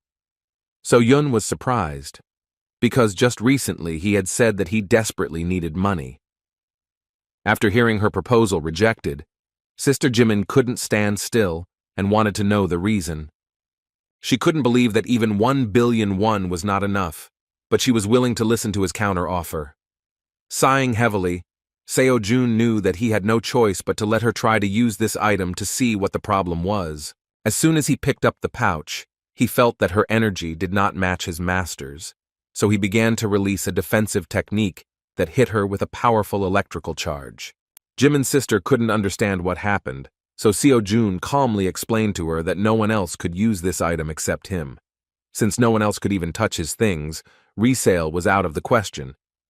When he purchased Kibisis, the Academy system informed him that reselling this product to a non-Academy student was strictly prohibited, as it was developed by previous students for the next generation. Even though Jimin gave up on trying to get the pouch, she was still fascinated by the mere fact that Kibisis has 5 different types of magic spells, including a protective one. She began to obsessively wonder where he managed to buy this item. She was willing to pay as much as 10 billion for information about where such items could be found. But as expected, the obvious lie from Seo-jun's mouth made it clear to her that an honest answer was out of the question. Taking into account his situation, she said that then he should help her in one matter. Since she could not use Kibisis, she asked him to help by participating in her venture. She promised that there would be nothing difficult about it, and besides, it would be for money. Naturally, we were not talking about 1 billion, but Seo-jun was not against any amount. He was surprised that even when Jimin found out that she would not be able to buy his item or use it, she decided to resort to a very cunning method, hoping for help. She understood perfectly well that if someone else just wanted to touch the bag, protective magic would work. However, it will be a different matter if the owner of the bag himself helps with this matter. There was little time to make a decision, but Jimin glared at him so much that he couldn't refuse her. Seo-jun didn't mind helping if she paid him decently. The joyful sister jumped up, anticipating an incredible exploration. He immediately said that sometimes he is very busy, so it is better to notify him in advance about when to start. Jimin replied that it would be a little later, and she would inform the date and time in advance, and then they would go to the laboratory together. After that, she finally remembered the reason for her visit. Seo-jun immediately assumed that she was interested in the penultimate conquest of the dungeon. Jimin was ready to listen to a detailed account of what happened that day. Over a cup of coffee, she learned that Nerkura somehow ended up in the dungeon, but the magic cast there could not detect him. It seemed strange to her that the academy student was able to defeat her, but Seo-jun, without looking away, said that he was just lucky. Jimin could not accept this answer because we are talking about a 6-star monster, and even a high-class professional, when fighting him, was raked and carried away quite a few times. Still, any person would have suspected something was wrong, because even a professional could not defeat him. He was unstable only to the magic he used. So Seo-jun understood that it would be scary to imagine what the outcome would have been without Merlin's training. Remembering Merlin, he wondered if it could be that the theory discussed in the lecture could be applied in their world and in this particular situation. Jimin was already looking at him with suspicion, but Seo-jun, not wanting to talk about the battle with the monster, asked if he could express one theory that was firmly lodged in his head. Jimin was surprised, but was still ready to listen to the strange young man. In response, he mentioned that everyone knows that magic and aura are directly dependent on mana. He wanted to touch on the topic of how mana is used and how it relates to their world. He warned in advance that this might sound absurd, but perhaps there would be some truth in his words. After these words, he suddenly assumed that the deformation of the dungeons was somehow related to the influence of mana. Hearing this, Jimin jumped up and asked him to tell him more about his theory, not missing a single detail. Seo-jun began with the assumption that magic and aura still tend to be distorted. He wondered whether the deformation would be related to these distortions. Merlin often mentioned in his lectures that after using one or another magic, one could even distort the space of their world, so the student considered that based on this, the assumption was valid. Applying the knowledge gained in the lecture, he still suggested that the deformation of the dungeons could be caused specifically by someone's will, and all because the deformation is not a natural phenomenon, which could mean that it could only be the result of outside interference.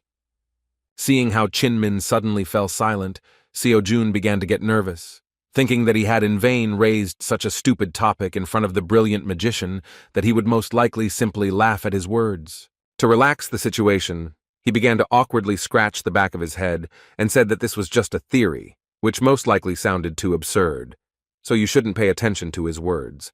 However, as it turned out, Jimin was simply shocked by his assumption and even thought that he was also a magician. Seo-jun was confused and replied that he was just an ordinary beginner hunter.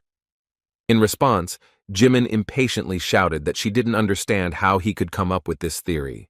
She even suspected that he did not want to reveal the truth to them because one would not think of such a thing without being good at magic. After these words, she suddenly held her head, looking closely at the magical object on the student's belt. Pointing her finger at Seo-jun, she asked incredulously if he created this thing with his own hands. Then she began to blame him for the fact that he decided not to attract too much attention to himself as a brilliant magician, so he decided to hide behind the title of a novice monster hunter. Confused, Seo-jun didn't know how to answer.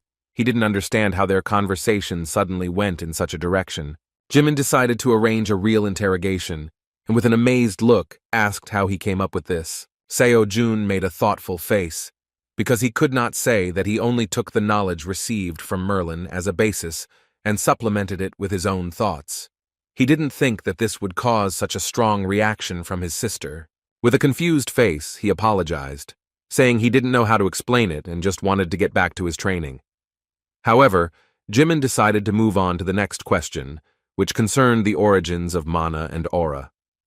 Seo-jun didn't expect anything different because the lecture said that their knowledge was beyond the ordinary.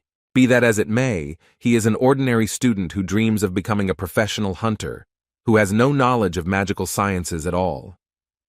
This superficial knowledge should have been enough to avert suspicion, but in such an environment, it seemed to him that he was behaving like a teacher.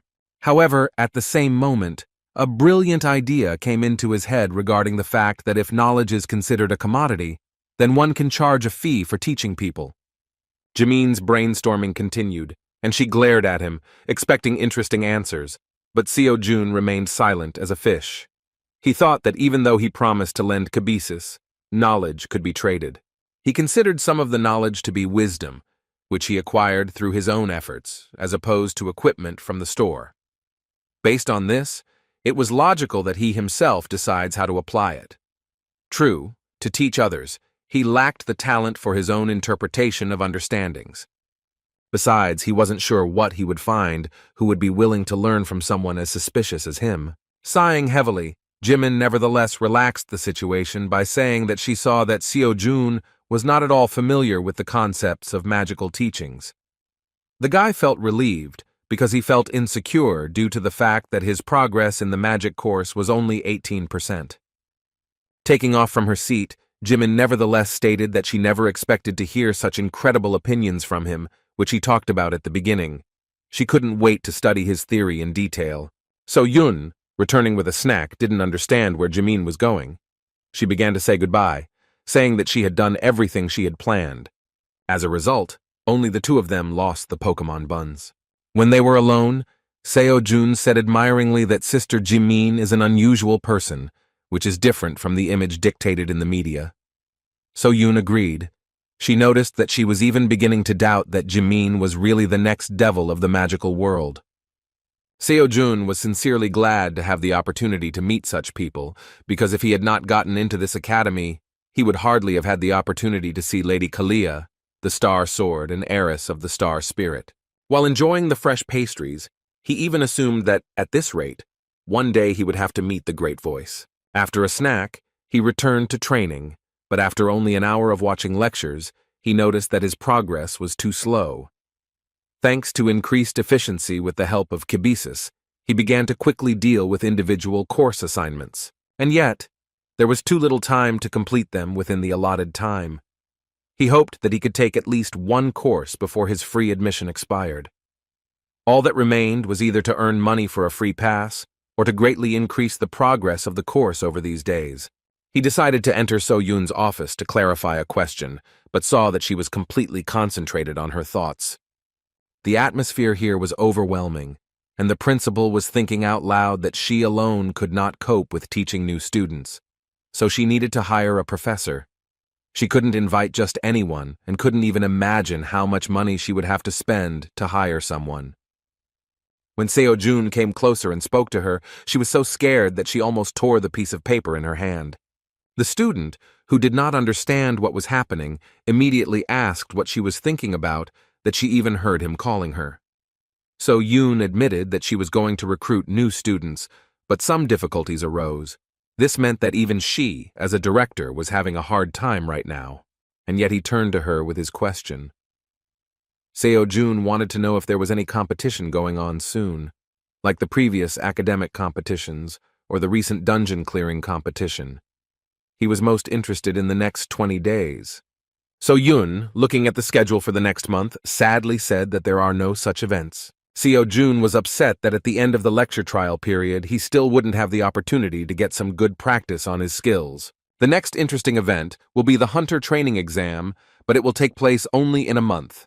As the name says, this is not a real exam, but a preliminary exam. Since the exam for a professional hunter is held only once a year, if you fail, you will have to wait until next year, which is why the pressure on the exam is enormous. Therefore, every educational institution has introduced mock exams to prepare students in advance.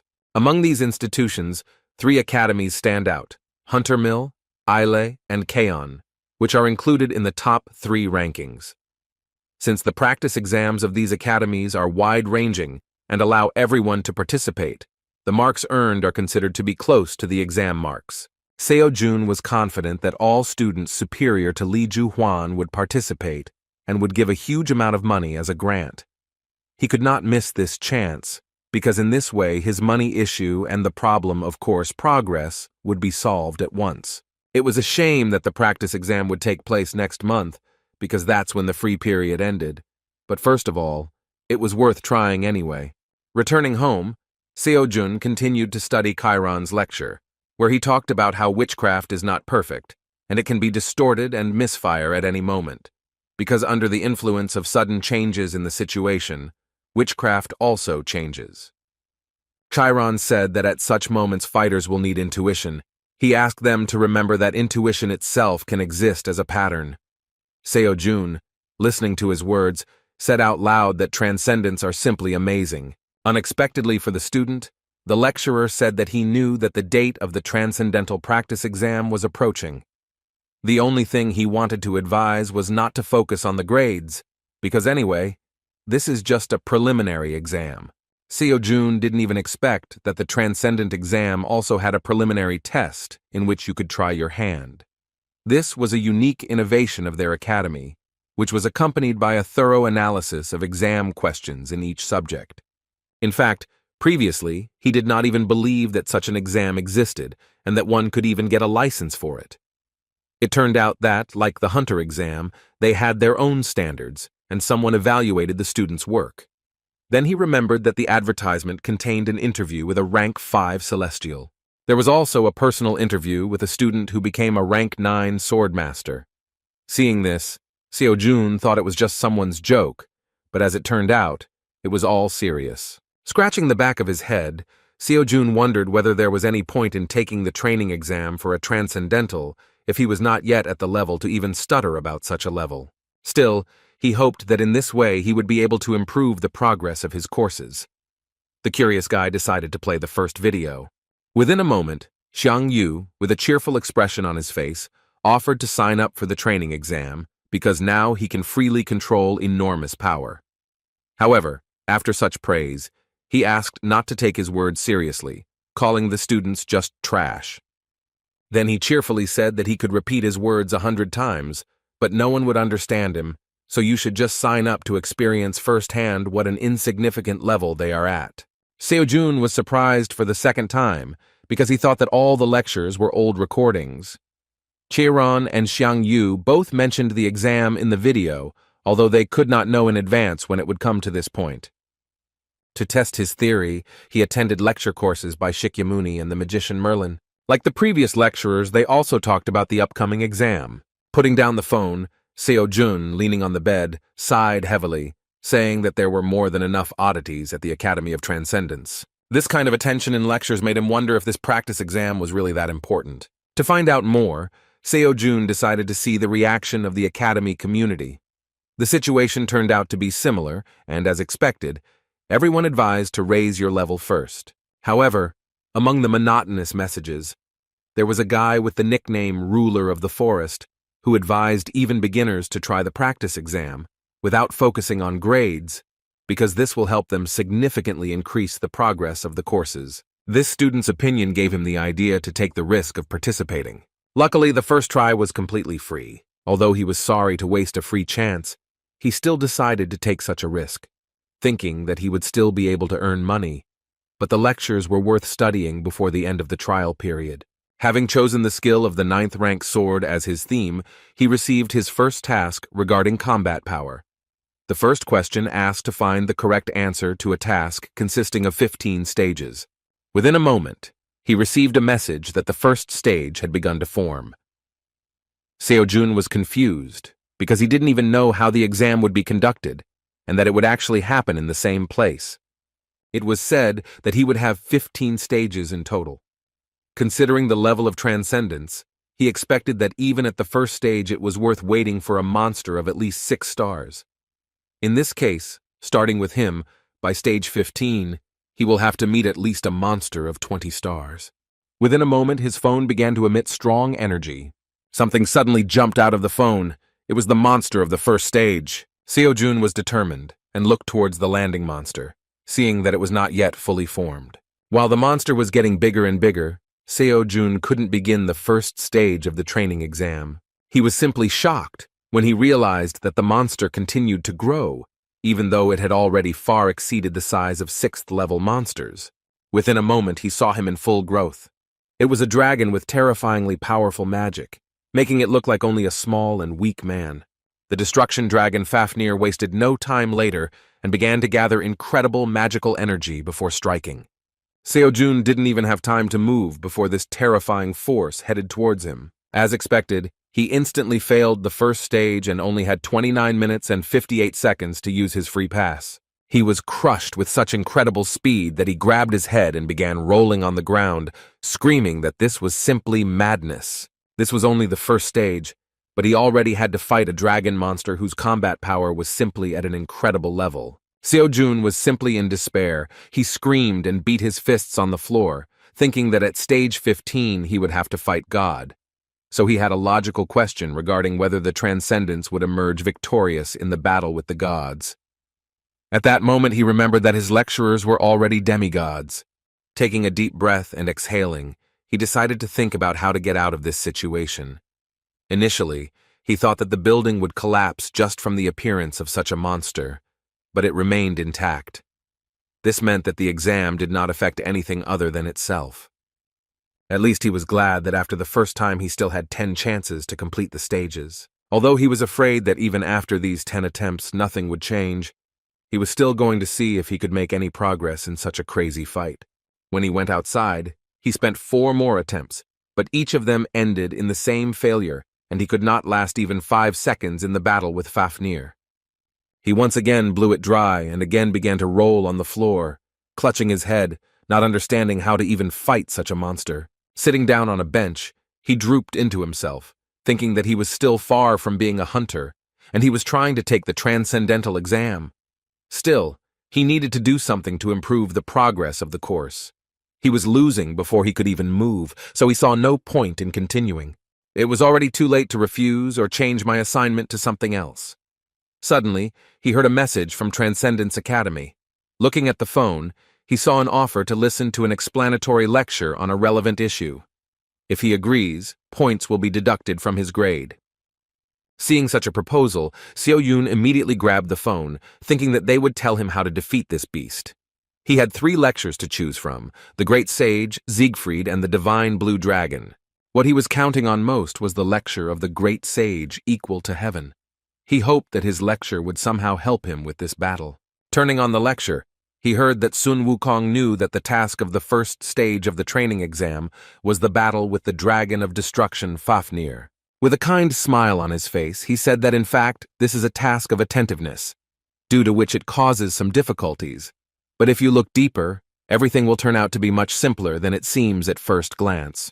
He expected that many students might be stunned by his first installation in the form of a breathing technique, but as it turned out, this is as much the beginning of Fafnir as the end, because there is simply nothing else at his disposal. Seo-jun hadn't seen him for a long time, so he listened carefully to every word to find at least some clue. In the end, The great master boiled it all down to the fact that you just have to avoid the breath of this monster, and the matter is in your pocket. After that, he suggested looking at how this is done in practice. His first advice was to not try to cut the breath. He did not say that this was impossible, but he believed that this was simply not necessary, so he should just avoid it.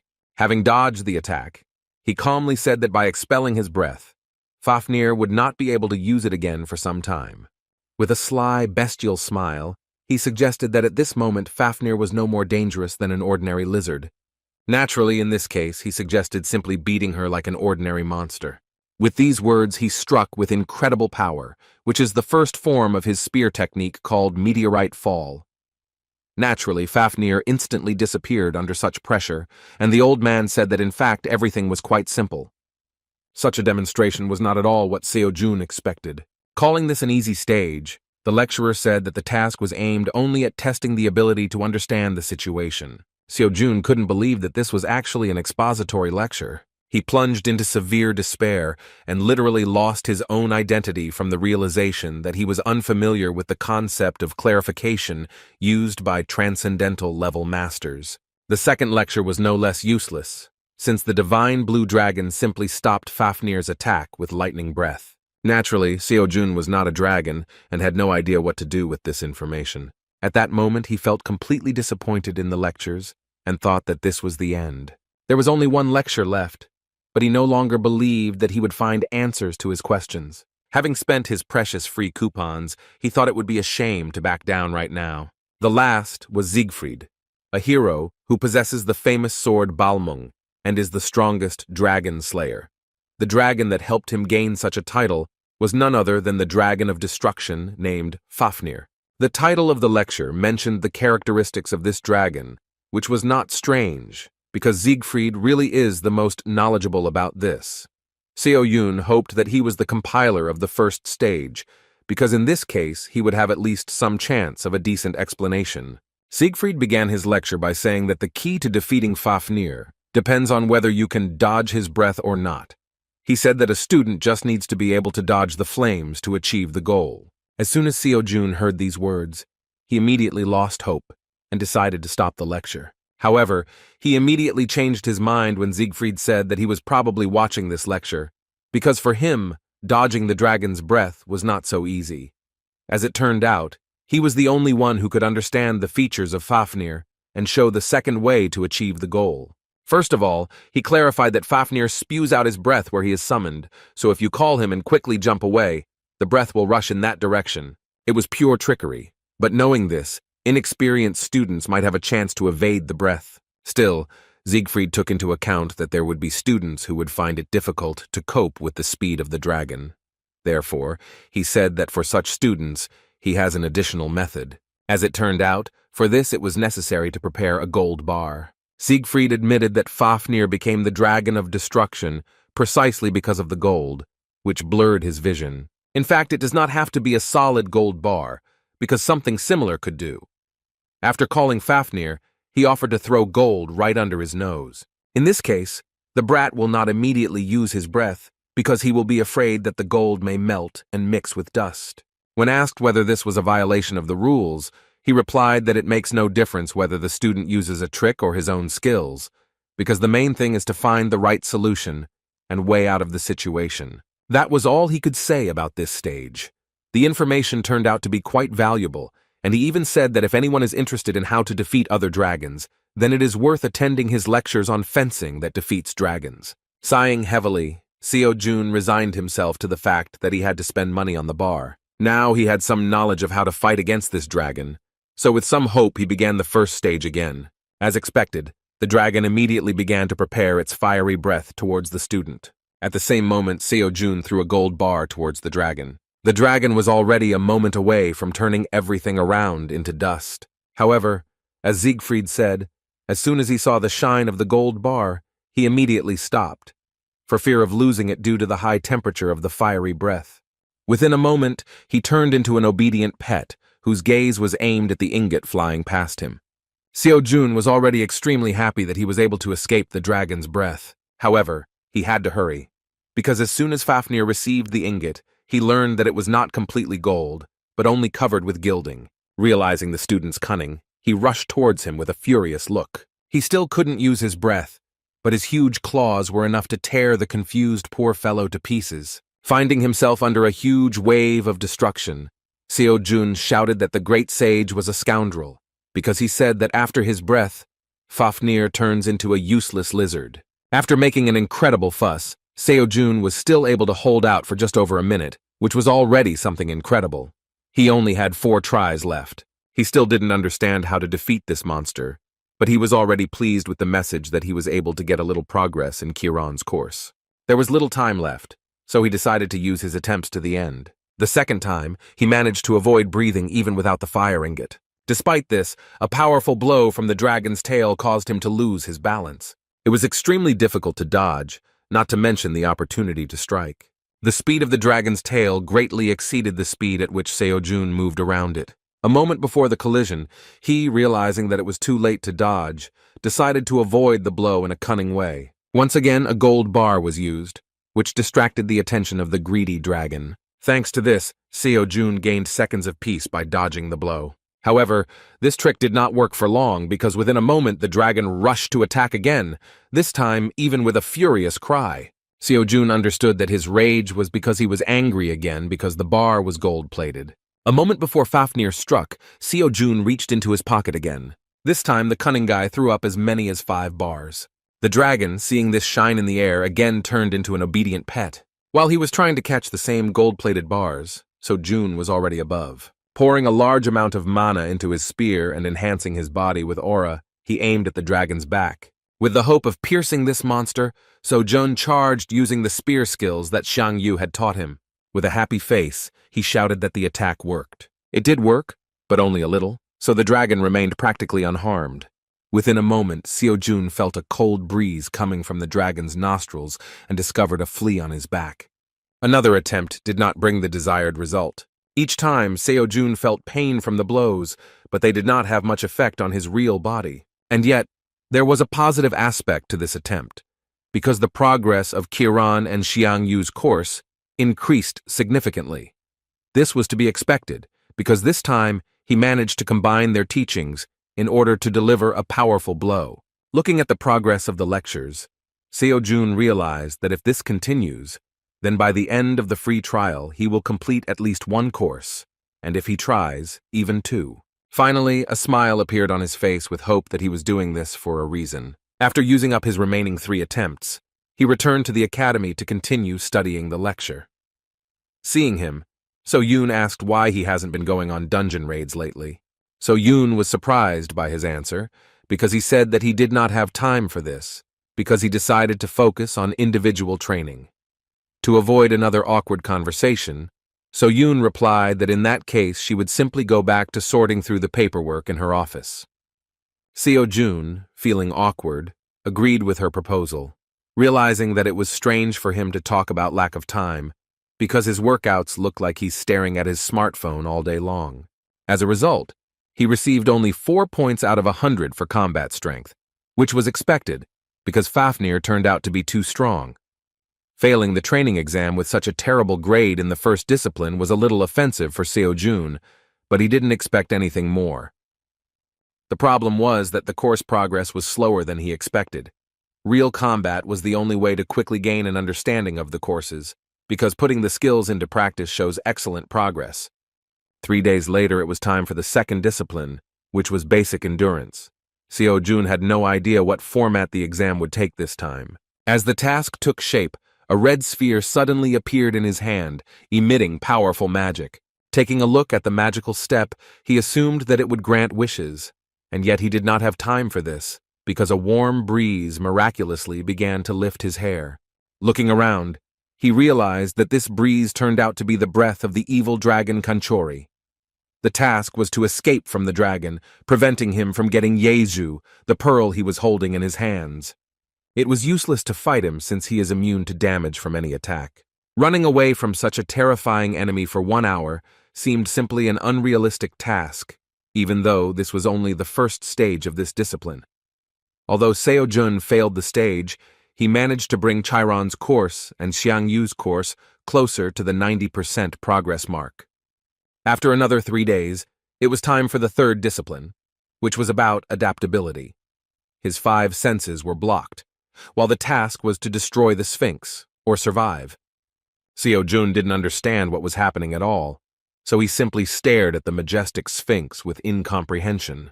He thought he was going to play a word-guessing game with him, so all 10 attempts were wasted in a few minutes. The fourth discipline was testing mana-related abilities.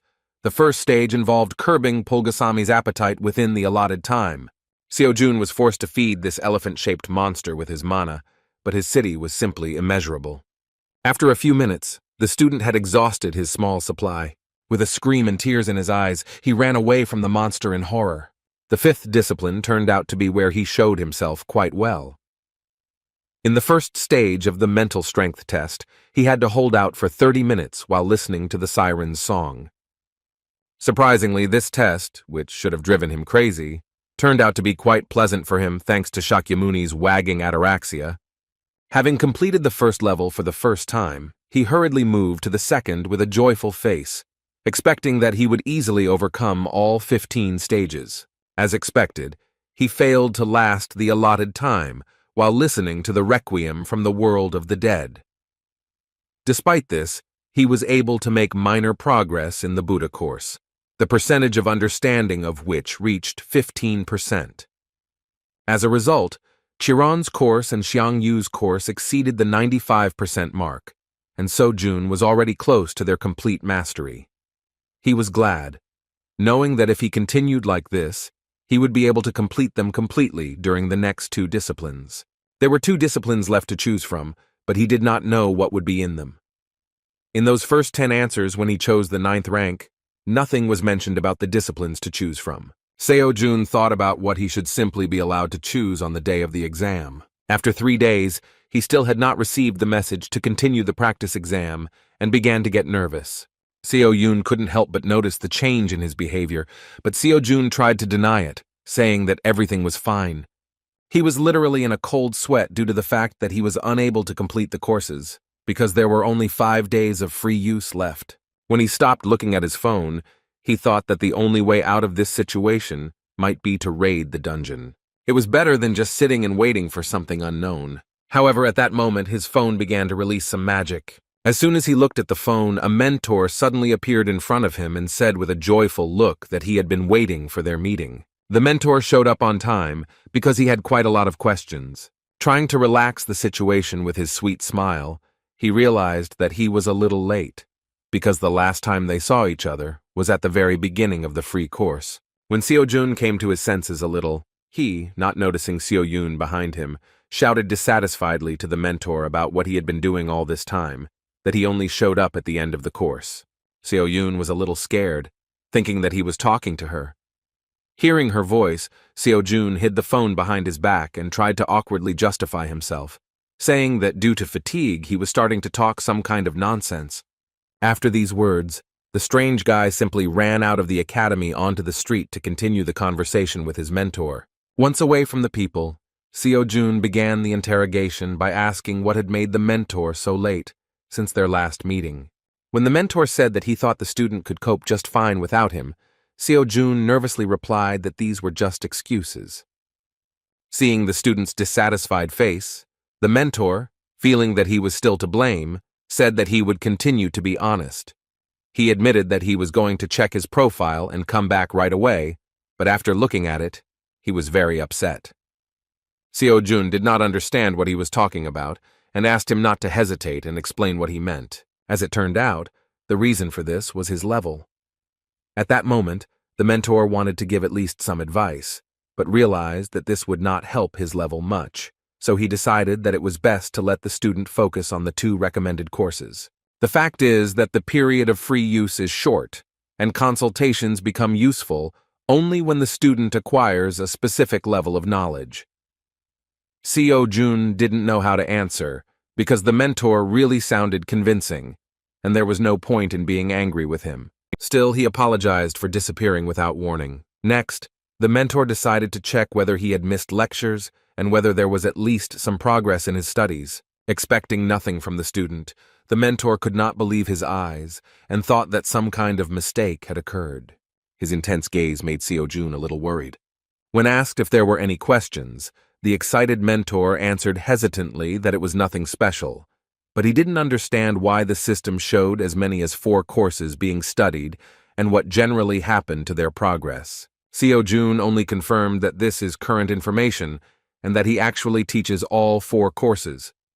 The mentor could not believe his ears and hastily began to verify the information, thinking that perhaps there had been an error in karma.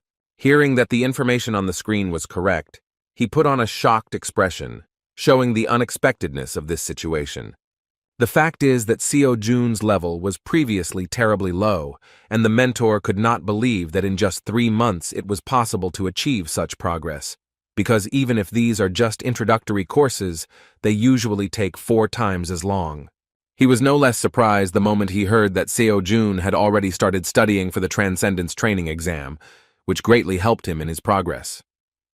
With a kind smile, the mentor admitted that his presence was indeed not required, although not for the reason he expected. Taking the opportunity, Seo-jun said that since they were talking about increasing the level, he would like to ask a question about the exam. He was interested in the elective disciplines and how they should be chosen.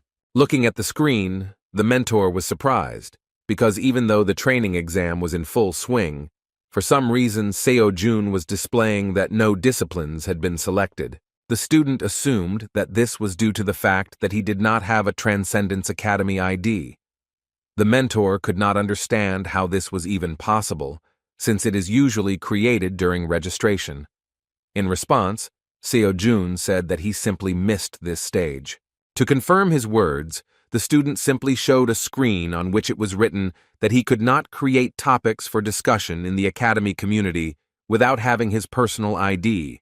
Nothing like this had ever happened before, so the mentor didn't even know what to answer. Nothing came to mind, so he decided that he needed to address this question directly to the director of the Academy.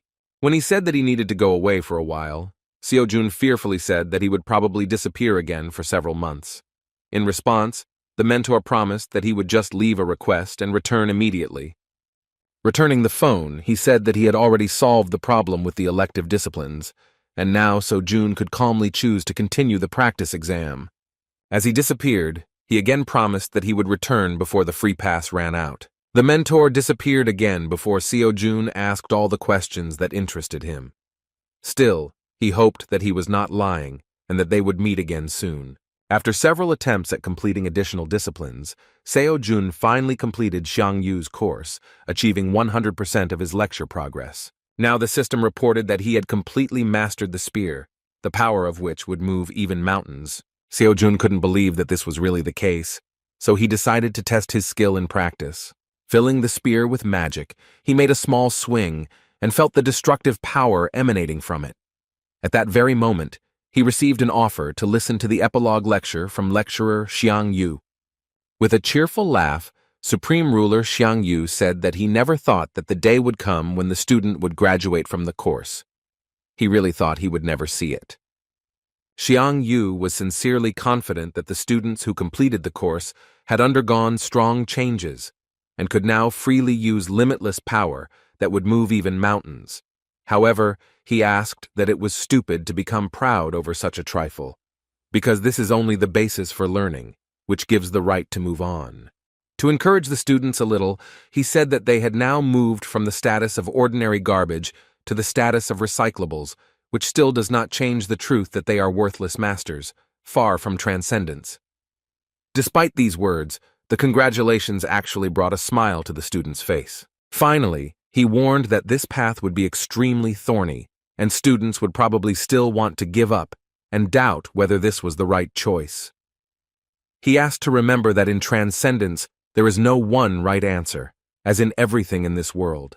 Therefore, he advised them to trust that they had made the right decision in order to confidently follow this path to the end, regardless of the speed of progress. Xiang Yu's course was completed, and Seo-jun fully mastered the power that moved mountains. When he returned to the academy, So-yun was already waiting for him with an interesting offer. She had previously mentioned the hunter training exam, and this time she said that applications were just beginning to be accepted and would last a week.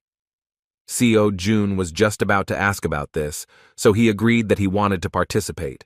He failed the Transcendence training exam, and the grades made him want to cry. And yet he was not upset, realizing that the Transcendental and the Hunter were completely different levels.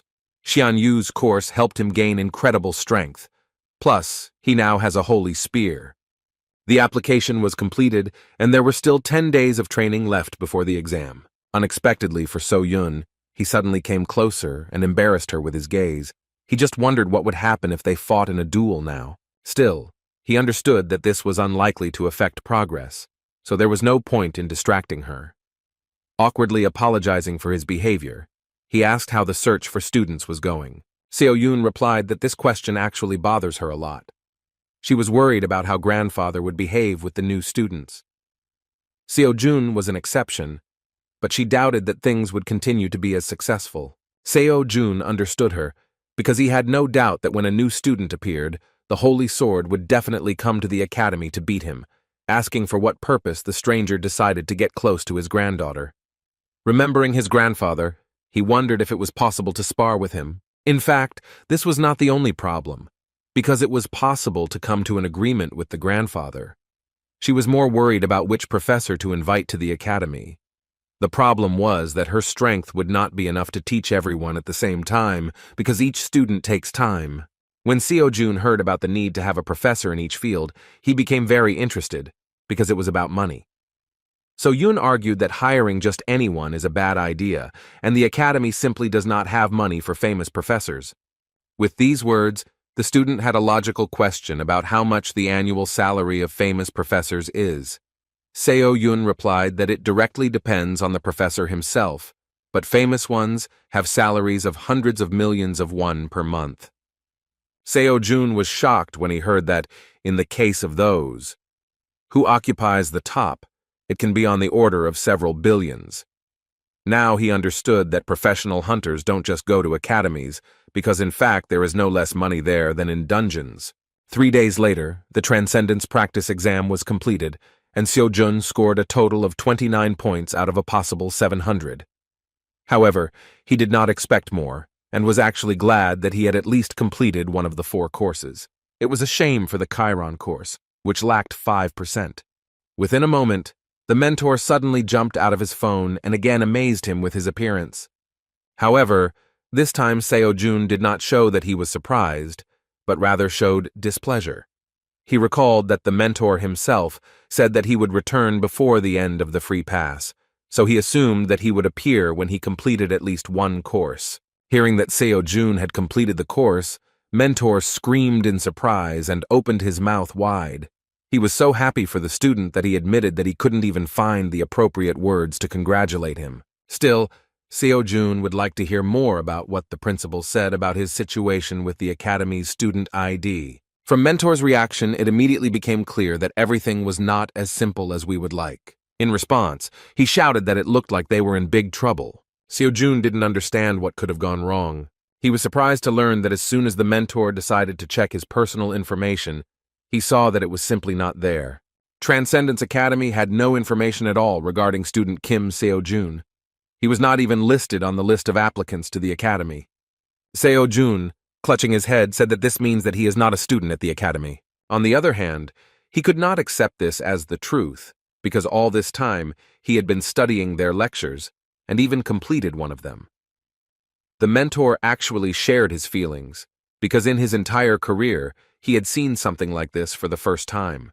The Transcendental Academy strictly controls membership, and if one is not a student, then one will not be able to listen to lectures and will not be able to contact a mentor. When asked how the director of the academy reacted to this, the mentor said that he also did not understand how it happened. Although So-Jun did not know the director of the academy, it was easy to assume that he was someone very impressive. Even if the director doesn't understand what's going on, then it's hard to imagine who will explain the situation to them. So-Jun suggested that perhaps this was a system error, but the mentor replied that this does not happen unless karma is changed. However, karma remains the same no matter what happens. Still, the director noticed that there were some traces of someone else's intervention, but they could not even guess who did it. The only question that worried the student was what would happen to him next. He was afraid that because of this news, he would be forced to leave the academy altogether. Noticing his excitement, Mentor quickly asked him not to worry, because one way or another it was just a misunderstanding. The problem arose from their side, and the student had nothing to do with it.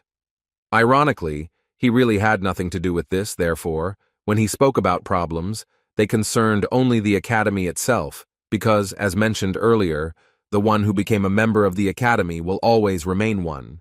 And yet, the words that the lack of ID was not a simple system error made him think. Signs of someone's interference meant that his membership in the academy was completely intentional and even had its own purposes. But Seo-jun had no idea why his life was affected specifically. Still, he believed that there was nothing special about him, because he was a simple, hard worker who dreamed of becoming a professional hunter. The mentor assured him that this situation would not affect his further studies in any way, so he could safely do what he had done before. Returning to equally exciting questions, Seo-jun asked what he should do next, since the free pass was almost over. The mentor decided to explain a certain feature of their curriculum, namely that it can be divided into 4 stages. Seo-jun had just completed the entrance exam. As it turned out, even having overcome the last stage, he will not become transcendental. Having completed the advanced stage, he will simply stop needing their advice and will continue to train independently, in accordance with his characteristics. The true beginning will be the advanced stage. Thanks to the free pass, Seo-jun still moved on to the second initial level of training. He didn't mind continuing to use the spear as his main weapon, but first he needed to purchase a new free pass. The mentor advised him to immediately take individual courses. Most of all, he advised him to pay attention to the lectures of Hercules and Zhang Sanfeng, which would teach him incredible physical strength and walking in the air. As it turned out, the techniques of concentrating mana and wielding a spear were not taught here, because they are included in the intermediate level program, but Seo-jun could still study them. The mentor recommended that you first master the basics, so that later you would not have any difficulties with more advanced lectures. Seo-jun agreed with his proposal, as he was sure that he had a reason to insist on it. As it turned out, the cost of the free pass was very impressive, and Seo-jun couldn't even count the number of zeros of this amount the first time. The mentor just laughed and clarified that this is why he must diligently accumulate karma. Hearing about karma, Seo-jun was a little confused and still asked what it was. The mentor explained that for the academy, this is a reason, but for the students, it is a consequence that can be influenced. In short, it was their commitment to each other. Seo-jun did not understand what the academy was gaining as a result of this commitment. The mentor replied that their only role was to help students become transcendental. When Seo-jun asked why the academy was pursuing this goal, the mentor remained silent at first. After a short pause, he said that at this moment this was the maximum he could allow him to interfere with. Accordingly, this was the maximum that he could tell him. And yet, he asked Seo-jun not to give up, because when he reaches great heights, then he himself will understand what his words meant. Diluting the tense situation, he cheerfully said that until then he would actively support him and help him in any way he could. Seo-jun wanted to ask another question that was troubling him, something that had been bothering him all this time. He asked if they had other students besides him. The mentor noted that this is not difficult to understand just by looking at their academy community. After these words, he assumed that Seo-jun was actually asking if they were in the same dimension as him. After thinking a little, Mentor said that the answer to this question would be ambiguous, and yet he clarified that among all the dimensions using their academy, the place with the largest number of transcendent students is 4 people. Returning to the Hunter Academies, it is worth mentioning that in Korea there are 3 largest organizations. These are Isle, Gaon, and Huntermill. Each academy differs in specialization, and based on this, people usually say the following. If you want to learn magic, go to Isle Academy, and if you want to learn how to use weapons, then go to Gaon. As for Huntermill, they welcomed everyone, even those who didn't know anything. The absence of any features also means the absence of disadvantages. Since Huntermill is one of the top 3 academies in Korea, we can fully assume what they are like. So, the day has finally arrived for the professional hunter training exam from Huntermill Academy. Seo-jun and Seo-yun arrived early to avoid the long line, but even so, it was very crowded. The student immediately noticed the differences between this event and the previous ones in which he took part. Compared to competitions, the scope of a practice exam and the money invested in it is on a completely different level. Moreover, the participant with the best grades will receive a scholarship of 1 billion won. The new pass costs 500 million won, so the prize was very important. It is possible to raise 500 million won and is not a huge problem, but do not forget that there are also individual courses that the mentor recommended. Seo-jun literally burst into flames, realizing that in order to collect such a tidy sum, there was only one thing left to do, to take first place in the training exam. Meanwhile, a large number of people wishing to take part made themselves felt, and there was a lot of noise in the hall. Such turmoil surprised the guys, because indeed no competition could be compared with the activity of the participants in this event. Seo-yun completed her assignment and decided to leave, wishing her student good luck in the exam. As Seo-jun walked further towards the waiting rooms, he suddenly stopped when he heard the sounds of a verbal altercation. Things were heading towards a fight, and all because of the blonde guy who passed by the line. As it turned out, that impudent guy was Kim Gang-chol, a student from Hunter Mill Academy. The exam inspectors asked the disgruntled guy to be calm, because in any case, everyone would have time to take part. Suddenly, the students began to whisper among themselves, recognizing the young man who had jumped the queue. In fact, no one knew who the academy sent from itself. As it turned out, this guy was a worthy opponent for those sent by the other two top academies. Lee Doon participated from Isle, and Jin Dongmin from Gaon. They said it would be the best practice exam in history. The crowd also discussed the fact that even in Hunter Mill, Gang Chol is among the top 3 best specialists among students. The promising swordsman stopped, taking a closer look at the stranger who had passed before him. He didn't see anything interesting in the student of an unknown academy, so he simply walked by. In turn, Seo-jun understood that the rising star of Hunter Mill Academy would certainly cause him problems. As the crowd began to discuss the favorites, Seo-jun decided to slow down to hear who else he would face. Some very noisy guy was talking about how Kim Gang-chul is undoubtedly superior to everyone else in terms of skills, although Lee Do-yoon and Jin Dong-min are far from weaklings. He even mentioned rumors that he was supported by the Order of Truth. Naturally, the exam was conducted by his own academy. The eccentric suspected that there was a place for a conspiracy here, because the academy probably shared with him valuable information regarding the training exam. And yet there were those who tried to reassure him, saying that even if he was a student of Hunter Mill, one of the best academies would keep its face and would not go against the rules. Meanwhile, the discussion was interrupted by the appearance of a strange, noisy guy who was also trying to get past the line. It only took one glance for Seo-jun to become interested in the identity of this eccentric. The fact that this disciple brought so many types of weapons with him raised questions. Sword, spear, bow, daggers. It was hard to believe that he used all the weapons at the same time. The strange guy began to poke the inspector with the application form, saying that he also needed to be let in, but the man patiently continued to ask him to get in line. The young man was very persistent, and asked why he was worse than the guy who was skipped in line. Meanwhile, the crowd had already begun to get angry with him, and the impatient guys began to shout that the eccentric should return to the end of the line. In order not to detain anyone, 2 disgruntled inspectors grabbed this guy by the arms and dragged him to the end of the line. This was the first time Seo-jun had seen such strange behavior from the members. Students from all over the country actually flocked to this place, and each of them wanted to start the exam as quickly as possible. Meanwhile, the first stage began, at which the physical strength of the participants was tested. Park Do-seok, an unremarkable guy, was preparing to become a hunter at the 2nd Division Academy. He believed that he could be placed on a par with the talents of such giants as Hunter Mill, Isle, and Gaon. However, the reason he was forced to choose the 2nd Division was money. The annual payment for one of the top 3 academies in Korea more than exceeds 100 million.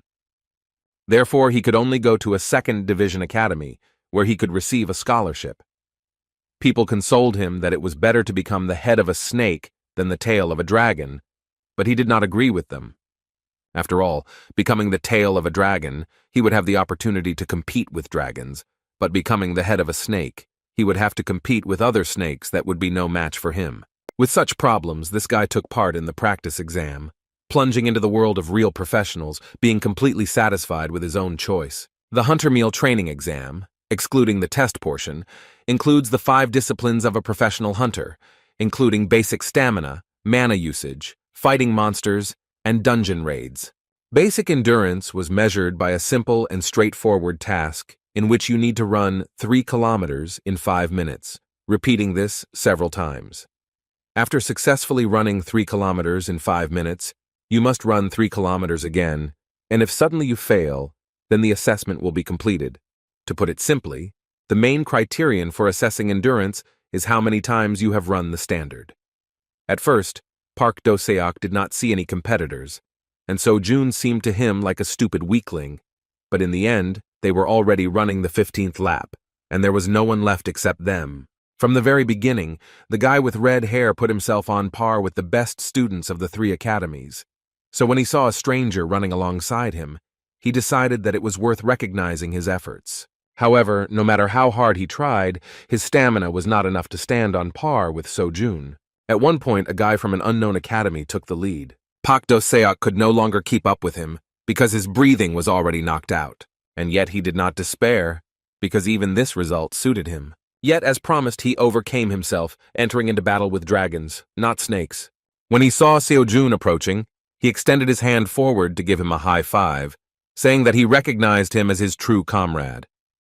However, to his disappointment, Seojun did not feel that he was finished at all and ran past him altogether. He didn't even have time to notice Park Do-seok's sincerity, because the stage of testing his endurance was surprisingly easy for him. As expected, the rest of the tasks aimed at testing physical indicators were given to him just as easily. All the students present were shocked that an inconspicuous guy could perform exercises with a huge amount of weight with such ease. It was hard to believe that he was a person like them, because from the enormous amount of weight his barbell began to bend right on his back. While everyone was surprised, Seojun continued to practice, thinking that the tasks of the practice exam were very easy. Although the daily tasks had strengthened his stamina, he was more confident that Xiang Yu's course had given him the ability to instinctively use enormous strength. When he came to this conclusion, he began to dream about what would happen when he completed the Hercules course, which promised an S-rank skill of divine power.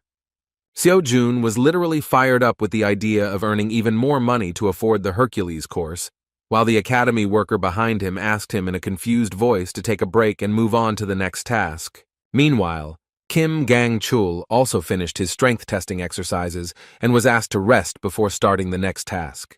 He was in another room, but none of those present could compare with him. He believed that, in fact, for above-average specialists, the training exam does not play a big role. Kim Gang-chul, Lee Do-yoon, and Jin Dong-min, as the strongest participants in the training exam, were supposed to put on nothing more than a demonstration performance to confirm the prestige and greatness of the top 3 academies in Korea. Kim Gang-chul himself understood perfectly well that this entire exam could be called a battle to defend the honor of the 3 academies. However, his case was a little special because he received some assignment from the Order of Truth. They asked him to take a closer look at the actions of a member named Kim Seojun.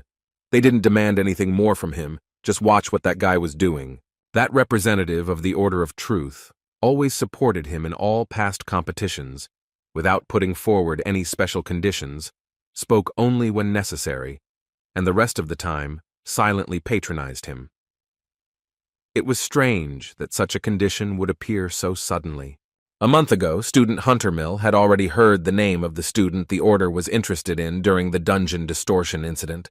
But when they collided in the passage, he did not notice anything outstanding about Kim Seojun. When Gang-chul walked inside the waiting room, he saw that all the students couldn't believe the results. The scores were posted, and he himself wanted to look at the scoreboard, although he didn't think that there would be anything unexpected there. As it turned out, he not only did not take first place, but even ended up third. He couldn't believe how it happened that there were 2 whole people in front of him. Kim Sojun and Lee Min-yul were ahead by as much as 11 points. Gang-chul could not understand how this happened, because he did not know by name a single specialist who could defeat him. Sighing heavily, he calmed himself with the thought that there are simply students who succeed in only one thing. He was sure that this would not happen again in the next competition. However, when the battle strength testing stage against the monsters ended, he was shocked to find himself in third place again. Seeing this, he remembered the words of the observer from the Order of Truth, who said that he only had to watch what Kim Seo-jun was doing. The third discipline was testing the use of mana. Students had to hit the shield to count and evaluate the impulse of their power. Academy representatives assured that students should not hold back, using mana to the limit of their capabilities to break the shield. Mana was actually something Seo-jun wasn't sure about. Although, thanks to Merlin's course, he generally understood the principle of its operation, he could not say that he knew how to operate it, so he doubted that he would be able to get first place again. Meanwhile, the turn came to the student, from whom the best result of this stage was expected. Lee Dun, a student at Isle Academy, has long gained an incredible number of fans due to her unique magic skills. No one even doubted that she would take first place in the mana test. The level of her magical abilities was so great that at such a young age she could use energy transformation without any problems. Among her range of attacks, fire magic had the most destructive power. Using a fire arrow attack, she easily destroyed the magic shield, which no one had ever been able to do before. Taking first place and overtaking her main competitor from Huntermill Academy, she proved that in terms of mana, no one can keep up with Isle. At this moment, Seo-jun saw for the first time what mana conversion looked like. Although Lee Do-yoon had one more try, she had no doubt that no one could even come close to her result. The next participant in line was Kim Seo-jun, who interested all the students because he took first place in the previous two disciplines. As he passed by, he met Lee Dun's gaze, sensing her arrogance. Sighing and looking away, she had no doubt that he had no chance to even come close to her first place. Seo-jun, getting up on stage, thought about what her look even meant. Then he was allowed to begin. Although he was a little unsure of his own abilities, he did not refuse to try using magic. He had no doubt that the power that moved mountains would show itself remarkably well, so he decided to focus only on Merlin's mana, which he had not yet fully mastered. Within a moment he rushed to the attack, performing the third movement of the spear, striking. He was simply shocked, because when he came into contact with the shield, he easily cut it into two parts, like tofu. Moreover, although he did not make any special efforts, in addition to the shield, he also destroyed the force measuring apparatus, and also left a huge crack on the surface of the arena. Within a split second of his impact, the powerful energy created such a current that the inspectors of Huntermill Academy could barely stand on the stage. When Seo-jun could not understand how this happened, Lee Do-yoon, who was confident of her victory, was completely speechless. Only he understood that most likely this was due to some extraordinary ability of his spear, which makes it possible to ignore magical shields to a certain level. As a result, Seo-jun again took first place. After this, since the shield-forming device was broken, the exam had to be suspended for a while. It seems that they didn't even think about a breakdown, so they didn't prepare an additional device. When the situation was resolved and the results were updated, the crowd fell silent in surprise. The situation with the results did not change even when it came to using mana. The top 3 Hunter Academies were pushed down, with Kim Seo-jun and Lee Min-yeol once again taking first and second place respectively. The crowd discussed what was happening with great interest, and so they remembered that Seo-jun was the one who solved the problem with the corruption of the dungeon by catching the 6th rank monster Nerscylla. Naturally, after mentioning him, people began to discuss Dream Academy itself. Seo-jun, who was among the spectators, actually had no doubt that her student would demonstrate excellent results, but she did not at all mean that Kim Seo-jun would get ahead so much. She was sure that with such success, he could be predicted to take first place not only in the training exam, but also in the main exam for a professional hunter. Thanks to him, no one could now predict how the upcoming exam for a professional hunter would turn out. Representatives of major organizations overseeing the Huntermill practice exam suggested that the difficulty level and grading system would have to be revised this year. It was also surprising that Kim Gang-chul was pushed down so much, also in the Huntermill exam. The audience speculated that if they had known this would be the case, they would have sent Lee Ha-yoon, whom the Huntermills had raised with extreme care, as their strongest weapon instead. Previously, no one doubted Miss Lee Ha-yoon's superiority, but this training exam made it clear to everyone that even beyond the 3 strongest academies, there were educational institutions where incredible future hunters were studying. Even in the waiting room, Everyone was talking about how incredibly cool Kim Seo-jun is. Naturally, he himself could not even think that the last stage would happen in this way. Yet his weapon was a sacred spear, which, according to stories, pierced Jesus, crucified on the cross. Judging only by this legend, one can judge that it has extraordinary functionality. The problem was that it was necessary to first find out what this spear was. All he knew was the legend passed down without any explanation of the weapon's properties. After this stage, it could be assumed that the holy spear has the power to ignore a mana shield, or it is able to overcome a specific defense value without being enhanced by mana. Even after the tests, it was impossible to find peace, because some idiot began loudly singing ridiculous songs, not giving anyone peace. As it turned out, the noise was made by a guy with an entire arsenal behind his back, who had previously caused a conflict with the administration of the exam at the entrance. As soon as Seo-jun and this guy made eye contact, he stopped the song and froze. After that, he joyfully rushed towards Seo-jun, and he regretted that he was looking at him. This guy, like all the other exam participants, was well aware that in front of him was the superstar of the training exam, Kim Seo-jun, from Dream Academy. As it turned out, he himself was not just an absurd young man with an arsenal behind him, but the one who took second place in all previous stages. It was Lee Min-yul, an incredible guy who also managed to easily show more outstanding results than the students of the 3 strongest academies in Korea.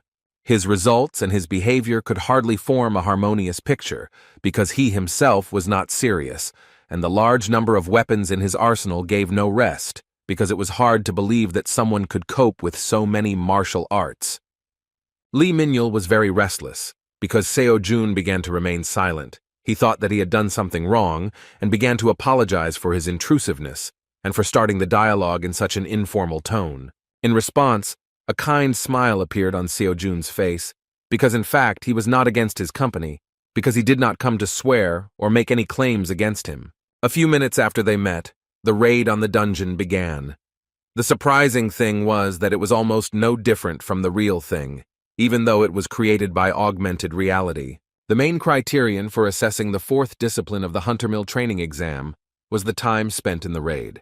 The monsters that had to be destroyed were the 10 Nursils. Seo-jun was surprised by this coincidence, but still overcame the test with ease. What was unusual was that even though the augmented reality monsters were 2 stars weaker than the real ones, it was still a pretty tough difficulty level. This time, everything was different.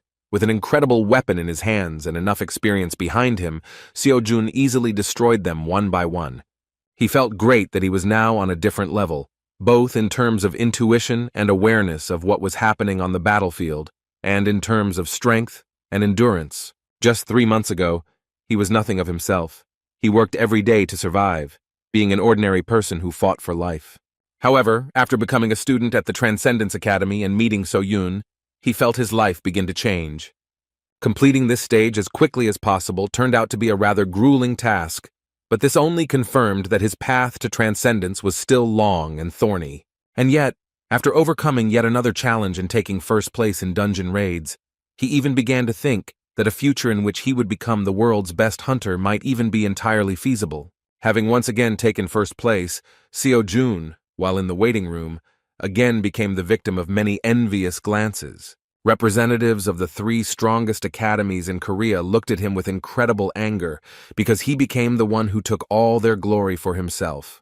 Jin Dongmin and Lee Do-yoon took 5th and 4th place respectively, although they should have been in the top 3 if not for the appearance of Seo-jun and Lee Min-yul.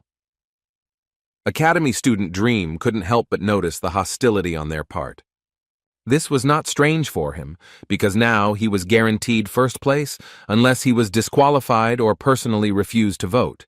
Naturally, all the contenders for victory lost their desire to participate in the competition because Seo-jun was significantly ahead. The only unexpected reaction was the behavior of Lee Min-yul, the strange guy who came in 2nd place. He spoke with cheerful emotions about how he could win this time. Unlike the others, Kim Gang-chul was strangely quiet, although at first he seemed quite confident. Like most of the previous stages, he finished the dungeon raid in 3rd place. It was not possible to look around at the other participants because Lee Min-yul, with his obsessive manner of speaking, began to get right into Seo-jun's soul. He proposed to become friends and was sincerely glad that the Dream Academy student did not object. When the dialogue improved, Seo-jun inquired about the arsenal behind his new friend's back and whether he really uses all this variety of weapons. As it turns out, this is indeed the case.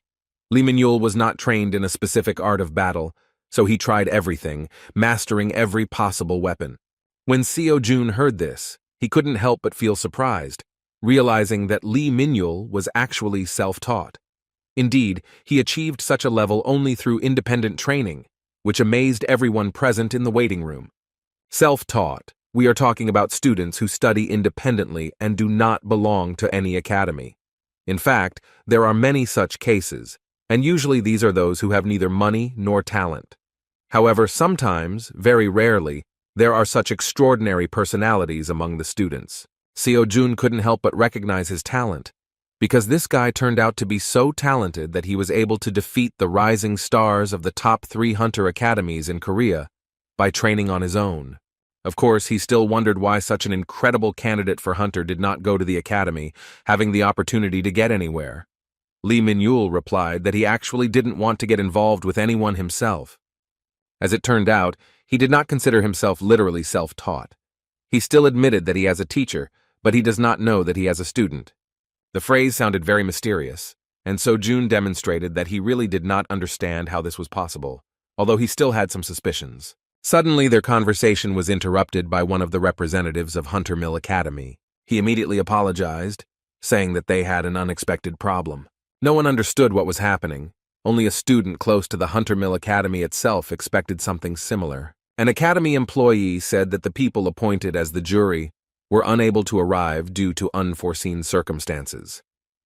Professors Hunter Mill, who were assigned to evaluate combat abilities in the battle, were just on their way here when the dungeon rift occurred.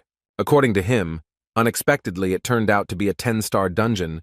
The professors had no choice but to intervene personally. Naturally, Kim Gang-chul was reluctant to believe these words, while the rest of the participants began to worry about what would happen to the exam in this case.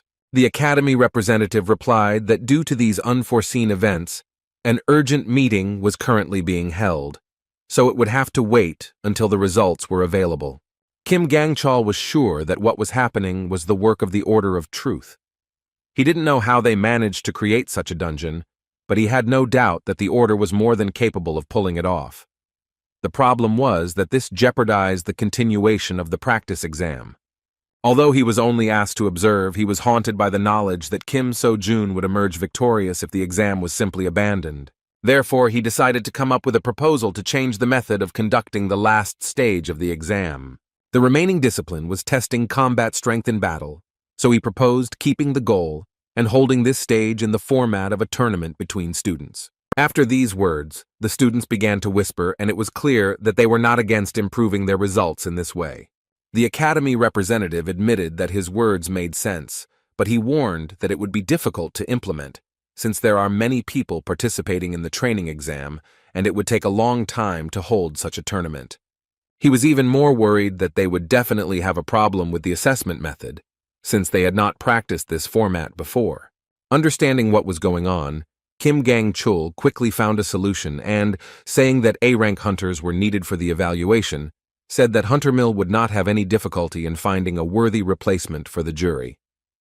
No one wanted to just sit and wait, but the academy employee was insistent on stopping without the final step. Kim Gang-chul still did not give up and came up with another proposal. He proposed holding this tournament in an event format so that not everyone would participate, but only those who wanted to apply.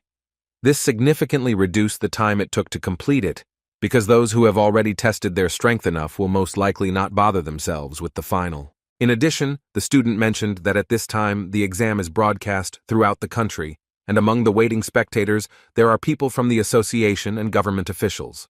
He believed that it would make the organizers look bad if they interrupted the exam over such a small matter. The academy employee could not but agree with his words and thought about the question, realizing that if everything ends without a finale, then a crack will appear in the reputation of Hunter Mill, which is among the top 3 academies. There had already been talk of the exam being delayed, and Gang-chul understood that even though Kim Seo-jun was the real reason, From the perspective of others, it would look like Huntermill's lack of preparation. The self-confident student decided that since this happened, it was worth switching the viewer's attention and providing them with new content.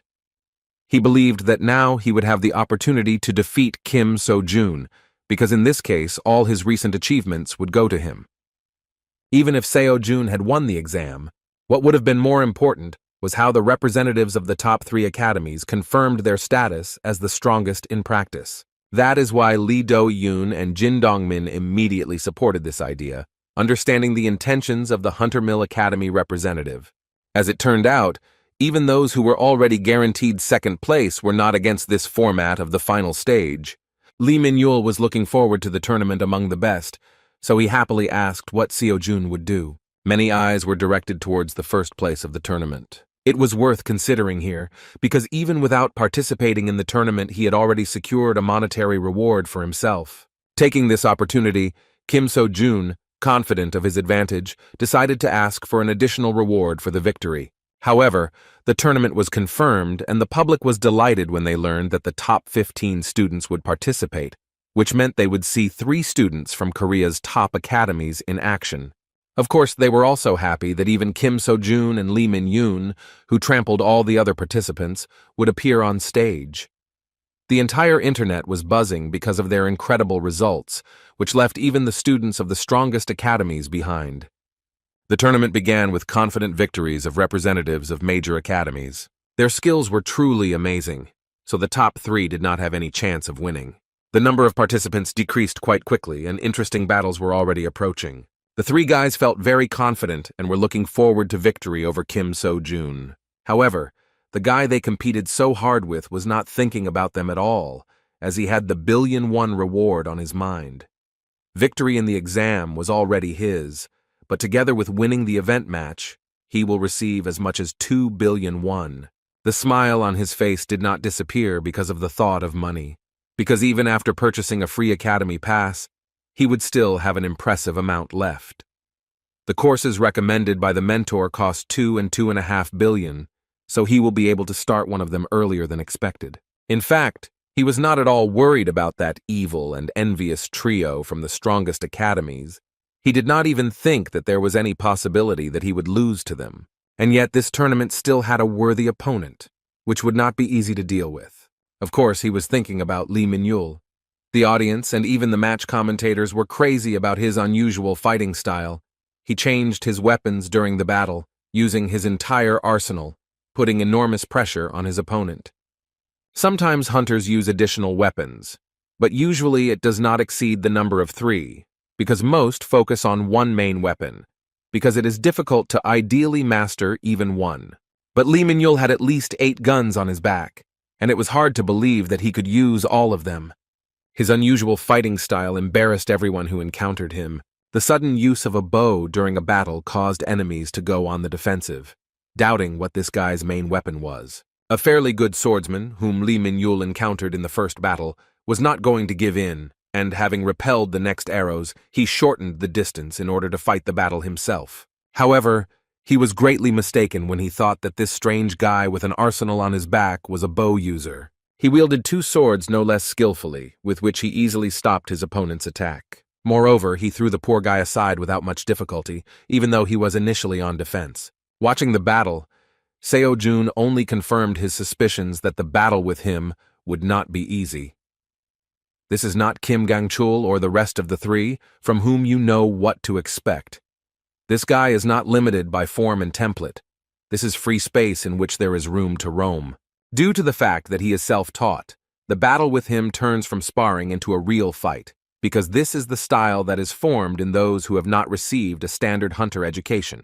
Seo-jun, although not so free from patterns, could see that their styles were definitely somewhat similar. Because of this, he might wonder if Lee Min-yul, like him, was a disciple of the Transcendence Academy. When the mentor said that among the dimensions using their academy, there were 4 people in the place with the largest number of Transcendence disciples, he did not claim that it was Earth, but he did not deny it either. This means that those 4 people may well be the inhabitants of the Earth. Lee Min-yul's words that he has a teacher who doesn't know that he is his student could well be regarded as learning from video lectures, because professors don't know who is watching their videos. Meanwhile, this incredible guy with an arsenal behind him and a smile on his face took his first victory of the tournament. He treated the battle as if it were some kind of game, demonstrating superiority over the intense efforts of the enemy. Seo-jun had enough reasons to doubt, but since there was a possibility that this guy was also a Transcendence disciple, it was worth checking. Meanwhile, the host of the additional event summed up the recent battle as an invigorating and crushing fight, after which he moved on to announce the next fight. Looking at the list, he paused for a moment, saying that everyone had been waiting for this moment for a long time. The next participant was a talent recognized by the Devil's disciple herself. The world of magic was anticipating that she would be the one to usher in a new era. Of course, all these words described Lee Dun from Isle Academy. Her opponent was described as a student who shone like a supernova, the first competitor in the history of the training exam to score 100 points in each discipline. Of course, we were talking about Dream Academy student Kim Seo-jun. It is no exaggeration to say that Lee Do-yoon is a true genius. She has abilities that even go beyond the definition of genius. She is one of the 5 strongest students at Isle Academy, which is the top 3 best hunter academies. Her talent was recognized by the Devil's successor, Young Jamin, a genius magician and professor of witchcraft. There was nothing impossible in Lee Do-yoon's life up to this point, so she was anticipating her victory, thinking that the Hunter Mill training exam was simply drowning the magicians, which is why she dropped in the rankings. Starting the battle with her powerful fire magic, she thought that if this was a training or professional exam for the Isle Academy, the results would be different, and she would have no equal. However, her confident smirk soon disappeared from her face as she aimed her attack at her opponent. She was simply shocked by what happened, because she was anticipating a quick victory in an instant. It was hard to believe that Seo-jun, whom she considered overrated by some miracle, without even taking an extra step, was able to dispel her technique with one light swing of his spear. Of course, he didn't even feel any danger from her magic after fighting the Dragon of Destruction Fanfur 10 times. Seeing her reaction, he was a little confused, realizing that he shouldn't have dealt with her attack so easily. With her whole body trembling and her eyes wide open, Lee Do-yoon shouted that this was simply impossible. As it turned out, in her understanding, it was impossible to simply cut the magic. Studying with the best magicians, she learned that magic can be destroyed in 2 ways. This is done with the help of overwhelming mana, but if he has stepped over the law itself, embodied by the magician. Another option was to study the ideal law of the corresponding magician and destroy his attack with a reverse spell. However, looking at this guy, she thought that he was not even a magician and was not capable of understanding magic, and even if he understood, he would not be able to cast a reverse spell in such a short moment. Naturally, Seo-jun dealt with her attack with the help of a spear, because he was interested in its properties. He acted like he didn't understand what was going on, while a stunned Lee Do-yoon tried to figure out how he did it. Realizing that the spear still had some special effect that he could not accurately determine, Seo-jun decided that it was worth buying an additional weapon with 1.5 billion in order to conduct a comparative experiment. Within a moment, Lee Do-yoon distracted him from his reasoning by sending her most formidable arsenal of magical weapons, consisting of fire arrows, at him. She poured most of her mana into this attack with incredible fury so as not to give her opponent any chance to counter. However, even in this situation, Seo-jun did not feel much danger and reacted to the magic with a calm and cool mind. Again, without even moving, he spun his spear and began to parry each of the attacks with ease. Lee Do-yoon, filled with anger, directed subsequent attacks at him even more furiously, hoping that at least some of them would hit the target. No matter how much she screamed, Seo-jun did not experience any difficulties at all and calmly cut through all the magic arrows. Mana was running low, and the powerful fire form of magic that Lee Do-yoon was famous for did not bring any results at all. Shocked by what was happening, she let go of her magic cane and fell to her knees. She was completely overcome with fear and despair because of how terrible Seo-jun was in her eyes. She understood that there was no way she could defeat such an opponent. As he approached, he pointed his staff at her. With a kind smile on his face, he asked if this was his first victory in the tournament. Confused that she could not break through his defense, Lee Do-yoon shouted that he was a real monster. Next up was an equally interesting duel between Lee Min-yul and Jin Dong-min. Unexpectedly for everyone, at first the battle was on equal terms. The fight was fierce, and Lee Min-yul even agreed to play by his opponent's rules, using a heavy weapon in the form of a huge axe. The self-confident Dongmin believed that the advantage was on his side, and he would soon be able to break the enemy. However, from Lee Min-yul's smile, it was easy to understand that in fact he was just playing around, trying to assess the level of his opponent. Within a moment, he reached for his leg, making his opponent nervous. As it turned out, he wanted to change the distance of their battle, and by throwing his dagger, he was able to throw the enemy further away. Dong Min was seriously angry, because he barely had time to react to this unexpected attack. However, at the moment when he thought about when his opponent managed to take out the dagger, Lee Min-yul had already managed to close the distance and was right above him. With a cheerful laugh, he struck with his sharp claws. His opponent barely had time to cope with such incredible speed, and in defense shouted that Lee Min-yul was using dirty tricks. He could not predict his actions and felt uncomfortable, because all this time he had to be on defense. Dong Min hoped that soon his opponent would exhaust his supply of variety of attacks, and he would have the opportunity to find a gap in his defense without fear of missing a blow, because if the match continued in the same spirit, the advantage would be on the opponent's side. However, he did not have time to cope with how quickly his opponent changed his fighting style, distance, and weapons. Under constant pressure, he relaxed his guard for a moment because he thought he had gotten enough distance, but Lee Min-yul quickly closed the distance and dealt him a heavy blow to the stomach. The representative of the Gaon Academy dropped his weapon a moment later and, grimacing in pain, knelt down. The judge thought that this was the end, so he declared Lee Min-yul the winner. Dong Min's self-confidence was shattered, and he began to scream in dismay that his opponent was fighting against the rules. He did not understand who would even fight in this way, so he said that he was not going to admit it, calling the fight invalid. Hearing his cry, the opinions of the spectators were divided, but no one could deny that in a real battle there is only a winner and a loser. Young Doman was ready to explode and continued to shout that it was all because of his opponent's cowardly tricks. Seo-jun, being in the waiting room, watched the broadcast with some pity, realizing that no matter how hard that guy tried, he would still have blown it. Based on what he had seen, he was sure that even if Lee Min-yul had not changed weapons during the battle, the outcome would not have changed. After seeing the defeat of two representatives of the strongest academies, Kim Gang-chul finally understood why the Order of Truth pushed the organization to change the final event. They were not only watching Kim So-jun, the Order also had its eye on Lee Min-yul. That's why they asked Gang-chul to stay back and just watch. The true goal of the Order of Truth was to bring these two monsters together in a duel. The event match would have ended successfully without his intervention, but now he began to suspect that Lee Min-yul might be a member of the Order, because he believed that no matter how talented a person was, a self-taught person would not be able to suppress the tops of all academies. The event match was coming to an end.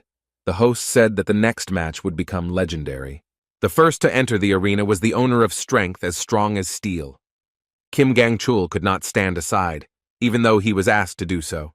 His opponent was the one whom the presenter described as the main character, going ahead, demolishing all obstacles along the way. Seeing Seo-jun in front of him, Kim Gang-chul, feeling deep resentment due to the results of the previous stages, wanted to tear him to shreds. He was determined, and did not intend to obediently follow the plans of the Order of Truth, because from the very beginning, they planned to use him as a witness. From the very beginning, he was not going to give in and put mana into his weapon. Seo-jun was also serious and rushed to attack. Although he did not use magic, he had to use a spear with both hands to stop the furious blow of the enemy's blade. A powerful burst of energy created a shock wave that destroyed the surface of the arena under their feet. Crossing their weapons for the first time, they jumped back before the next attack. For the first time since the beginning of this final tournament, the arena suffered under the pressure of destructive techniques, although these were only the first minutes of their battle. Taking a closer look at the enemy, Gang-chul began to analyze his features. He immediately noticed that his weapon did not contain the power of the aura sword, but somehow blocked his aura sword with ease. Taking a closer look, he felt that his opponent's spear was not just blocking, but not allowing this force to pass through at all, as if ignoring it. Even from the outside, all of Kim So-jun's battles looked unusual to him. Now Gang-chul was sure that the reason for such a high score in the training exam was due to the fact that this guy possessed a special and very powerful weapon. Furiously rushing to the attack, he decided that if he avoided this spear, then the difference in abilities would practically be erased and he would easily defeat a newcomer from an unknown academy. With great effort, he tried to put pressure on Seo-jun, but he could not see that he was still getting acquainted with his strength. Kim Gang-chul continued to press, not giving his opponent a moment's rest. It was hard to believe that a two-handed sword, inferior in efficiency in high-speed battles, could deliver such a swift attack with great destructive power. Even though Seo-jun was able to block this attack without using any mana, he still recognized his talent, and that this guy was superior to all the participants he had fought with. Kim Gang-chul didn't give him time to think. With his next blow with incredible destructive power, he hoped to gain victory, however. This time Seo-jun managed to block and hold back. Seeing the rage and high-level skills on the opponent's side, Seo-jun recognized his strength, realizing that he was not called one of Hunter Mill's 3 most capable students for nothing. Then Seo-jun jumped to a safe distance and thought that in such a battle, he needed to show more respect for this enemy. At this moment, he was ready to give his best for the first time during the exam. Within a moment, magic began to surround him, the thirst for blood mixed with the aura. The sudden change caused a shiver and surprise from Gang-chul, who believed that his opponent had been fighting at the peak of his powers for a long time. However, it was only now that Seo-jun became serious enough. In an instant, he closed the distance and struck with his spear with incredible speed. Gang-chul, strengthening his blade with mana, barely had time to block this attack and had difficulty in holding his opponent. With a powerful swing of his sword, he nevertheless threw the enemy aside, and Seo-jun, who was not used to such battles, could barely stay on his feet. Despite this, he was completely concentrated. On the other hand, his opponent felt insecure.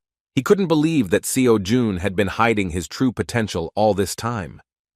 Until recently, his aura was like a serene wave, but when it became saturated with real heat, Kim Gang-chul realized why the Order of Truth was showing special interest in his personality.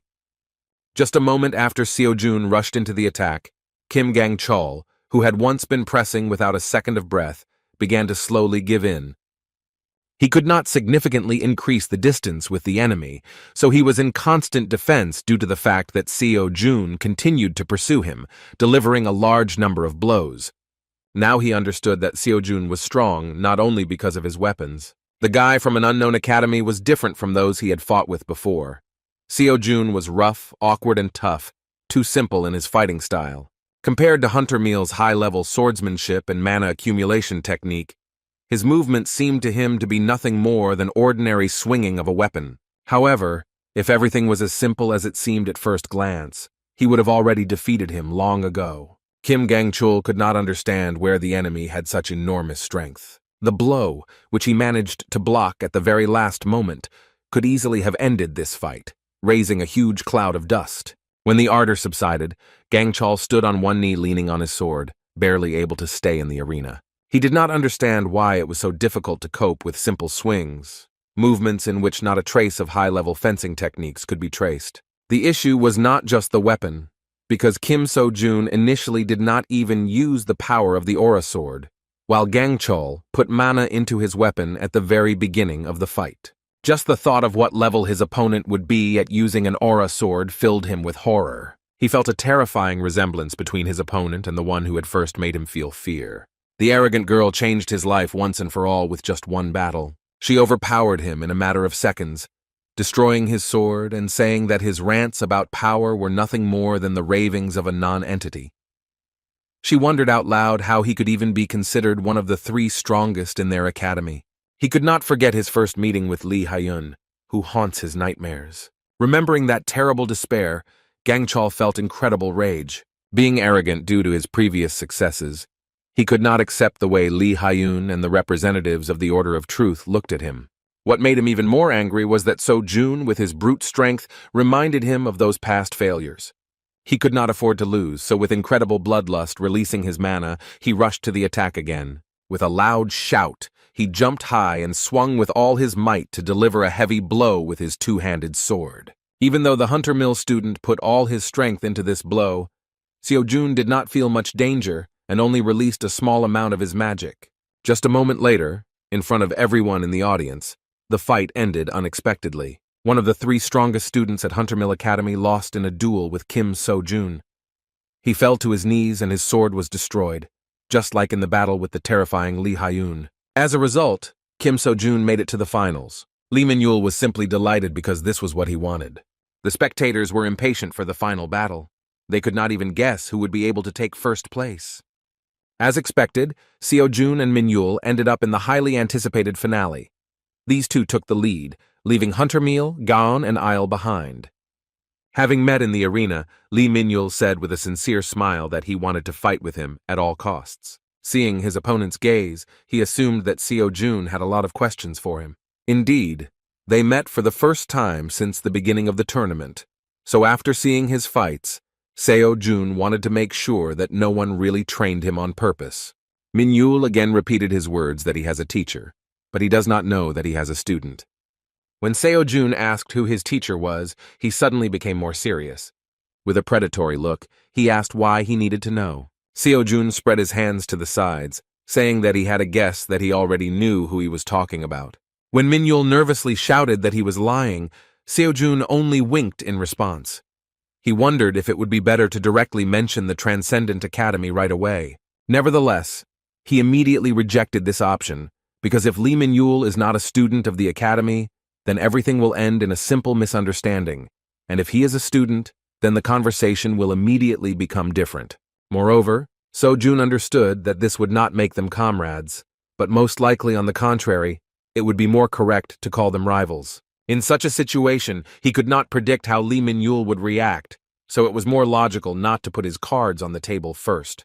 In that case, he decided to ask around for some clues, and immediately made Min-yul excited with the idea that if his teacher was who he thought he was, then he must be a transcendental strongman. Lee Min-yul was shocked by such an accurate guess and confusedly asked who Seo-jun really was. The provocation worked perfectly, so he replied that he had the same question.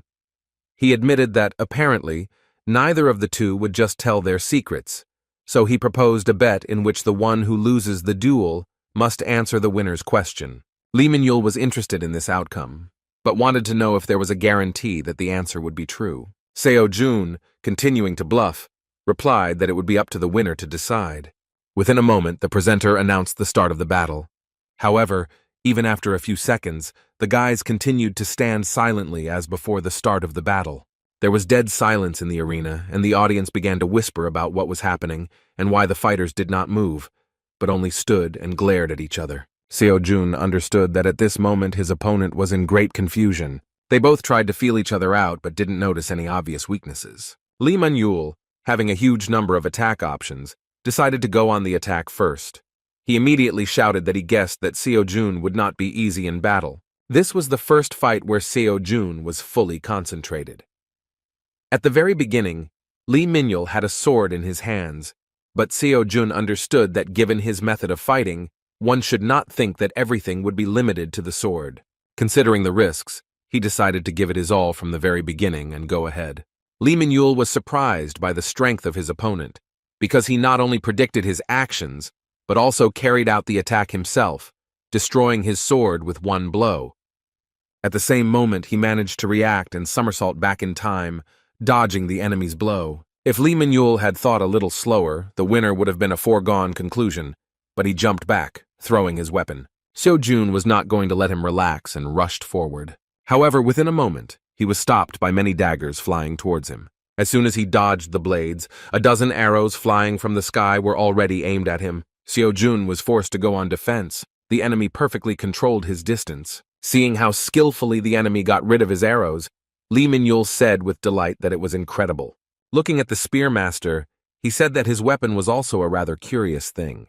Throwing his bow aside, Min-yul asked if he could find out more about this spear if he managed to win the battle. Rushing into the attack, Seo-jun said with a smile that there was no problem, but first you need to win. The fighting spirit of these fighters continued to increase, and the battle became more and more intense. Lee Min-yul replied with a kind laugh that he would do his best to reveal the enemy's secrets. After these words, they again tried to exchange blows, but they were all blocked.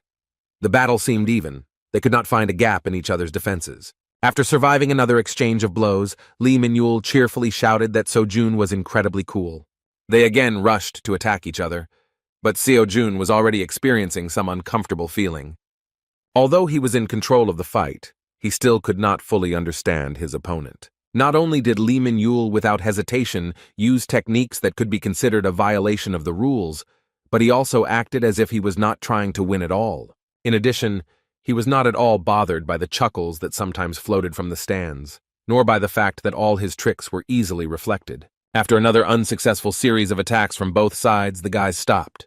Seo-jun asked an unexpected question. It seemed to him that his opponent did not want to defeat him, but upon hearing this, Min-yul was surprised, saying that he really did want to. He was caught off guard by Seo-jun's question about why he didn't feel the urge to win. Waving his hands in confusion, Lee Min-yul said that he did not understand what he was talking about, because he, like no one else, wanted to defeat such an opponent. Everything fell into place when he said that he fights this way because he won't be upset if he loses. Seo-jun did not understand his motives, so he nervously asked why, in this case, he was using all means and methods to win. Lee Min-yul simply did the best he could to win. He really gave it his all, and when asked how others would react to his methods, he curtly replied that he didn't care.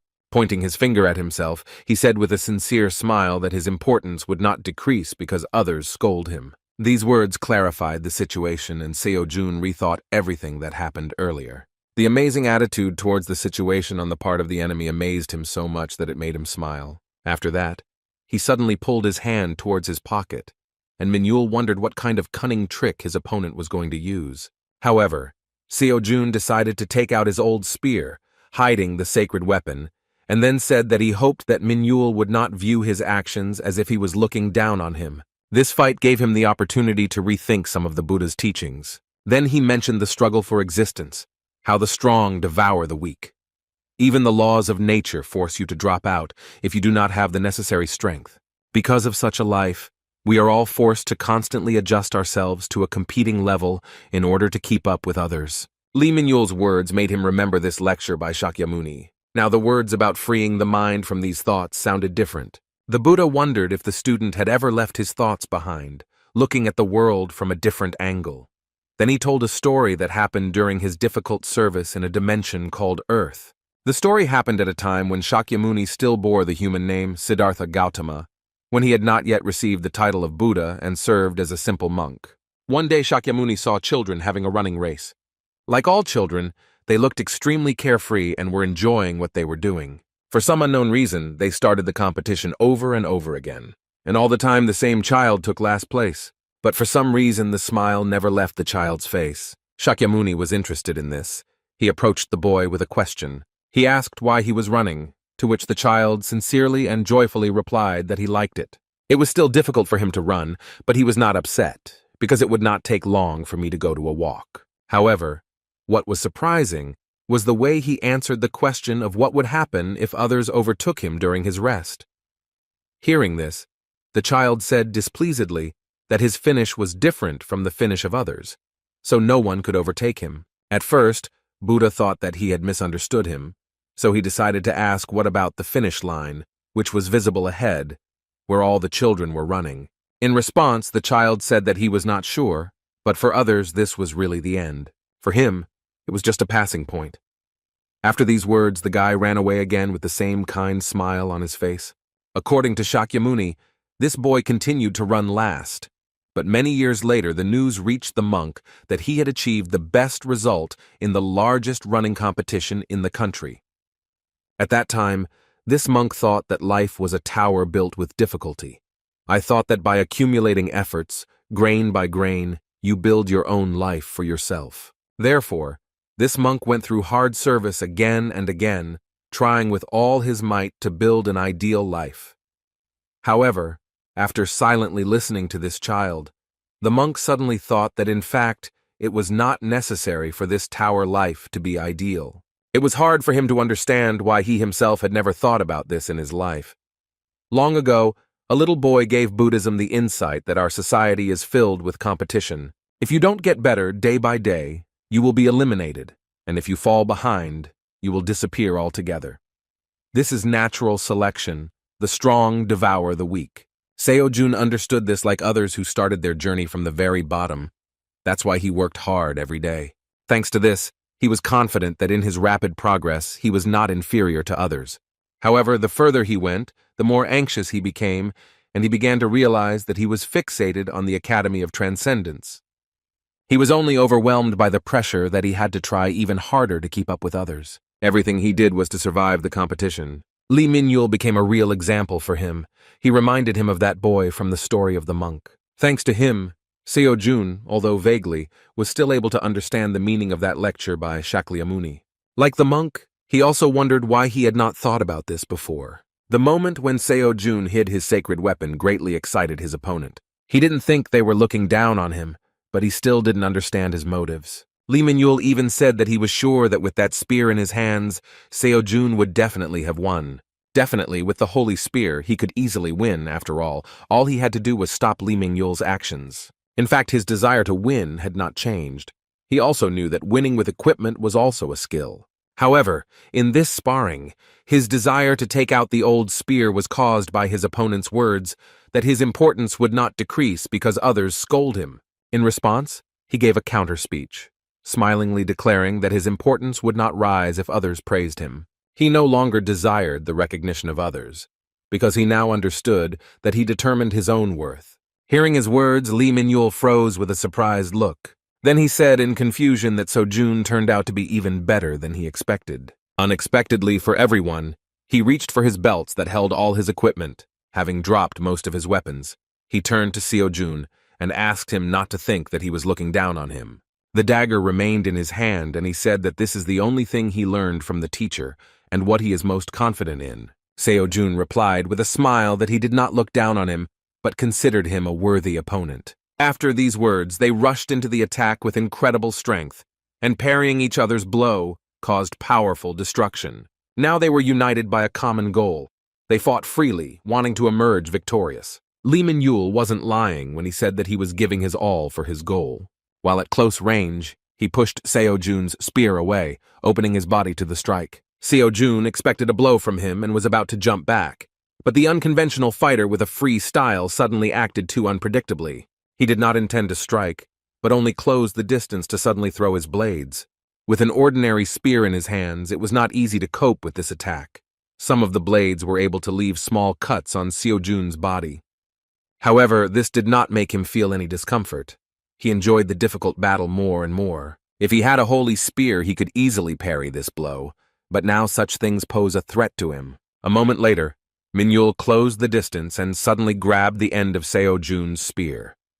A feature of his attacks was his extraordinary mobility, which was difficult to adapt to. Seo-jun barely managed to stop his point-blank blow with a dagger. Losing control of his spear, he was forced to grab the blade with his bare hand. Snatching the spear from the enemy's grip, Seo-jun powerfully swung it, throwing the enemy into the distance. What was strange to him was that as soon as he accepted the possibility of losing, his body immediately became much lighter. Now he understood that he did not have to win, and there was nothing wrong with him if he lost. But for the sake of victory, he sincerely gave his best. Fighting had never brought him so much pleasure before. Lee Min-yul was incredibly fast. Jumping high into the air, he dodged a wide blow from the spear, proving that he was not lying, that his daggers were the only weapons his teacher taught him to use. The skill of this guy's daggers was truly at its best, but once behind Seo-jun's back, she said threateningly that it was too early for him to be surprised. After that, Lee Min-yul tried to strike him while in the air, but the experienced guy with a spear managed to dodge. As it turned out, this is exactly what his opponent was waiting for, and the blow was a distraction. Within a moment, it became clear that Min-yul simply hid his intentions to lift the dust curtain with the help of earth and dust until the very end. After that, Lee Min-yul's silhouette began to disappear from view. Seo-jun was extremely wary, realizing that the enemy had created the opportunity for himself to carry out a series of unexpected attacks. This was surely a concealment technique. Seo-jun couldn't believe that this young guy was even capable of such a high-level technique. Still, he did not perfect it, and sometimes one could notice his rapid movements around the perimeter of the arena. And yet, even Seo-jun, without proper concentration, could not follow his movements for long. Although Lee Min-yul had such an ace up his sleeve, one could safely assume that this was his last winning move. With this in mind, Seo-jun decided to use his accumulated mana to respond with a brutal but powerful blow. However, after a moment he stopped, wondering if he was doing the right thing. All past battles that Lee Min-yul won ended after others underestimated him. It wasn't that Seo-jun lacked confidence in himself. It was just that watching this guy's frivolous fighting style made him realize a very important thing. Now he clearly saw how limited his own fighting style had been all this time. These reflections prompted him to progress Merlin's lecture. Now he was able to think about the words of the lecturer regarding the fact that if learning becomes a habit, it can become an obstacle to self-expression, since, be that as it may, learning remains knowledge received from another person. It became clear that it would not be possible to fight well using only the knowledge acquired by other people forever. Concentrating on his energy flow, Seo-jun realized that the moment had come when learning alone was not enough. Now, using Merlin's knowledge and Kiran's sense of touch, Xiang Yu's enormous strength and Shakyamuni's ataraxia, he finally managed to bring his own method into reality. Having created his own, his body began to release an incredibly powerful magical aura. This bright yellow mana is quickly absorbed by his spear. The audience was shocked because the power he used was nothing other than an aura blade. It was hard to believe this, because even hunters who had devoted decades of training were barely capable of using this power. Focusing on his surroundings, Seo-jun suddenly began to clearly sense the presence and movements of his opponent. As soon as Lee Min-yul tried to launch a sudden strike, he was immediately met with Seo-jun's spear. The powerful energy dispelled all the ardor, and Lee Min-yul stopped. His dagger was destroyed, and the blade of the spear was right at his neck. With a cold sweat on his face and an admiring smile, he admitted that he had lost this battle. The Order of Truth, observing this event, soon reported Kim So-jun's victory to the heir of the apostle. Mrs. Kalia tried not to show surprise. In response, she asked the follower whether they were able to detect the distortion. The man replied that he saw the distortion, but did not believe that it could be called such. It was about something they couldn't even imagine. Kalia was seriously wary when she heard that Kim Seo-jun suddenly changed his weapon and used an aura blade during the battle, enhancing an ordinary spear. Taking into account this unexpected information, Lady Kalia ordered to continue to keep an eye on the target, while she herself reported this to the apostle. In response, Calchas asked her why they should resort to such measures. Miss Kalia did not understand what they were talking about, so the confused follower explained his words by saying that although he understands that Kim So-jun is worth taking a closer look at, this has now become an obstacle to the plan they had devoted all this time to preparing. When he said that he did not understand why Mrs. Kalia was doing this for the sake of one particular student and asked what the apostle of abstinence had said, the heiress of the apostle could not stand it and nervously shouted his name. Seeing her stern look, Calchas suddenly fell silent, realizing that he had allowed himself too much. After that, he apologized and left the mistress's chambers. What was happening haunted her, and the situation became even more tense after the last meeting with the apostle. During that visit, she confirmed information that a very large distortion had been detected in Korea. The apostle of temperance also heard that the distortion was quickly dealt with. In response, Kalia confirmed this information and reported that the person who dealt with the distortion was a student named Kim Seo-jun.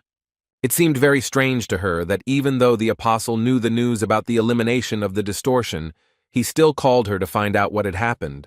It was also strange why he asked who exactly solved this problem. Suddenly, the apostle ordered her to keep an eye on what Kim Seo-jun, who had dealt with the incident, was doing. Not understanding the reason, she politely asked why to do this. The apostle reacted very nervously to her words and unleashed his terrifying power of bloodlust on her. After that, he said in a threatening tone that he knew very well that the young mistress had the strongest position of all the successors of the apostle of chastity. Using incredible pressure, he forced her to apologize after saying that she sometimes forgot that her position as heir did not make her the next apostle. His actions indicated that he was warning her that she was not in a position to ask unnecessary questions. However, after releasing the pressure, he still said that this order was not his own will. Turning around, Mrs. Kalia panicked and asked how this was possible.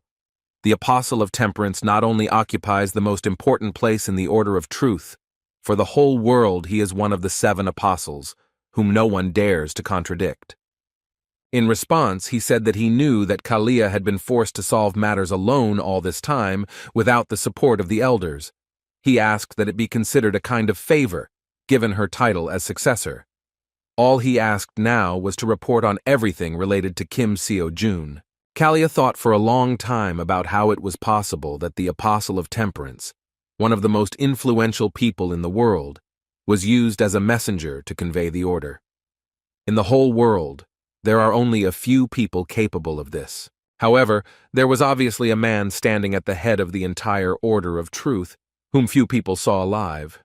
Of course, we are talking about the Great Voice. The training exam was over, and people began to return home. They were all amazed by the results and how good Kim Seo-jun turned out to be. Seeing the incredible strength of the students, the public became increasingly interested in purchasing spectator seats for the professional hunter exam in advance. Seo-jun had not yet left the building, because he had to resolve some organizational issues, including receiving the reward. When So-yun saw him, she nervously asked how it happened that her student was turning more and more into some kind of monster. When Seo-jun replied that it was a bit harsh, Seo-yun impatiently replied that her words were absolutely consistent with his progress, because anyone who looked at his results would think the same thing. What was especially amazing was his sudden ability to use the aura blade. When she asked the student where he even learned this complex technique, he absurdly replied that he was just lucky. These words caused a nervous outburst on the part of So-yun. She began to boil, saying that the student was again trying to make an excuse. Sighing heavily, she decided to again miss another strange moment, and simply asked if the student was going to go home. Seo-jun replied that he would indeed go straight home this evening, but he had one thing to finish before doing so. He said that he needed to meet someone. Immediately after these words, a noise arose behind So-yun because of the awkward situation surrounding Seo-jun's new comrade. Many representatives of academies aggressively attacked the promising guy who took second place in the tournament. Lee Min-yul was self-taught, and this attracted organizations because in this case, they had a chance to get him, but he ran away from them saying that he did not care about them. Still, it was to be expected that he would be glued to him immediately after the end of the training exam. Even though he lost in the finals, he attracted enough attention. And considering that he is self-taught and does not belong to any academy, all educational institutions were already drooling over him. Lee Min-yul was completely surrounded, and Seo-jun began to doubt that with such a huge line, they would be able to talk calmly. However, as soon as the fast travel master saw Seo-jun, he immediately stood behind him and shouted that he was going to go to Dream Academy. Everyone present was simply shocked, especially Seo-jun and Seo-yun, who heard this news for the first time. The representatives of the academies that tried to recruit him still had questions, so the guys had to run away from them. Thanks to their skills as hunters, they managed to break away from the pursuit, and Min-yul began to laugh awkwardly, realizing that he had caused trouble for the others. Seo-jun actually attacked him with a nervous question about what he was thinking when he said something like that. As it turned out, he was simply forced to say something like that, because they were not lagging behind. In his defense, he said that this was not an unfounded statement. Hearing this, Kim Seo-jun was surprised, because his friend had previously said that he was not going to the academy. He replied that he also didn't say that he wasn't going to the same academy as Seo-jun. These words confused the situation a little. Seo-jun didn't understand how to react to this at all. He could not express his opinion about his desire to join the academy. Besides, he himself was only a student. However, he also could not refuse, because then So-yun would not accept him, and it would turn out as if he was pressing on her like Grandpa's star sword. To keep this conversation simple, Seo-jun suggested we return to this topic a little later. He further recalled that there was a promise between them. With a smile on his face, Min-yul replied that he remembered it. It was time to clear up the earlier questions, so Seo-jun immediately asked who the person Min-yul called teacher was. Lee Min-yul expected this question, but at first he paused as if it was too difficult for him to reveal such a secret. However, after a moment he absurdly replied that he himself did not know who his teacher was. This sincere but stupid answer put the guys in an awkward position, and they began to look at him as if he were an idiot. Seo-jun immediately got angry, so he began to walk towards him with a threatening look and even a thirst for blood, saying that now was not the time for such stupid jokes. When he said that in this case he himself would force Min-yul to speak, he began to shout that this was not a lie at all. The dissatisfied winner of the argument could not believe his words, and reminded him that he himself had recently said that he had learned from his teacher only the use of a dagger. Moreover, he also claimed that his teacher was a strong man beyond imagination, which meant that he was still familiar with him. In response, Lee Min-yul asked to understand him correctly, after which he said that he was observing the teacher because he did not teach him personally. It was hard to believe, and words still did not answer the questions. Lee Min-yul is truly self-taught. Having incredible talent and wealth and money, he still chose this path because he did not want to get involved with anyone. According to him, he trained in the mountains alone. No one taught him. But he still liked that he did not have to adapt to the tedious academy program. And then one day, as usual, he was going to practice. But suddenly he felt someone's presence. Looking around, he saw a man in dark clothes and gray hair lying on the ground. Fearing for his condition, he immediately rushed to his aid, but he did not respond. This was his first meeting with the person he calls a teacher. The old man was seriously wounded and could not be left in the mountains. Throwing him onto his back, Lee Min-yul asked him to hold on until he took him to the hospital. However, in response, in a weakened tone, he replied that they could not go down. Min-yul was very worried about his condition. He thought that he was just delusional, so he worriedly repeated that if they didn't get to the hospital, he would die. When the old man said this phrase again, the guy realized that he had no other choice. These words smacked of desperate obsession, and ultimately he had to give up the idea of taking him to the hospital. For lack of anything better, he treated the man in an abandoned house in the mountains. At first, he was in a deplorable state and could die at any moment. But over time, he slowly began to gain strength. So a month passed, and one day, when Lee Min-yul was walking towards him again with the hope that he would finally open his eyes, something unexpected happened. He was forced to stop near an abandoned house after hearing unfamiliar voices. Someone was discussing the old man with words of surprise that he managed to get out of such a state. Peering from behind a tree, he saw that the man he had been treating all this time was standing on his feet, surrounded by many armed, unfriendly men in cloaks. The master whom he saved was surprised that the one who had recently become an elder personally came to him, a dying old man. According to Lee Min-yul, he was shocked that his grandfather had already woken up. But what was even more important was the question of what was happening. The unknown armed men were hostile to him, and were definitely not friends. They were interested in who helped him, but the master did not answer.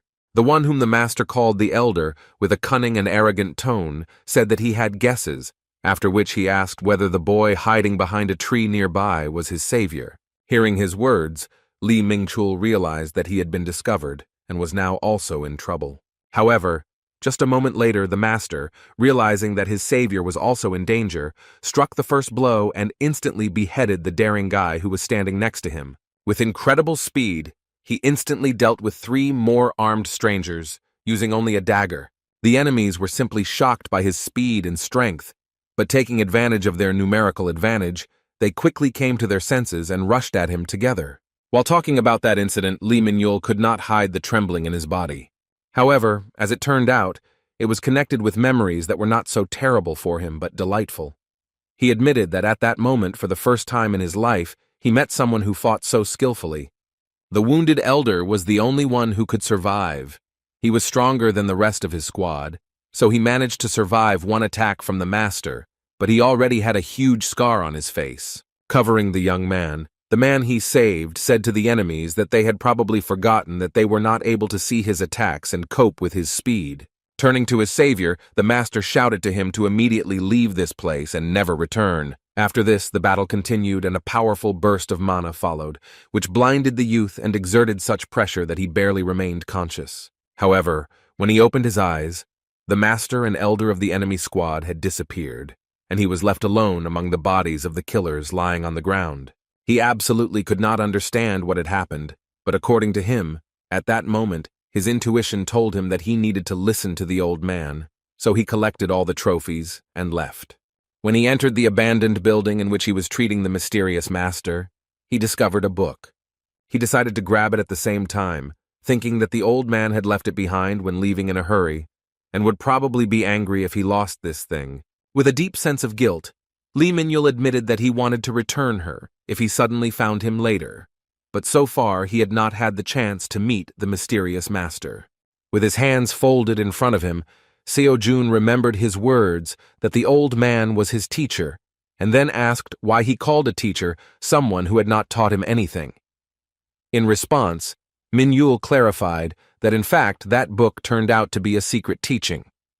Seo-jun didn't understand what he was talking about, so the shy, well-mannered guy admitted that this teaching was related to the art of dagger fighting and concealment techniques. As expected, he read it, although he regretted it, knowing that it was bad to look into other people's things. Actually, because he saw how the old man fought, he believed that this technique was created by him. He doesn't know that he took his secret technique, much less that he studied it, which is why he called the master his teacher. Seeing his friend's surprise, Min-yul restlessly asked him to believe him. The story turned out to be very confusing indeed.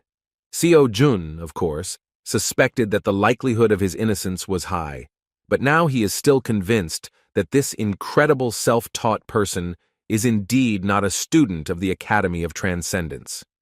Lee Min-yul still thought that no one believed him, so he swore that his words were the truth. When asked if he really did not know the identity of this master, he replied that he participated in the practice exam because he hoped to find the teacher at such a large event. After hearing this incredible story, So-yoon was surprised, but noticed that something came to her mind. She wondered if it could be that his teacher was actually Mr. Dark Star. Hearing this suggestion, Seo-jun opened his mouth in surprise, and Lee Min-yul simply froze. The Dark Star, along with the Sword Saint, is one of the 5 heroes who personify Korea. He is known for having the most secretive personality among them all. He is called a mastermind of secret assassinations, and due to his excellent disguise skills, nothing is known about him except his name. But in the case of So-yoon, the granddaughter of the Sword Saint, the conversation is different, because all 5 heroes keep in touch and know each other. When So-jun asked if she had ever met this gentleman, So-yoon replied that she had seen him a couple of times, because when she was little, Mr. Dark Star sometimes visited his grandfather. However, in those days, they began to fight every time they met. Based on this, Seo-jun asked if she could ask her grandfather about the secret teaching that Min-yul had obtained. He was confident that Mr. Park would understand whether this was truly a Dark Star technique. So-yoon replied that it was a really good idea and that we could meet him. Lee Min-yul, who had not understood what they were talking about for several minutes, was simply shocked by these assumptions, and no less shocked when he heard that the director of the academy where Seo-jun studies calls the great sword hero the grandfather. The next day, Seo-jun went to the academy as usual.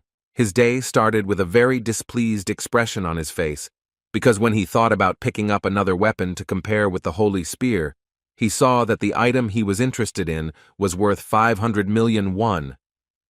The price for just one piece of equipment was enormous, so the student was outraged at how much money this academy was taking from him. He worked non-stop and earned money, but the spending still did not end. Sighing heavily, he decided to take his time, thinking that it was not urgent.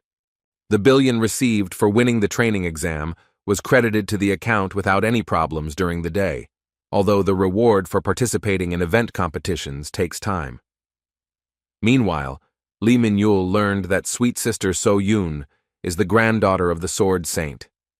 He was shocked by the news, but immediately respectfully asked her to help meet his teacher, whom they named one of the 5 heroes. So-yoon didn't mind. She excitedly asked him to skip the formalities and promised that she would turn to her grandfather for help. At first, Lee Min-yul was hesitant to show someone else's secret teaching to another person, but he agreed to personally demonstrate his technique to the Sword Saint, so he was going to come to the academy. At that moment, Seo-jun didn't understand why Min-yul addressed So-yoon as you. Returning to his interaction with the Transcendence Academy portal, Seo-jun decided to buy a free pass, but at that moment he was surprised by the message that several of his lectures had received progress, and Chiron's course was completely completed.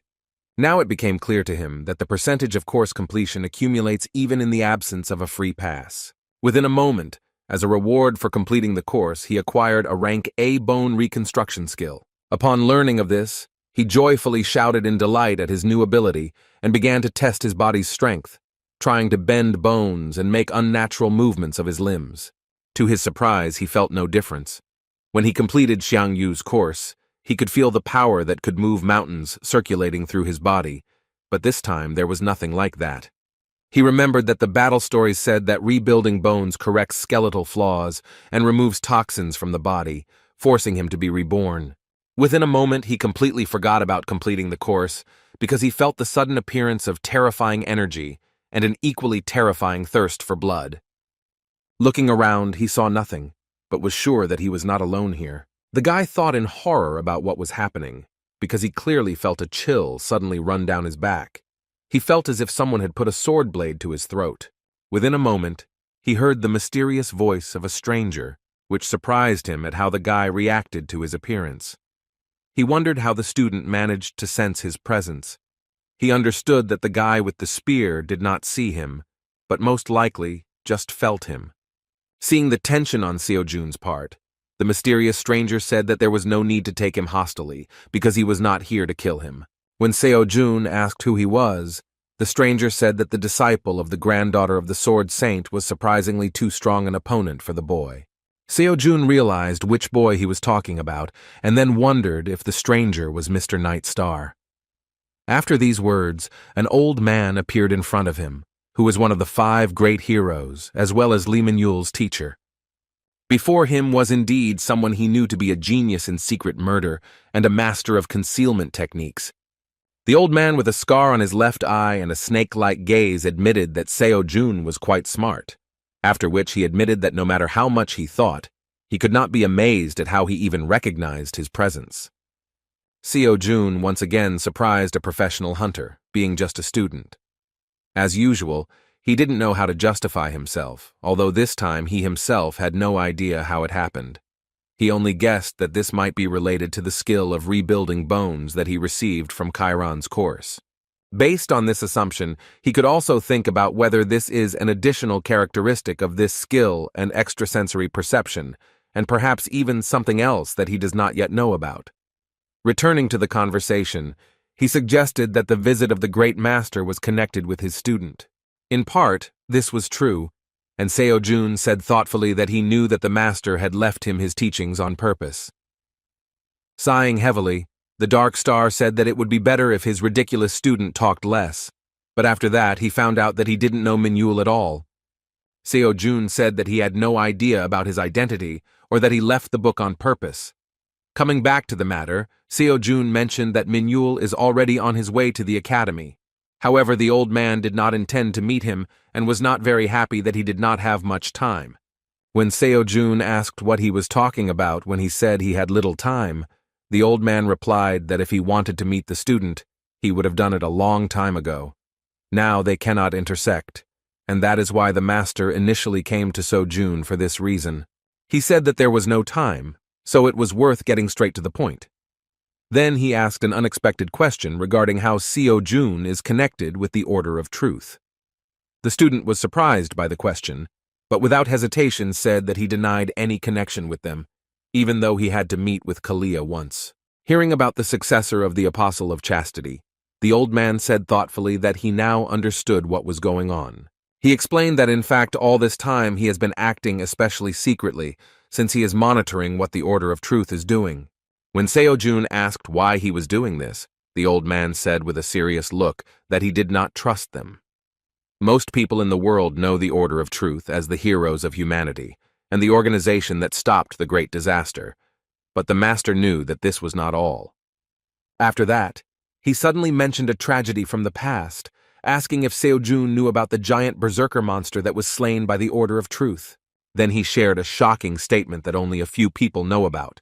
In fact, the berserker was not defeated, despite the claims of the Order of Truth. Seo Jun didn't understand how this could be true.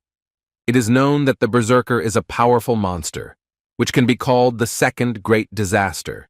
It is said that at that time he was struck down by the Great Voice and the 7 apostles. thereby marking the end of the great calamity. The master of stealth and assassination techniques explained that then the berserker was impossible to defeat. He also said that it was at least strange that there was no corpse left from the defeated monster, because there is not a single material regarding this. Even with the chaos that was happening at that time, it is too unnatural. Seo-jun was even more amazed by the words that in fact the berserker had suddenly disappeared. Confused, Seo-jun emotionally asked why then did everyone think that the Order of Truth saved humanity. The old man replied that it was obvious to believe that they had done something. He clarified that it was more likely that it was the Great Voice who did something to the berserker, but in any case, that monster was not defeated. Turning his back to the student, the master remembered that at first it was only a small grain of doubt, but an incident that happened several years ago made him convinced that he was right. He clarified that it is difficult to actually name those events. To get to that topic, he first asked if Seo-jun had ever thought about why the place of the Apostle of Chastity was empty. In response, Seo-jun remembered that the Order of Truth stated that he died of old age. However, as soon as he said this, he cried out in surprise at the realization of the probable truth. The puzzle began to take shape into a more complete picture, and the old man confirmed that the Apostle of Chastity had in fact suddenly disappeared, and precisely suddenly, just like a berserker. With displeased mockery, he said that natural death sounds ridiculous, because the 7 apostles were together even before the time of the great disaster. It was foolish to believe that the Apostle of Chastity was the only one who died of old age. This statement on the part of the Order of Truth was meaningless. The information from the hero became more and more amazing. He thought that the two were somehow connected, and so he began to monitor the Order and learn 2 things. Firstly, the Order of Truth planned to kill him for this, and secondly, the rift of the 10-star dungeon is a trick of the Order, and the reason for it is Seo-jun himself. Naturally, the guy did not understand what he had to do with them. The old man himself did not know the exact reason, but he was sure that the Order was closely monitoring the personality of the young man. When Seo-jun asked why Mr. Darkstar was telling him such secrets, he said with a serious look that he had come to him with a personal request. He wanted Seo-jun, whom he had only known for a few minutes, to take care of the boy for him. It was about Li Ming-yul, and the assassin admitted that if he could, he would look after him himself. But this is impossible while he is being persecuted by the Order of Truth. They have their own unique way of tracking objects, and this turned out to be quite scary news. The old man wasn't sure, but it seemed like the Order could see the consequences of their target's actions, so they called it visioning. He too came under their surveillance and leaves his mark on everyone he approaches. Seo-jun didn't understand why he had to act as a mediator, since information about the vision of the Order of Truth probably also meant that he himself was subject to this ability. Unexpectedly for him, the master replied that he was an exception. The apprentice is already the object of observation of the Order, however. Like the master, they cannot see him. So even if they meet, the Order will not sense anything unusual. At the same time, if he acts on behalf of Seo-jun, then they will believe that this is the work of a Dream Academy student. When the guy, dumbfounded by the situation, asked why the Order of Truth could not see him, the master disappointed him with his answer, saying that he himself did not understand how this was possible. The old man himself was able to free himself from their gaze, finding himself one step away from self-forgetfulness. But the young man's method remained a real mystery to him. Naturally, Seo-jun thought with a thoughtful face that this had something to do with the fact that the academy did not have any data on him.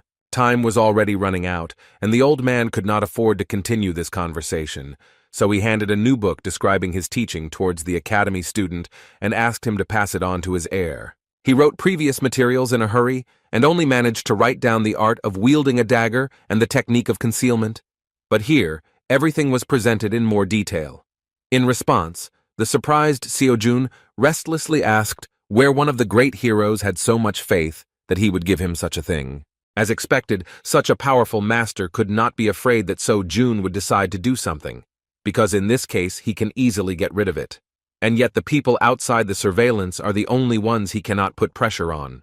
The master of assassination and stealth was prepared for such a question, so he had something to give him as payment. He took out another scripture and said that this was another secret teaching that he himself had written down.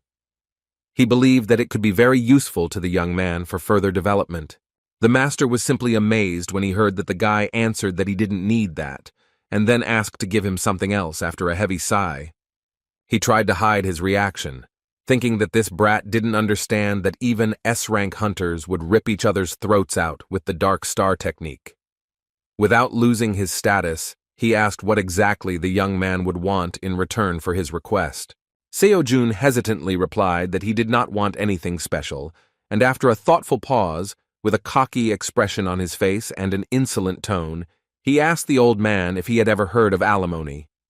Mr. Dark Star was amazed. He thought that he had heard it right, because it is unlikely that one of the 5 heroes would be asked for money out of the blue, giving up a secret technique. However, the guy convinced him that he really wanted money. When Seo-jun brazenly said that if he didn't give him anything, then he himself wouldn't do anything, the master displeasedly asked what amount he was talking about. The student, with a cheerful expression on his face, said that at the moment he only needed a couple of kopecks, or rather 3 billion. Hearing about this impudent and disrespectful request, Mr. Darkstar nervously said the amount and called the young man a little asshole. In response, Seo-jun asked him not to get angry, but to listen to what he had in mind. Then he began a monologue about the importance of the situation. He began to manipulate with the words that, frankly speaking, he is the only one who can fulfill his request because, as the master said, it must be someone whom the order does not see.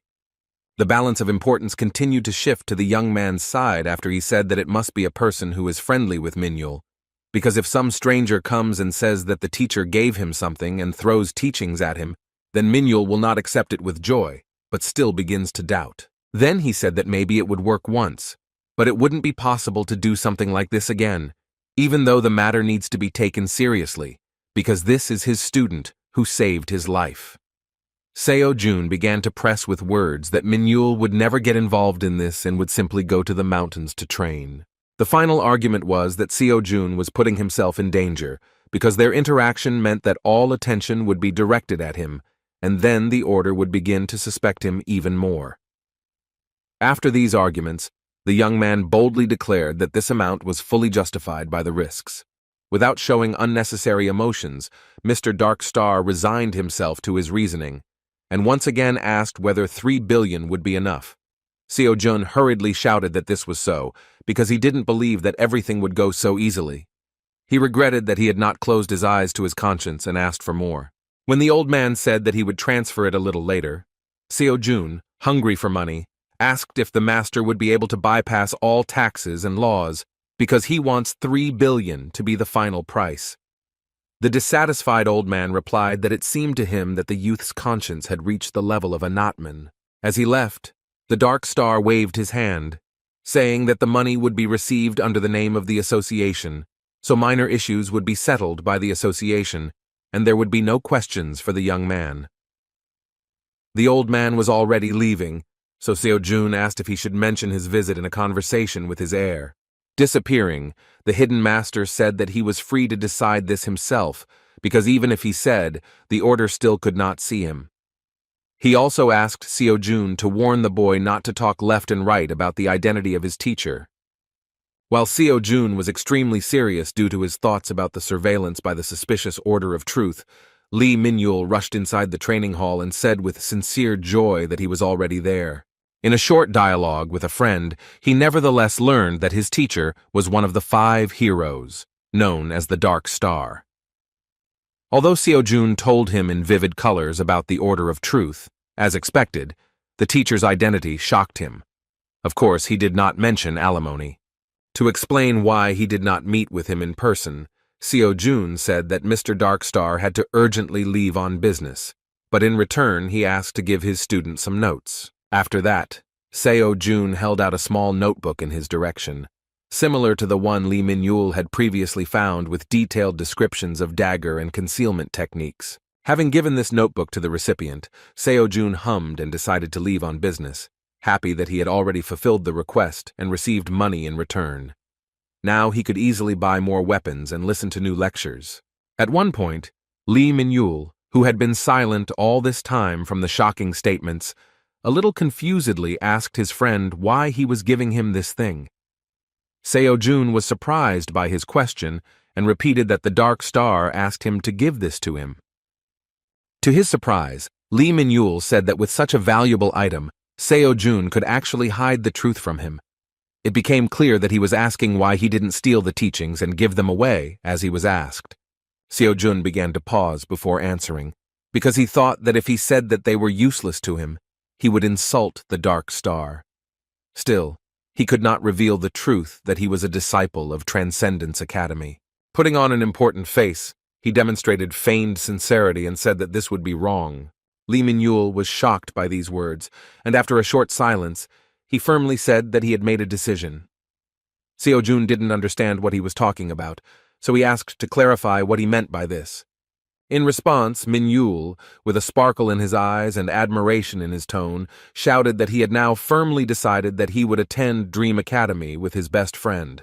He stated that he would start that day because he was touched by how nice a guy Seo-jun was. The glow of boundless trust began to blind the academy student, and he himself began to think anxiously that there was some misunderstanding that he could not explain. When they met with So-yun, Lee Min-yul leaned on his friend's shoulder and said that from that day on he would study at the Dream Academy. In fact, Madam Director was not against the fact that she was simply presented with a fact. She didn't mind, and even admitted that she would be happy about it.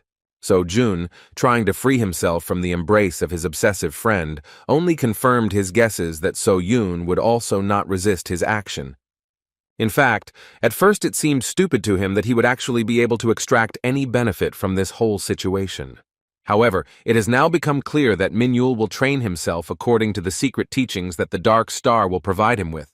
So Seo-jun will not frantically search for this troublesome guy every time the Dark Star gives him an assignment.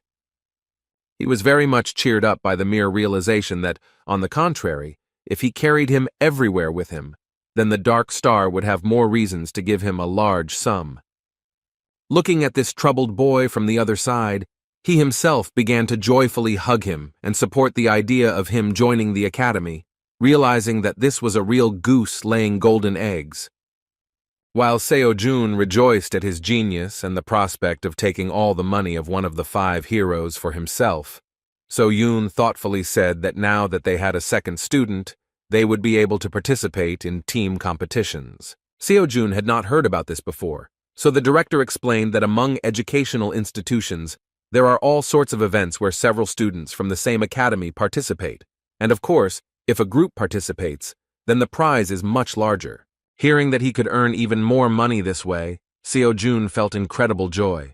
His face began to shine at the thought that this way he could cover some of his needs. Now he looked at the troubled boy completely differently, because he really had become the goose laying the golden eggs.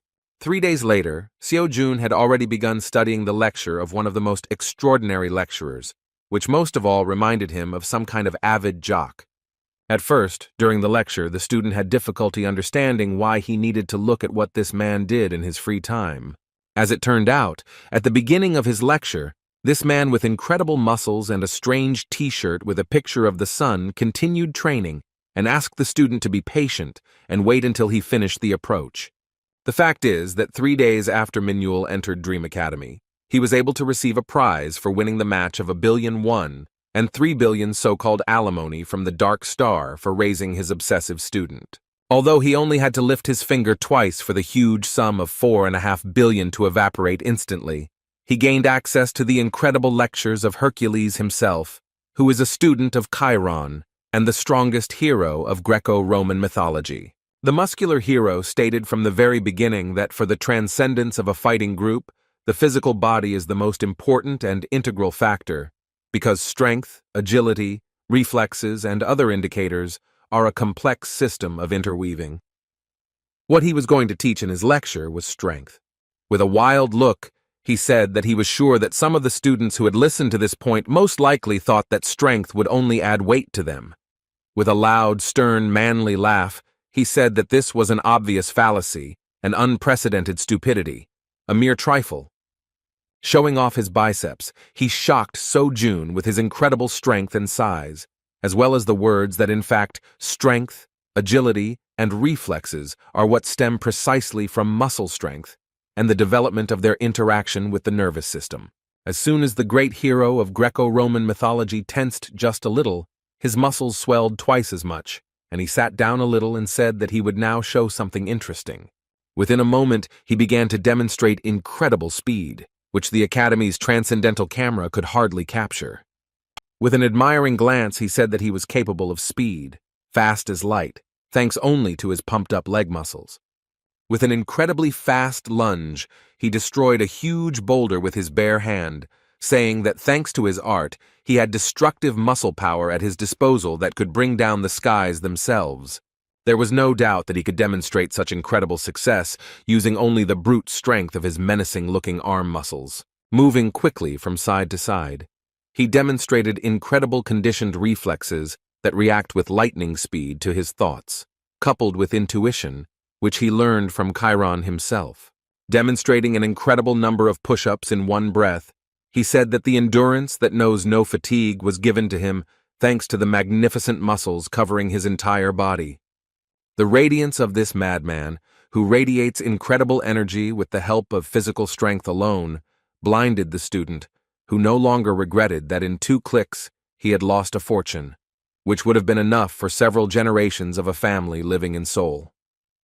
The veteran rocker-turned-transcendent surprised his student by saying that it all comes from sheer brute muscle strength. After the introductory lecture of the Hercules course, Seo-jun received a message about a new daily task, which only confirmed to him that this hero is a student of Chiron. At first glance, it seemed that the tasks were the same as Chiron's, just with an increased number of repetitions.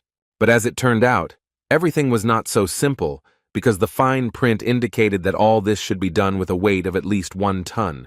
Seo-jun couldn't believe what was written there, so he decided to rub his eyes, but even after that, the crazy inscription about extra weight did not disappear.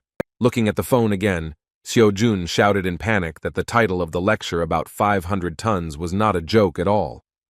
He really hoped that Zhang Sanfeng wouldn't have such crap in his course. With this thought in mind, he opened the second lecture on gait. Usually, gait refers to the movement of the legs in sports. Roughly speaking, this is the mastery of the legs. But the old man clarified that when they strive to master not only the movement of the legs, but to put the movements together, this is called practicing technique.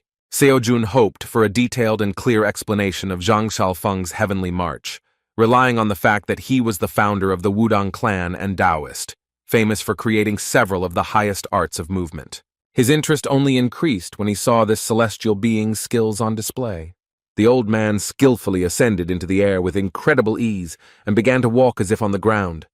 Then he said that in this lecture, he would teach students the so-called walking on air, in which the master, relying on Nigong, with the help of acupuncture points of his energy, can step on anything, even air. The principle of the lecture was taught during the course, so the old man asked to work on the daily assignment. Seo-jun was delighted with the mere thought that if he could soar freely in the sky, then restrictions in the air would disappear for him.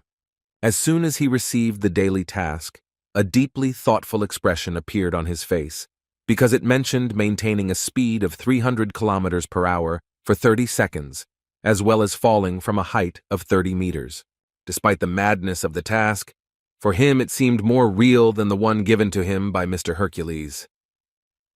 Sighing heavily, he considered that it was not so scary as for advanced courses, because at first glance it seemed very doable.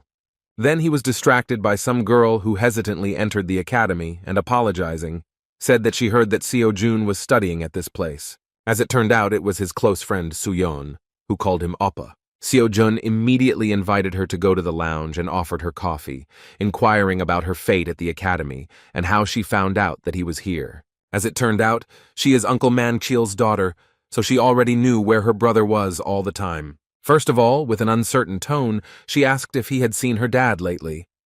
Sitting down opposite, Seo-jun replied that they had been in touch by phone and talked for the last time when he participated in the practice exam. Seeing Seo-yeon's worried look, he immediately asked what happened and why she was so sad. She replied that Dad had stopped communicating, and that is why she decided to go to the academy to ask if Seo-jun knew anything about his disappearance. The student was excited by her words, and immediately took off, asking how long it had been since she had been able to contact Uncle Manhwa.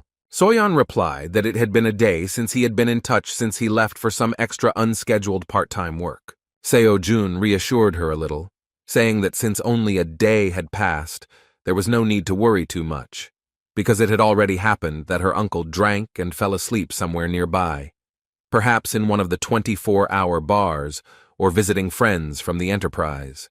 Even after these words, although Seo-yeon took it as an option, she did not stop looking so worried. Seo-jun realized that there might be some other problem bothering her, so he asked if something else had happened. As it turned out, she was worried about a conflict with her father after she said that she wanted to become a professional hunter. Seo-jun was simply shocked by her words, and remembering that she was not awakened, asked if she was going to do it artificially. The Dream Academy student was even more stunned by the news that she had actually awakened about a month ago. That is why she said that she no longer wants to go to university, but instead will choose an option among hunter academies. As expected, her excitement was due to the fact that Dad was categorically against it. After these words, she thanked him for his words of support. Seo-jun understood her perfectly, because he knew that at this time the hunter's earnings were much better than in a prestigious job after a good university. He understood her feelings, because she wants to lighten the load on her father's shoulders as soon as possible. But there is no parent who will allow her child to do a dangerous activity. Uncle Manhwa, as someone who works at a dungeon monster processing plant, has heard a lot of accident stories over his long career, so he would hardly take such news positively from his only daughter.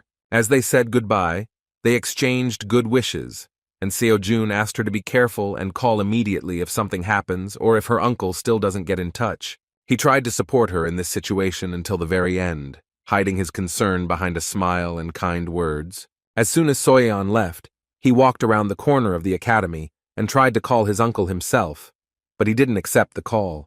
He could not understand what had happened in the old man's life for him to allow himself such irresponsibility, because of which his daughter was so worried that she even came for help. Even after several attempts, nothing changed. Hoping for the best, he returned inside, thinking that since his uncle had not been in touch for the first time, it was unlikely that anything dangerous could happen. He decided to wait one more day in the hope that everything would resolve itself. Meanwhile, at a hotel on the outskirts of Seoul, Miss Kalia was again taking a report, and this time she learned that Evil Doom, who is called the Devil among Hunters, noticed the activity of the Order of Truth and began to dig under them. As expected, Lady Kalia was unhappy that, following the Dark Star, another dangerous hunter from the 5 strongest heroes began to monitor their activities. Going off topic, she asked how the situation with Kim So-jun was. She began to chew her legs nervously when she heard again that even after a while of trying to track his actions and future, they still had no success. To resolve the situation, the lady said that the truth about the rift of the 10-star dungeon should not be revealed under any circumstances. She asked that all possible resources available in Korea be used to avoid the dissemination of information, especially among government officials and hunting associations. The next day, Seo-jun returned to the academy and began training again.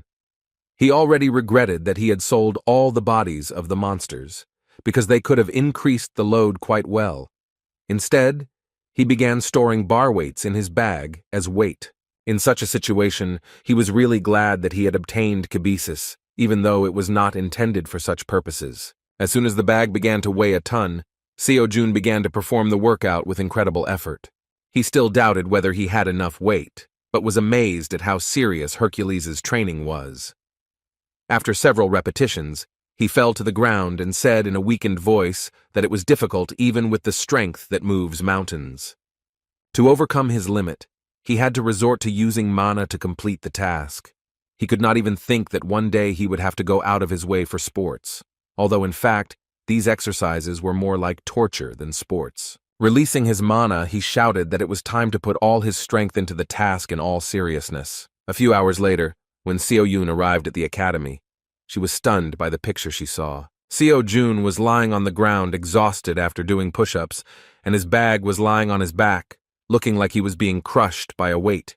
With a stern tone and look, she asked what her dear student was doing, and he, in response, asked her to help in a weakened and pitiful voice.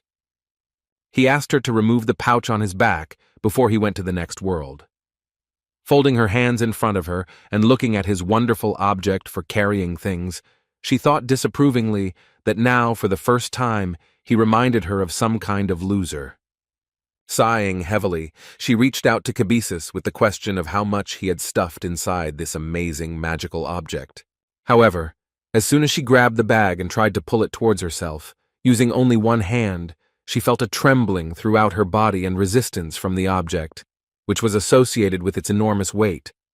Realizing that it was no small matter, she grabbed it with both hands and used magic to strengthen her body. Using incredible efforts to the limit of her capabilities, she hardly moved the bag, and Seo-jun was finally able to get up at least on all fours. The headmaster couldn't believe that the bag he used as extra weight made her, a B-rank hunter, tremble with tension. Seo-jun, rising to his feet, sighed heavily and shouted that he thought he was going to die. After words of gratitude, he asked her an equally strange question about how tall the academy building is. The director, not understanding the essence of such interest, answered in confusion that there were only 5 floors, and in total, it was about 15 meters, taking into account the height of the training floor. Seo-jun said that this was not enough, so So-yoon, with concern in her tone, asked why he was asking this. In response, her inadequate student, with a crazy expression on his face, replied that he was going to jump down. Horrified by his intentions, So-yoon stretched out her hand to stop him, but he didn't even let her utter a word, wondering out loud whether he could jump from such a height in his current form. Then he simply confronted her with the fact that he would go away for a while to test his strength. So-yoon didn't even have time to move when her ridiculous student found himself on the roof, and a moment later his ringing scream and the whistle of falling down were heard. What was even more alarming was how loud and dull the sound of his landing on the surface was. So-yoon couldn't say a word as she listened to what was happening outside the window. After landing, the student, whom she considered a real psycho, joyfully shouted that he managed to survive, after which he again climbed to the roof and jumped down. Returning to her office, immersed in real despair, So-yoon began to think about what her new students would think when they saw this. She was even more worried about whether she would be able to accept new students at all if they thought this was an example of their training at Dream Academy. When Lee Min-yul came to the academy for his first day of training, he was as shocked as the director.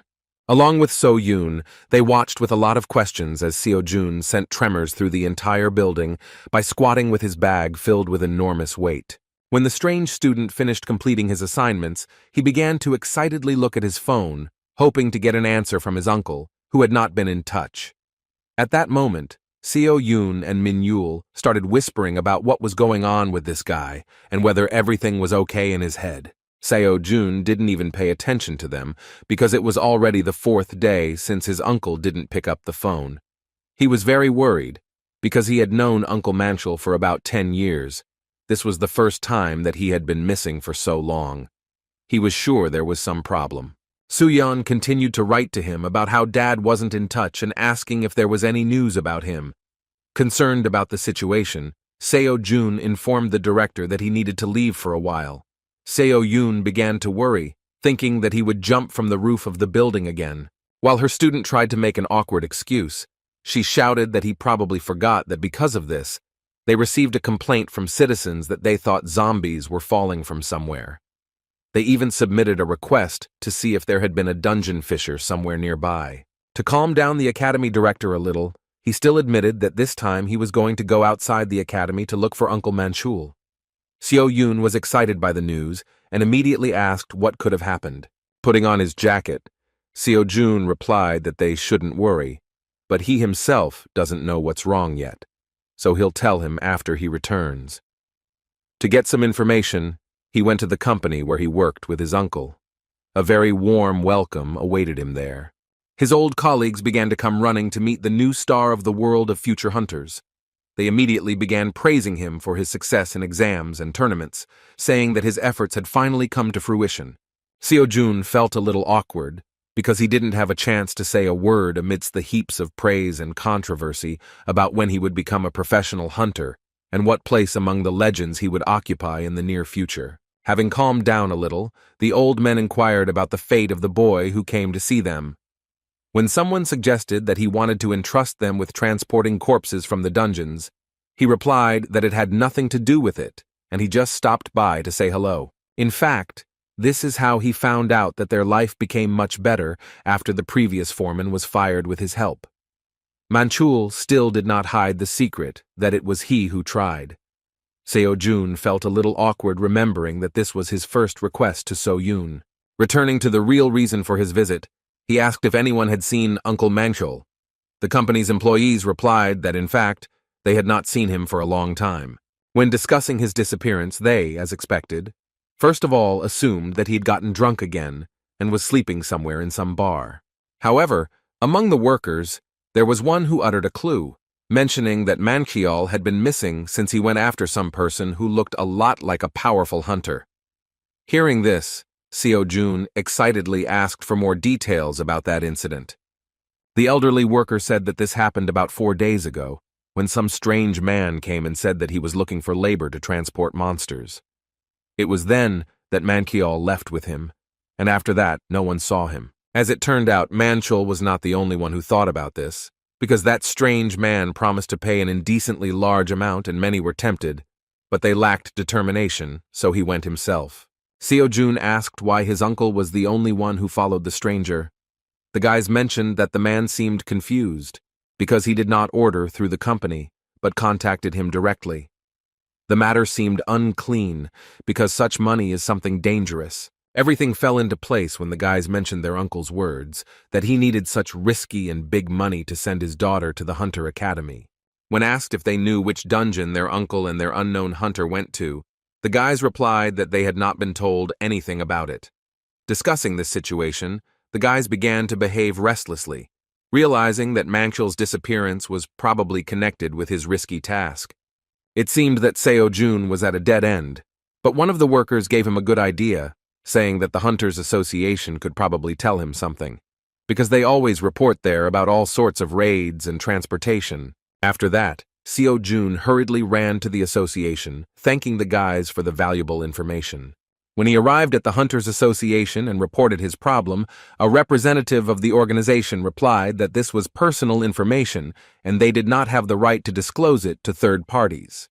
Seo-jun could not come to terms with this and began to shout that it was a matter of a missing person, but the man in the tuxedo replied that until the loss was confirmed, he could not disclose anything, and even if the raid member was missing, he could not discuss it with a third party. No matter how hard he tried, the association's policy did not allow him to obtain any information regarding the situation. He left the building. Seo-jun sat down with folded hands on a nearby bench and began to think about what he should do next. Remembering the information obtained, Uncle Manchul stopped communicating since he left with a suspicious person 4 days ago. There was no doubt that something unexpected had happened, but the problem that prevented him from solving this situation was that, as the association employee said, there were no confirmed facts for them to deal with this. An anxious feeling haunted him, because Uncle Manchul is a man who always came to his aid with a smile and full responsibility. They were connected by a long journey of life and even 9 years of hard work together at the enterprise. Moreover, it was he who supported the orphan in the most difficult moments of his life. He gave him all his savings when Seo-jun ended up in the hospital due to an accident at the plant.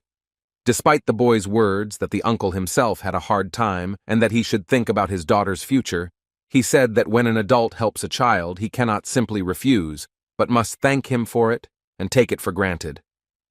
The old man did everything possible to support him in difficult moments. When Seo-jun was broken, having lost all the money he had accumulated after 9 years of hard work, the first person who rushed to him and consoled him and worried was Manchul. Although he himself was poor, but with the words that money can always be earned again, he gave him a huge amount, sufficient to pay for his daughter's admission to a good university. It was those 3 million won that were the money that made Seo-jun what he is now. Therefore, the boy could not just sit and do nothing in a situation where Uncle Manchul was in danger. He needed to find any way to somehow influence the situation. It was because of this that he was forced to approach So-yoon to ask her for a favor by arranging a personal meeting with her grandfather, the sword saint of the 5 heroes of Korea. Relations between them were far from the warmest. The old man was still very prejudiced towards him, but despite this, he agreed to a personal meeting because his only granddaughter asked for it. In general, he was already familiar with the situation, so he assumed that the young man wanted to ask for his help. But he said that the purpose of his meeting would sound a little different. As it turned out, he wanted to find out how the Holy Sword looked at him in order to fight with him in a duel once. After this unexpected and crazy phrase, silence began. So Yoon was simply shocked by his words. The Sword Saint's chief assistant was speechless, as it was the first time he had seen someone who was not even a hunter above S rank even think about fighting the strongest among the swordsmen. Mr. Park himself at first thought that he had misunderstood the impudent young man, so he asked him to repeat it. Seo Jun explained that he wants to arrange a duel with conditions, and if he wins, then Mr. Park will not only help him, but will even take an active part in this matter. More sudden was the second condition, which concerned Seo Jun's loss. He stated that if he loses, he will leave Dream Academy. Naturally, he did not even dare to imagine that he would defeat such a formidable opponent. That is why he asked to take into account the condition that his victory should be counted as at least a small wound on the body of the Holy Sword. The situation required such crazy measures because Uncle Manchel went after a suspicious person and something happened, but the association did not disclose details, citing the confidentiality of this information.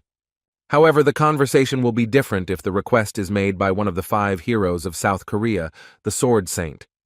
Although this is a game of roulette, he really had no other way to save Uncle Manchel. The old man, possessing terrifying power that even the suspicious Order of Truth fears, admitted that the young man's proposal was very self-confident, and yet he decided to agree and offered to follow him. First, Mr. Park Min-chul went to a room that was emitting powerful energy. Lately, he had not visited it often, which greatly surprised his assistant. As it turned out, there was some kind of mysterious blade inside, from which came a terrible thirst for blood and the powerful energy that he himself possesses. Seeing this blade, Mr. Park's assistant was horrified. This blade is known throughout the world as the Sword of the Azure Dragon. According to legend, the military leader of the Silla state, Kim Yusin, having gone on service to Wolong, met Nan Seung on his way, receiving from him methods of army command and a precious sword. Even though it is only an imitation of a real azure dragon sword, even so it is considered the pinnacle of creation, forged by the best blacksmith in Korea. What was even more astonishing was that the chief's closest assistant understood that he would only draw the azure dragon's sword on one occasion, when he was sure that he must kill his opponent at all costs. The head had never taken out the azure dragon sword since the Great Scourge was officially stopped. The concerned man nevertheless asked the gentleman what he planned to do with the boy from his granddaughter's academy. He was worried that if something went wrong, the lady would suffer severe mental injury, but the old man asked him to drop such talk. Minchul explained that even though Seo Jun might jump out of his skin, he is still a student. You must, at a minimum, be prepared for such an outcome in order to dare to challenge one of the 5 heroes. Containing his terrifying energy, the old man asked his assistant whether he really did not have the right to have fun. Seo Jun and Miss Park were still outside, and the academy director tried her best to stop him, saying that he should not go to such extremes. She said that she could ask her grandfather to help, because if she turned to him personally, he would definitely intervene in the situation and find a way out. Despite her words, Seo Jun refused her help. In response, he sincerely thanked her for her concern, after which he said that this was a necessary measure for the future. He couldn't be sure that something like this wouldn't happen again. At this moment, he could not find out why Uncle Manchel disappeared, but the mere thought that he himself was the problem scared him. If this is so, then it is unlikely that such an incident will be the only one. Gathering all his determination into a fist, he thought that he still did not have the strength and authority to protect the people around him. That is why he had to involve the Holy Sword in the matter, so that people would remember that he is not an empty place, and if someone touches him, he will deal with him personally. After that, he looked So Yoon in the eyes and confidently said that he would return victorious. There was an unshakable determination in his eyes. He demonstrated that he was ready to do anything to protect the people dear to him. So Yoon could only watch in silence because she could not influence his choice in any way, and grandfather had already agreed to this crazy fight. Seo Jun and Mr. Park Min-chul went to the duel hall, and a small crowd of people from the Sword Saint Palace gathered at the main entrance, in front of which was So Yoon and the main assistant of the hero. Releasing powerful energy and a large amount of bloodlust, The stern lord of the sword said that if the academy student thought that because of So-Yun he would be given an indulgence, then he was mistaken, but he was given a chance to retreat. In response, the determined guy said that this was not the case at all, and that he, on the contrary, hoped that Mr. Park Minchell would keep his promise.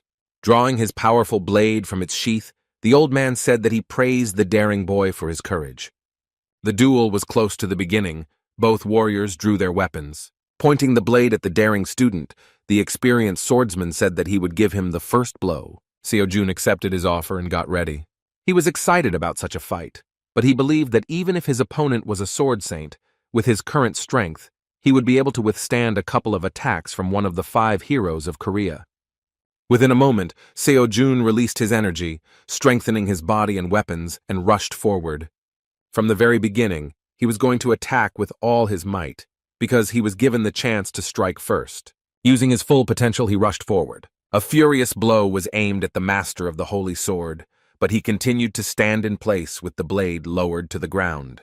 Within a moment, despite all the efforts of the young master, the blow was blocked. Mr. Minchul, without even releasing his energy, easily stopped this furious attack. The old man not only didn't move, he didn't even look in the direction of the attacker.